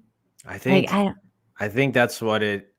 You know, you hear something long enough over and over and over again. You know, it's like 1984, where the party, Big Yeah. Brother. Yeah. You know, 2 + 2 is 5. 2 + 2 is 5. And you know, it's a cycle. I think it is a psychological game where little by little, slowly by slowly, you hear it enough. You hear it Mhm. enough. And they are breaking people down psychologically. It's not like a where they're having, people are having this psychological like breakdown where they're just like losing their shit. It's a gradual thing. Like the water is just boiling until, or the water's getting hotter and hotter and hotter till it boils. And is and it like also possible that it's an effect of like, the people you surround yourself with? Because I feel definitely. like maybe like Chris Rock now, surrounds himself with like the Hollywood elite of the elite that are like basically in the club and are now part of this whole thing. Yeah. So is it possible that his mindset's just being changed because of over time, like, who he's hanging out with and everything like that? You're the five people, the 5 closest people you hang out with. And if you're hanging out with, especially, and that's where it's become this political thing where, it's really like about being an anti-Trump supporter as well. It's like it almost seems difficult for people who were like so anti-Trump. And I don't have a problem. Like if you're anti-Trump, that's fine. Whatever. This is about something way bigger. This is about something way Trump. bigger. But that's the thing where I don't think a lot of these people can separate it, because to them, it's like being anti. If you even start thinking about another narrative, you're like one of those Trump people. I do think it is kind of getting lumped in, even though Trump himself was trying to encourage people to get vaccinated. And I think this is just an entirely separate issue, but people do lump in Trump supporters with it. And that's why, you have somebody like that one guy saying, the one reporter, Howard Stern, a bunch of imbeciles and idiots, because they want to lump you all together and just say like, yeah, if you were a Trump supporter, you're an idiot. And you're probably one of those people that, you believe conspiracy theories and you don't want to get vaccinated either. Yeah. So. Kai, thank you so much for the $3. Says repost this Chris Rock segment as a solo video. Okay. I'll do that. That sounds like an interesting idea. Okay. One last thing, and then we're going to call it. So, I saw this, conversation going on, with Eric July. And usually I agree with a lot of stuff he says. I'm not a huge Tim Pool fan. I'm going to say that right now off the bat. But sometimes Tim Pool makes some good points. And I do agree with with some of the things he has to say. Not a lot, but sometimes I agree. This conversation, so Eric says this conversation is good and necessary. As harsh as it sounds, Tim is right. And well, you don't have kids isn't an argument. And this is coming from a guy, me, that also argued with Tim on this show. Have you seen this clip going around, John? No. So this is Cernovich. So this is a really, really interesting conversation that was being had. And I would like to hear what you have to say, what your thoughts are, because I'll share what I think after we go through it. Here we go. The mandate now is going to be that all varsity athletes in high school have to get a vaccine in Montgomery County, Maryland, where my kid is. My son is a high school baseball player. My daughter is a high school rower. And if they want to continue on in the sport that they love, playing for the sport that they love, and what they go through, they're going to have to get the vaccine. What am I going to do? What do I do then, Tim? I tell my kids, forget baseball, forget crew. Yes. Man, I wish you it, love I the wish system. it were. I wish it were that You love easy. the system more. No. Then tell your kids not to play baseball. What? Dude, that's like telling you not to wear a beanie and not to do this show. baseball is not survival. Baseball is something trains is a people passion. to become adults, If and it they is a put- path to success. Is a path to scholarships, And It you is a- care more about that than your kids. No, I care about my kids because those things are valuable. You care more about the fact they could play baseball than the health and choices of your kids and their freedom. And what you're saying is, well, they're going to make my Give it kids up. do it. And the system in place that they control and the things they've given me are more important than my sovereignty. So be it. It's You not can that simple. choose It's to not live. that simple, dude. You can buy a farm. You can choose to work hard and it's not that simple, man. You know what? I wish I had that simplicity. If it were up to me, they'd be homeschooled and playing private club ball all the time. But guess what?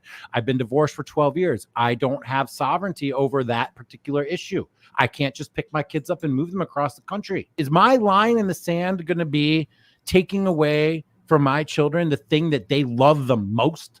Well, I think that's 14 and 16. If it was me, yeah, I would do it in 2 seconds.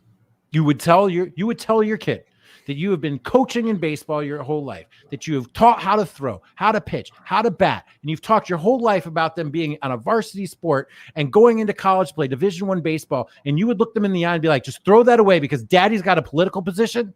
So I know that this is nothing but bullying. It's nothing but bullying. And they have found that open wound, that open nerve, that one thing that I can't fight, which is the happiness and success and fulfillment that my children feel. All right. Wow. Yeah, this is very this has got some layers to it for sure. Yeah. So just to give you my perspective. Sure. I definitely do. I agree with Tim Pool. I know that sounds really weird, but I agree with him in terms of I feel like this is a war. I actually agree with what is going to be what Gary had said on as a response to Young Ripa, which is where's Gary's response? There it is. If we want to keep what freedom we have, we're all going to have to make sacrifices like so many did before us. That includes my kids. It's our turn to fight. Well, I agree with it's an that. interesting way he worded it. Because here's the thing. If you take on this tactic that they have with us, the idea that we're going to make you get this thing. If you're going to turn around and do that with your kids and say you can't, in a sense, I'm making you. No, of course not. It would be a conversation. Like I would never It'd be a conversation. Yeah, And I that's would what I'm never saying. make my kids do anything, Well, but I would be like, listen, this is what's going on. This is the reality of things. And it's absolutely your choice. Like to me, I would especially if they're over 18, that's one thing, right?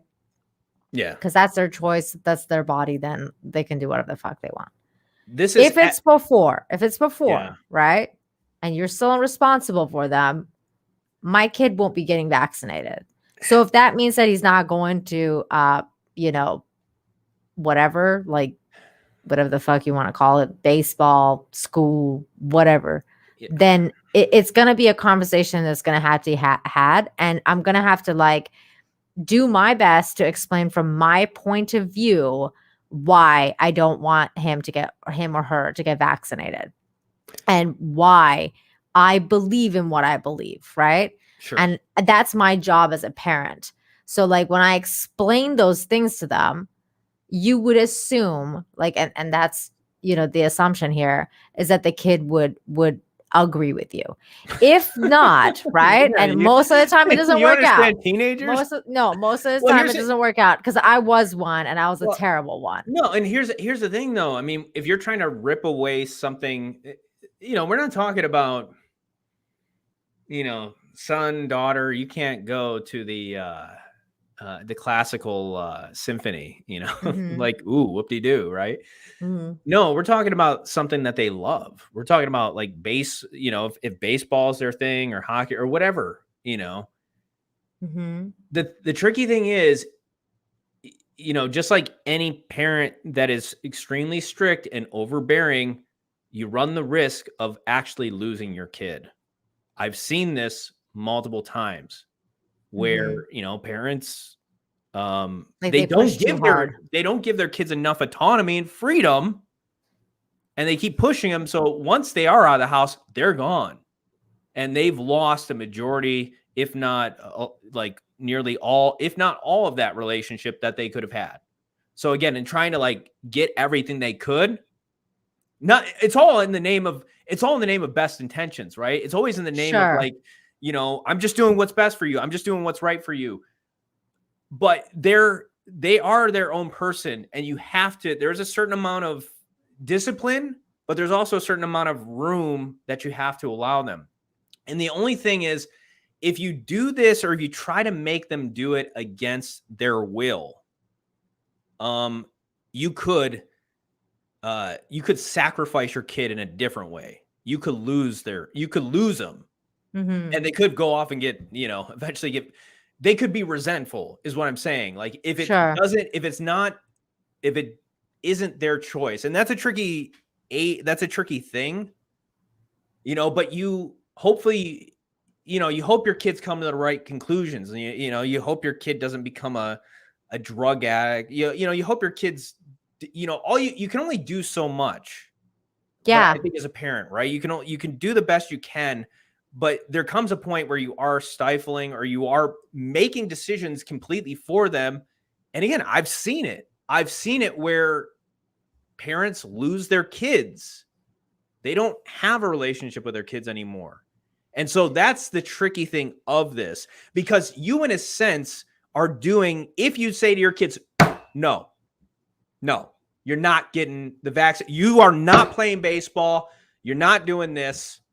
You're not getting the vaccine, period. End of story. You're doing the same thing the government's doing. Yeah, but you're not though, John, because You're saying hold on. You're not saying you're not going to play baseball. Who's saying you're not going to play baseball? Well, you got to get vaccinated. And this is why people you got to get vaccinated. Yeah, but you right? don't. They're going to make you're only getting vaccinated if you're going to play baseball in school. That's the thing. Nina, right? That's what we're fucking talking about here. No, but that's the thing though. Like if you take them out of school, right, and you sign them up for private this is about being able to build your future. Like if they do want a scholarship or something like that, they can go to private clubs, can't they? Like, I don't understand. If it's a mandatory thing for all varsity athletes, I don't think it's going to be restricted for private or whatever, It doesn't. Okay. So you're saying it doesn't matter. Like the private clubs will still have I think so. Vaccine status. If this is the argument we're talking about, I guess we're not talking about these exceptions here. Obviously, if there's a different way to go about it, then yeah, but let's say that this is. Let's say the school thing is it. Okay. Yeah. Okay.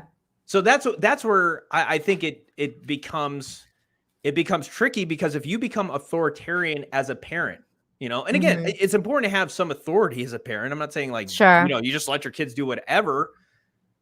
Just like in the sense we have laws in this country, but at the same time, if you become overbearingly authoritative, like you're literally doing the very same thing that the government is doing to you. They're putting their thumb down on you and saying you have to, and you don't have a choice. So, but if they're forcing it on you, like, don't you have? I don't like. That's the thing. Like, if it's something that like the school's forcing you to get vaccinated. Yeah. You tell your kid, okay, well, the school's forcing you to get vaccinated. Like at that point, I mean, like, let's say the kid's like old enough to understand this conversation even, right? Because we're not talking about like a 12-year-old. Yeah. Kid, right? I'm sure the kids at this point have formulated even their own opinions on this by now. It's not like, you're right. And they know your opinions on it. Yeah. So like it would just be like such a long conversation. Like I would just be like, basically like trying my best to convince the kid to at least put it on pause for now, to like because the thing is that it's sad, it's upsetting, like that yes, they would have to give up on their dreams or their wants or whatever, but that's fucking life. Like that's the thing. Like, do you rather other things happen to you because you're gonna take a Nina, it's easy to say that.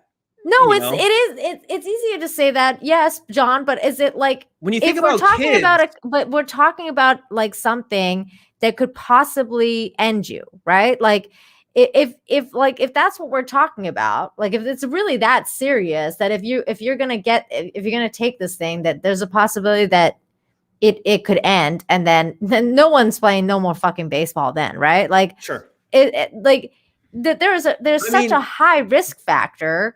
That doing it for their survival. Like it's not, you're not doing it because you don't love them or you don't want them to go have fun. The thing is, if they don't believe the same things that you do about this, and I mean, I don't necessarily I'm not convinced or believe all the conspiracy theories that people are just going to die after 3 years or whatever. You know, I'm not sold on that on all train of that thought either. You know, obviously, if you believe that, I'm trying to word it as carefully as possible so the channel's not gone. Sure. But yes. But the thing is, even if you do believe that, if they don't, you know, good luck. I mean, I think there are things where there are certain things where, you know, you hope your kids make the right decision, but you still have to kind of give them room. Now, obviously, if I don't believe that there's 100% chance that they're going to, you know, croak because of this, you know, my reasoning might be different if I do believe that.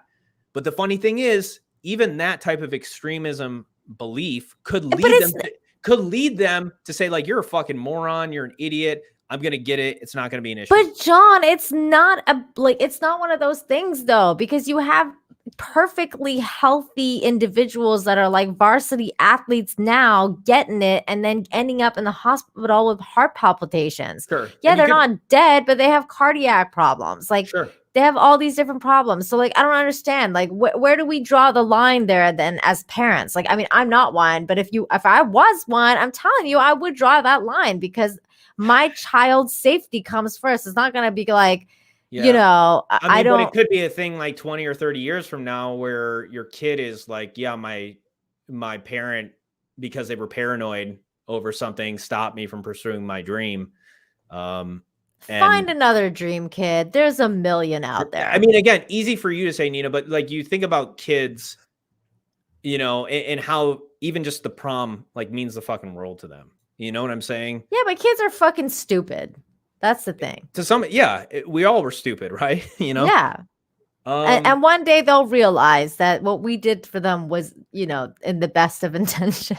I just think, again, I would hope that my kid, I just feel the more you push something and the more, because that's what we're seeing right now, is a government being authoritarian, trying to put you, trying to make you do something. And the more you try to make people do something, a lot of times the more they will resist you, especially if they don't trust you, you know? And, and that's the other issue too. Have you actually built up enough of a relationship and trust with your kid? Exactly. And I know I would, because that would be my kid. My kid would me and my kid would be tight. I just know. So, I mean, if that's the case, then I don't think it's going to really take, odds are then your kid and you are going to be on the same page, and you're going to be and the other side of it is the other thing is if you don't actually have a chance at making it pro in baseball or football or whatever, then there really isn't. That's what I'm saying. Dude, find another dream. Doing it, you know? Yeah. Other than but if that, it's really just the joy of doing it, you can play baseball outside. You can give it up in that sense. So that's another point of the conversation. You know, if you don't have a chance of making it pro, what's the point? Yeah, what are we doing here? Yeah. So I mean, and even then, even if you think you have a chance, or even if you do get a scholarship, the odds of you actually making it to that level where you're making millions, doing it professionally, are very slim. Yeah, Still can happen, but slim. And that's the thing. Exactly, what lessons are you teaching your kids, right? That's where I get with the whole with the entire situation. I'm teaching my kid that they have to be their own person and they have to make decisions for themselves. Exactly. Right, John? But at the same time, you're teaching them, before you teach them that, you teach them your values. So they will understand your values, right? Well, then they'll be okay, yeah, my dad thinks like this, and my mom thinks like this, and these are our values. These are all familiar values, and this is what we believe in, right? Usually that's how families communicate, right? It's not that I'm not teaching my kid anything, but I'm not, at the same time, I came from a situation where I wasn't allowed to make decisions. Mm-hmm. And it becomes trickier when you become an adult. And because you didn't have that freedom and autonomy before, now you got to fucking learn how to do that. You know, and it might sound crazy to some of you, but when you are so limited in your childhood and growing up and restricted, and really you just don't have that many decisions at all to make, and nothing is really your decision to make. Then when you get in the real world, you know, you're almost waiting for somebody to make those decisions. So I had to really, like, it took a while for me to really get my shit together and become a fully autonomous person and take full responsibility for my life and myself. And I'm glad, like, once I did, you know, things really started to click and change big time. But that could have happened so much faster had I been given that autonomy earlier on. No, and I understand that's that. where I see the value in, you know, like kids have to learn, you know, and this is outside of this whole COVID, right? This is a big topic, but I'm just saying, like, kids have to learn on their own. Like, you can't protect your kids from everything. You can't, you know, they have to fall on their own. They have to learn on their own. There are certain things that's part of parenting too, is knowing when to loosen the reins and to, you know, but again, if you have built up a level of trust and you actually have a real relationship with your kid, you will have passed on, you will have transferred your values to them. And when a decision like this comes, they're going to make the right one. The problem is when parents have been absent and they've been authoritarian, you know, in some ways, and restricting, you know, they're more concerned about their kids' behavior, but they don't actually have like a legit relationship with their, and you'll see this with religious circles too. Right. With religious parents, like they're trying to overcompensate and stuff.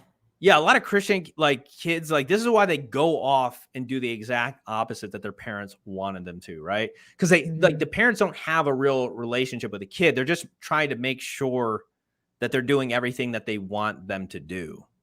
You know, they want them to be on the right road. And again, that it's understandable, right? If you've got values and you have beliefs, that's perfectly fine. But if you have not actually established a real relationship with your kids, you're just an authoritarian at that point, and they will rebel. You know, people freaking rebel. And that's what happens with authority. So,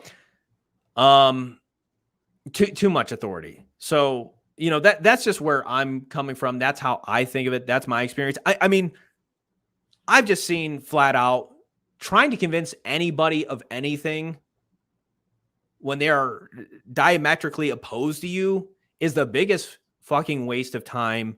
The thing is that the government here is the one that's trying to convince people to do anything, right? I mean, the issue here is that the government is overstepping and they're being like the parent, like to all of us, and being like, you know, you got to do this and you got to do that. Now, the issue now is, okay, do we listen to the government and do we basically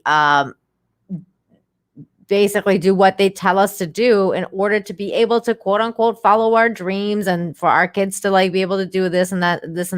And that this is where I think that Gary's tweet really resonates with me, is that if the idea truly is that we're losing our freedoms, if we want to keep the freedom that we have left, we have to make sacrifices. And that's the thing. Like, to me, that's a sacrifice that my Wood family had to make. That's just that's where I stand. And I understand that, like, so, you know, the battle doesn't come that you don't have to go physically sacrifice yourself and go to a war and kill yourself for your country. You can just do it as easily as giving up something that's really truly valuable to you. And I can understand that, just like, you know, giving up a life would be, that's your value, right? Like, you're going to fight in a war. This is a civilian's way of fighting a war, because this is a war. This is a war on freedom. This is a tyrannical war on freedom, and people have to make stands. That's the thing. I agree. And I agree. I want to make wine. So look, I agree 100% with you. I'm just saying that the stand has to be fucking willing. You have to, like, whoever's taking the stand has to actually mean it and be willing. How, you know? like, how old They are can't you be- thinking though? Like, if the kid is 15, how? Okay, come on. I'm just saying, if the scenario is where your kid is diametrically, like, let's say, obviously, if they have the same values as you, like, there's not a discussion to even have, right? They're not going to. Okay. But I'm saying, you know, if your kid is diametrically opposed to you, and they're going to do what they want to do, Mm-hmm. you know, and I've seen this. I've seen this where it's like, if you have not put in the time. Yeah, I agree. If you have not 16-year-olds put in the have no time- perspective if at you all. if you have not put in the time, your kid doesn't respect you, and they're No. going to fucking go the other way. And it's already been done. Like, it's not even an issue. You can try to convince them all you want, but in reality, if they internally resent you, They'll and make don't a like you, different decision. Yeah. they'll buck. The best chance you have at that point, if you want to throw them for a loop, if you have been an authoritarian parent, is give them the decision. Because Yeah, they're like- gonna fucking do it anyway. You know Yeah, what I'm I saying? guess at that point it's more like what was that called? Like doing the opposite, like you do the Reverse opposite. psychology. The reverse psychology, yeah. Yeah. Like you place reverse psychology and maybe they'll be like, well, if you really want me to get it, I won't. I've just seen it 100 times out of 100 or 99 times out of 100. I've seen Wow. it where kids look at anybody. Look at anybody trying to convince somebody else that is diametrically opposed to them. How many times, Nina, have you seen the other party say, you know what?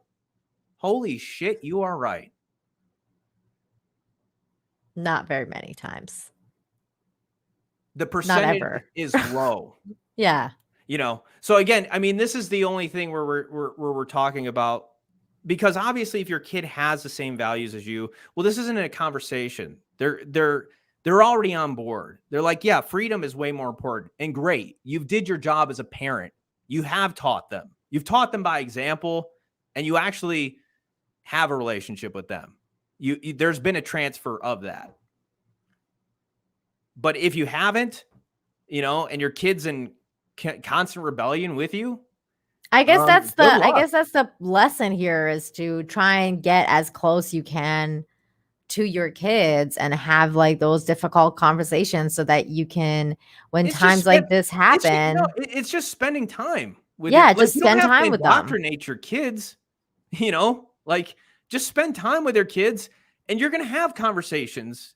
Just Yeah, that's what I because of mean. Like that. just spend time with them, get Just to spend- know them, and be able to talk to them on their level, and they're using their vocabulary and what they understand so that they can better understand you.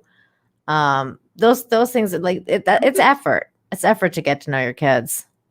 Yeah, I mean, just take, you know, it's like taking an interest in what they're interested in. It's just like being a good parent. Like, really, if you do that, Mm-hmm. like they will automatically adopt like these core principles that are, you know, they'll just see what kind of person you are, you know, and that, I think that's going to be the best. It's like, again, I bring it back to religious stuff, because I really do believe, like, you know, as much as like religious people want to talk about religion all the time, or they want to preach, you know, Jesus to everybody.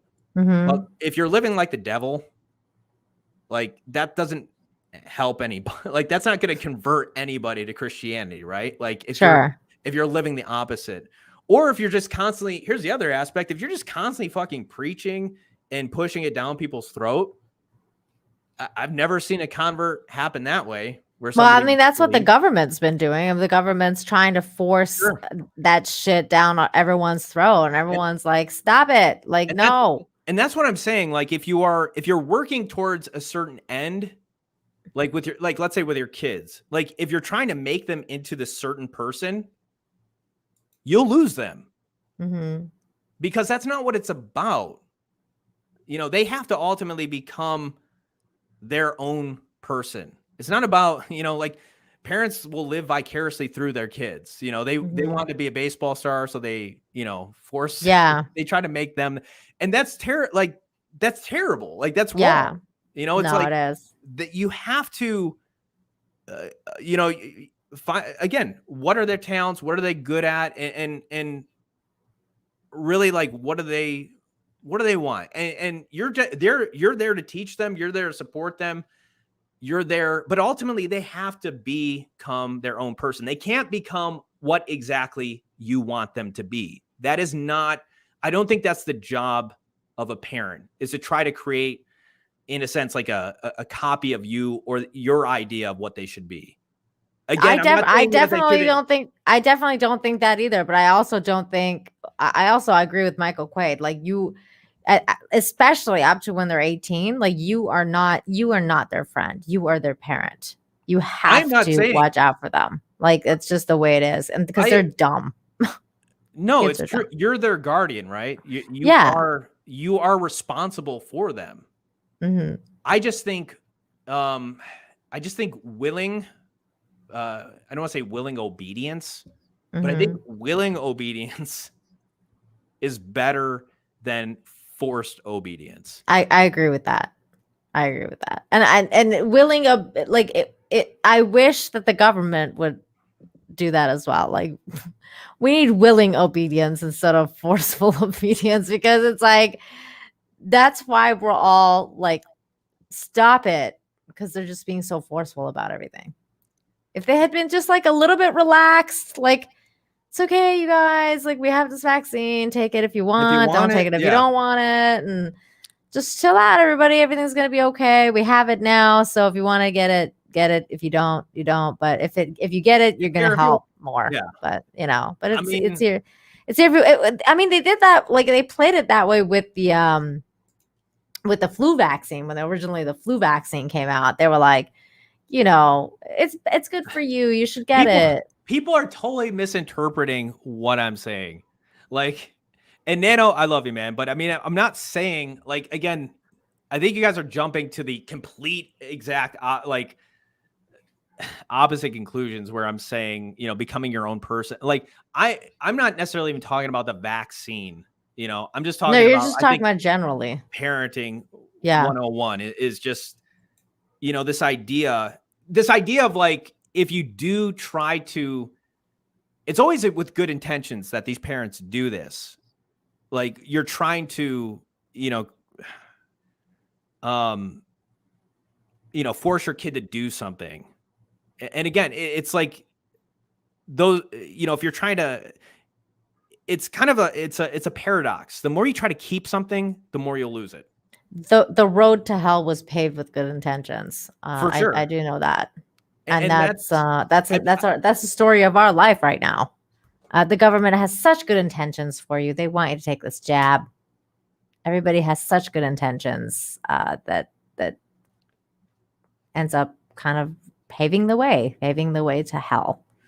That's where we're at right now. Kai for $3. Thank you so much. Says a true leader does not command, but inspires. John can be pretty inspiring. I feel like he's got that inspiring. Yeah, I agree 100%. Well, thank you, Nina. I'm not going to agree with you, but thank you. But I agree with what Kai is saying. Like, I think, and again, I'm not saying like parents shouldn't parent, and parents, especially like, shouldn't be making any decisions for their kids. Obviously they should, but the idea of being a parent is you're like, what's the goal of it? Ultimately, like, what's the goal? And the goal is to, in my opinion, at least, by the time they are 18, they are a functional adult. They're a fully functional adult. Exactly. That is self-sufficient. Yes. And being a self-sufficient adult. And again, I'm not like, that's the idea here. I mean, of course, I'm sure people have other goals and things. I was not self-sufficient at 18. I wasn't either. There wasn't, and Grant, I love my parents, man. I'm grateful for my parents, but my parents, they were working, like they were constantly, I don't think there was really a plan. There was just like living day to day and doing what they had to do. But that's the thing where it's like, if you do have this long-term plan, like ultimately, like what's the goal? Well, that's that's the goal. So I'm not saying like, yeah, you know, my kid's 5 or my kid's 10. It's like, yeah, do whatever you want, you know, whatever. But as they get older, you know, there is a little bit more responsibility, a little bit more autonomy given. There is a little more freedom to make their own decisions, because once they turn 18 or once they're leaving the house, whenever that is, hopefully sooner than later, if you've, you know, it's like the goal is that they will be functional on their own, that they're not going to necessarily, you know, constantly be needing me, not because I don't love my kids, but it's just because I want what's best for them. And what's best for them is to be a fully functional adult in this world, you know? It's just, this is a, thank you, John. It's a crazy conversation. It's a crazy this is a crazy time right now to be alive and to be a parent. I do not envy parents right now. This is not, no, it's not easy. I don't envy him. It's not easy. And it's, and that clip, there's a lot that goes with that one too, because I know that the guy, he doesn't really like, from what I understand, he's divorced. He doesn't really have custody of his kids anyway. So that's everyone's like, you know, life is very complicated and there's nuances to everything. So again, one size does not fit all. True. Whenever it comes to like anything like that. But I just feel like these conversations need to be had. And I agree with Gary, and I agree with, to an extent, I agree with Tim, and I agree with Eric that, you know, as hard as it sounds, it sometimes, you know, you have to say, like, when it's this serious, when it's about like our freedoms and about, you know, how they really want to control you and your kids and everybody for like future generations and their kids and their kids' kids, you know, we're talking about something so diabolical here that I think that, you know, it merits that kind of heavy-handed conversations and that those kind of like, you know, sometimes you just got to put your foot down, and I get it. I think sometimes when you trust, you know, I think when you trust I just tend to think that when you trust people to do the right thing, they're more likely to do it than if you force them to. I totally agree with you. And on that note, if you force them to do it begrudgingly or unwillingly, they're going to resent you. They're just going to end up resenting you. I know all about this because this has happened to me in my life. Yeah, I'm sure a lot of people can relate to that. that. I can relate to that. Yeah. Kai says for $3 had nothing to do with parenting leadership. Sure. But I think parenting has something to do with leadership, though. You know, definitely. Well, I mean, you have to be a good leader to be a parent, I would think. I mean, you're leading them to where they should go in life, like, and then until they're capable of making their own decisions, especially when they're kids and they're little, you're definitely leading them. Yeah, and there's a difference, like 5 years old, 10 years old. That's different. So than different. When they're like 17, 18.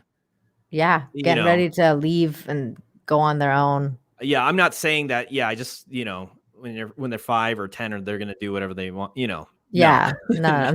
You know. Kai also says for $3, Nina, are you talking about my book? Or wait, what? Are you talking about my book? Huh? No, but you can put your link in the chat and people can buy it if they want to. It's called Space Time Domino, and it's pretty amazing. And I'm gonna start reading it soon, I promise. But on that note, though, I'm fucking tired. It's been 5.5 hours. We'll just get started. I know. Do you want to keep going? We can. I have other topics. We can. Yeah, that's 5. We've been going for a while. I think this is a good place to stop it because DJ Scandalous is here, and what's up, DJ? He told us to go to bed. He's like, go to bed. He's like being our parents now. He's like, go to bed. What are you doing? Now I'm not, because you just, you know. See, now that he told me to go to bed, I kind of want to stay up more. You feel a little awake now. Yeah. Now I'm like, okay, I can go for way longer. I mean, this is nothing. This is infinite talk. It's nothing. Yeah. This is there's a name for that too, where it's I forgot what it's called. It's not reverse psychology, but it's that idea of it is that idea of, well, like doing the you're okay. opposite of what you're, Yes. what you're told to do. Yeah, I forget what it's called, but I know I do that a lot.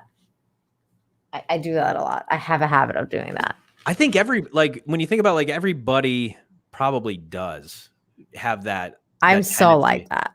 Yeah. Like if you tell me something, I'm like, what'd you say? Yeah.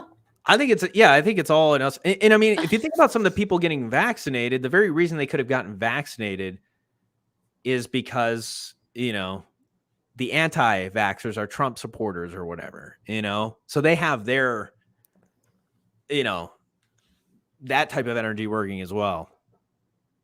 Sure. DJ Scandalous says we need John to have energy for his 10 uploads tomorrow. Heyo! Okay. That's funny, DJ. Yeah, we're gonna go. John, tell everybody where they can find you. John Talks 2, John Talks Life. And I do want to get out at least one video on John Talks Life. It's probably gonna be in October. I'm going all in. I'm going all in this month. So on John Talks. All right. Damn it. Oh man, I have no clips right now. No clips handy. Okay. You said I'm going all in. Okay. Jim? No, thanks. I'm good. That's what she said. Pam? My mother's coming. That's what she said. No. I miss playing these clips. I feel like we never do that anymore. You guys, the chat has been so amazing tonight. You guys, I love you guys. Absolutely. We wouldn't be here without you. So thanks for the conversation. Thanks for pressing the like button. Speaking of which, if you haven't, please smash the like. Keeping us company tonight. All the super chats. John Burns, you're amazing. I don't know if you're still listening out there, but thank you. America the Free. I can't think of anybody else right now at the top of my head, but all the people who super chatted, you guys are freaking awesome. Jillian. Oh, John Talks Knitting. Do you know how to knit? No, I don't. That's such a woman thing to do. If you had said yes, I would have been like, that's insane. I would have. There's no way. Yeah. No, there's no way. I'm sure Jillian she's probably an expert. Maybe she is, or maybe obviously it's just a funny joke. You are just way too masculine for knitting. I cannot imagine you sitting there like. I would say like 99.9% of guys have no idea how to knit. I mean, even a lot of girls, like I think it's a lost art for them. But. Oh my God. It is a lost art. I don't know how to knit. Mad respect for whoever can knit, because family members definitely make blankets and stuff, and it's I cannot knit. I've always wanted to knit. I've never learned, and I never had anyone to teach me. I wish I could though. It's one of the coolest things ever. Larry sends us a $1.99 super sticker. I don't know what it is though. It's a thumbs up. Thank you so much, Larry. But yeah, I was saying thank you to the chat, everybody. You guys are freaking amazing. I love you guys. And John and I will probably be back next week, next Wednesday. Are we coming back next Wednesday? Okay. Oh yeah. Okay, great. Do it live. We're doing it live next Wednesday. Probably on my channel again. I love you guys. Have a good night. Yeah, everyone. Bye. Take care.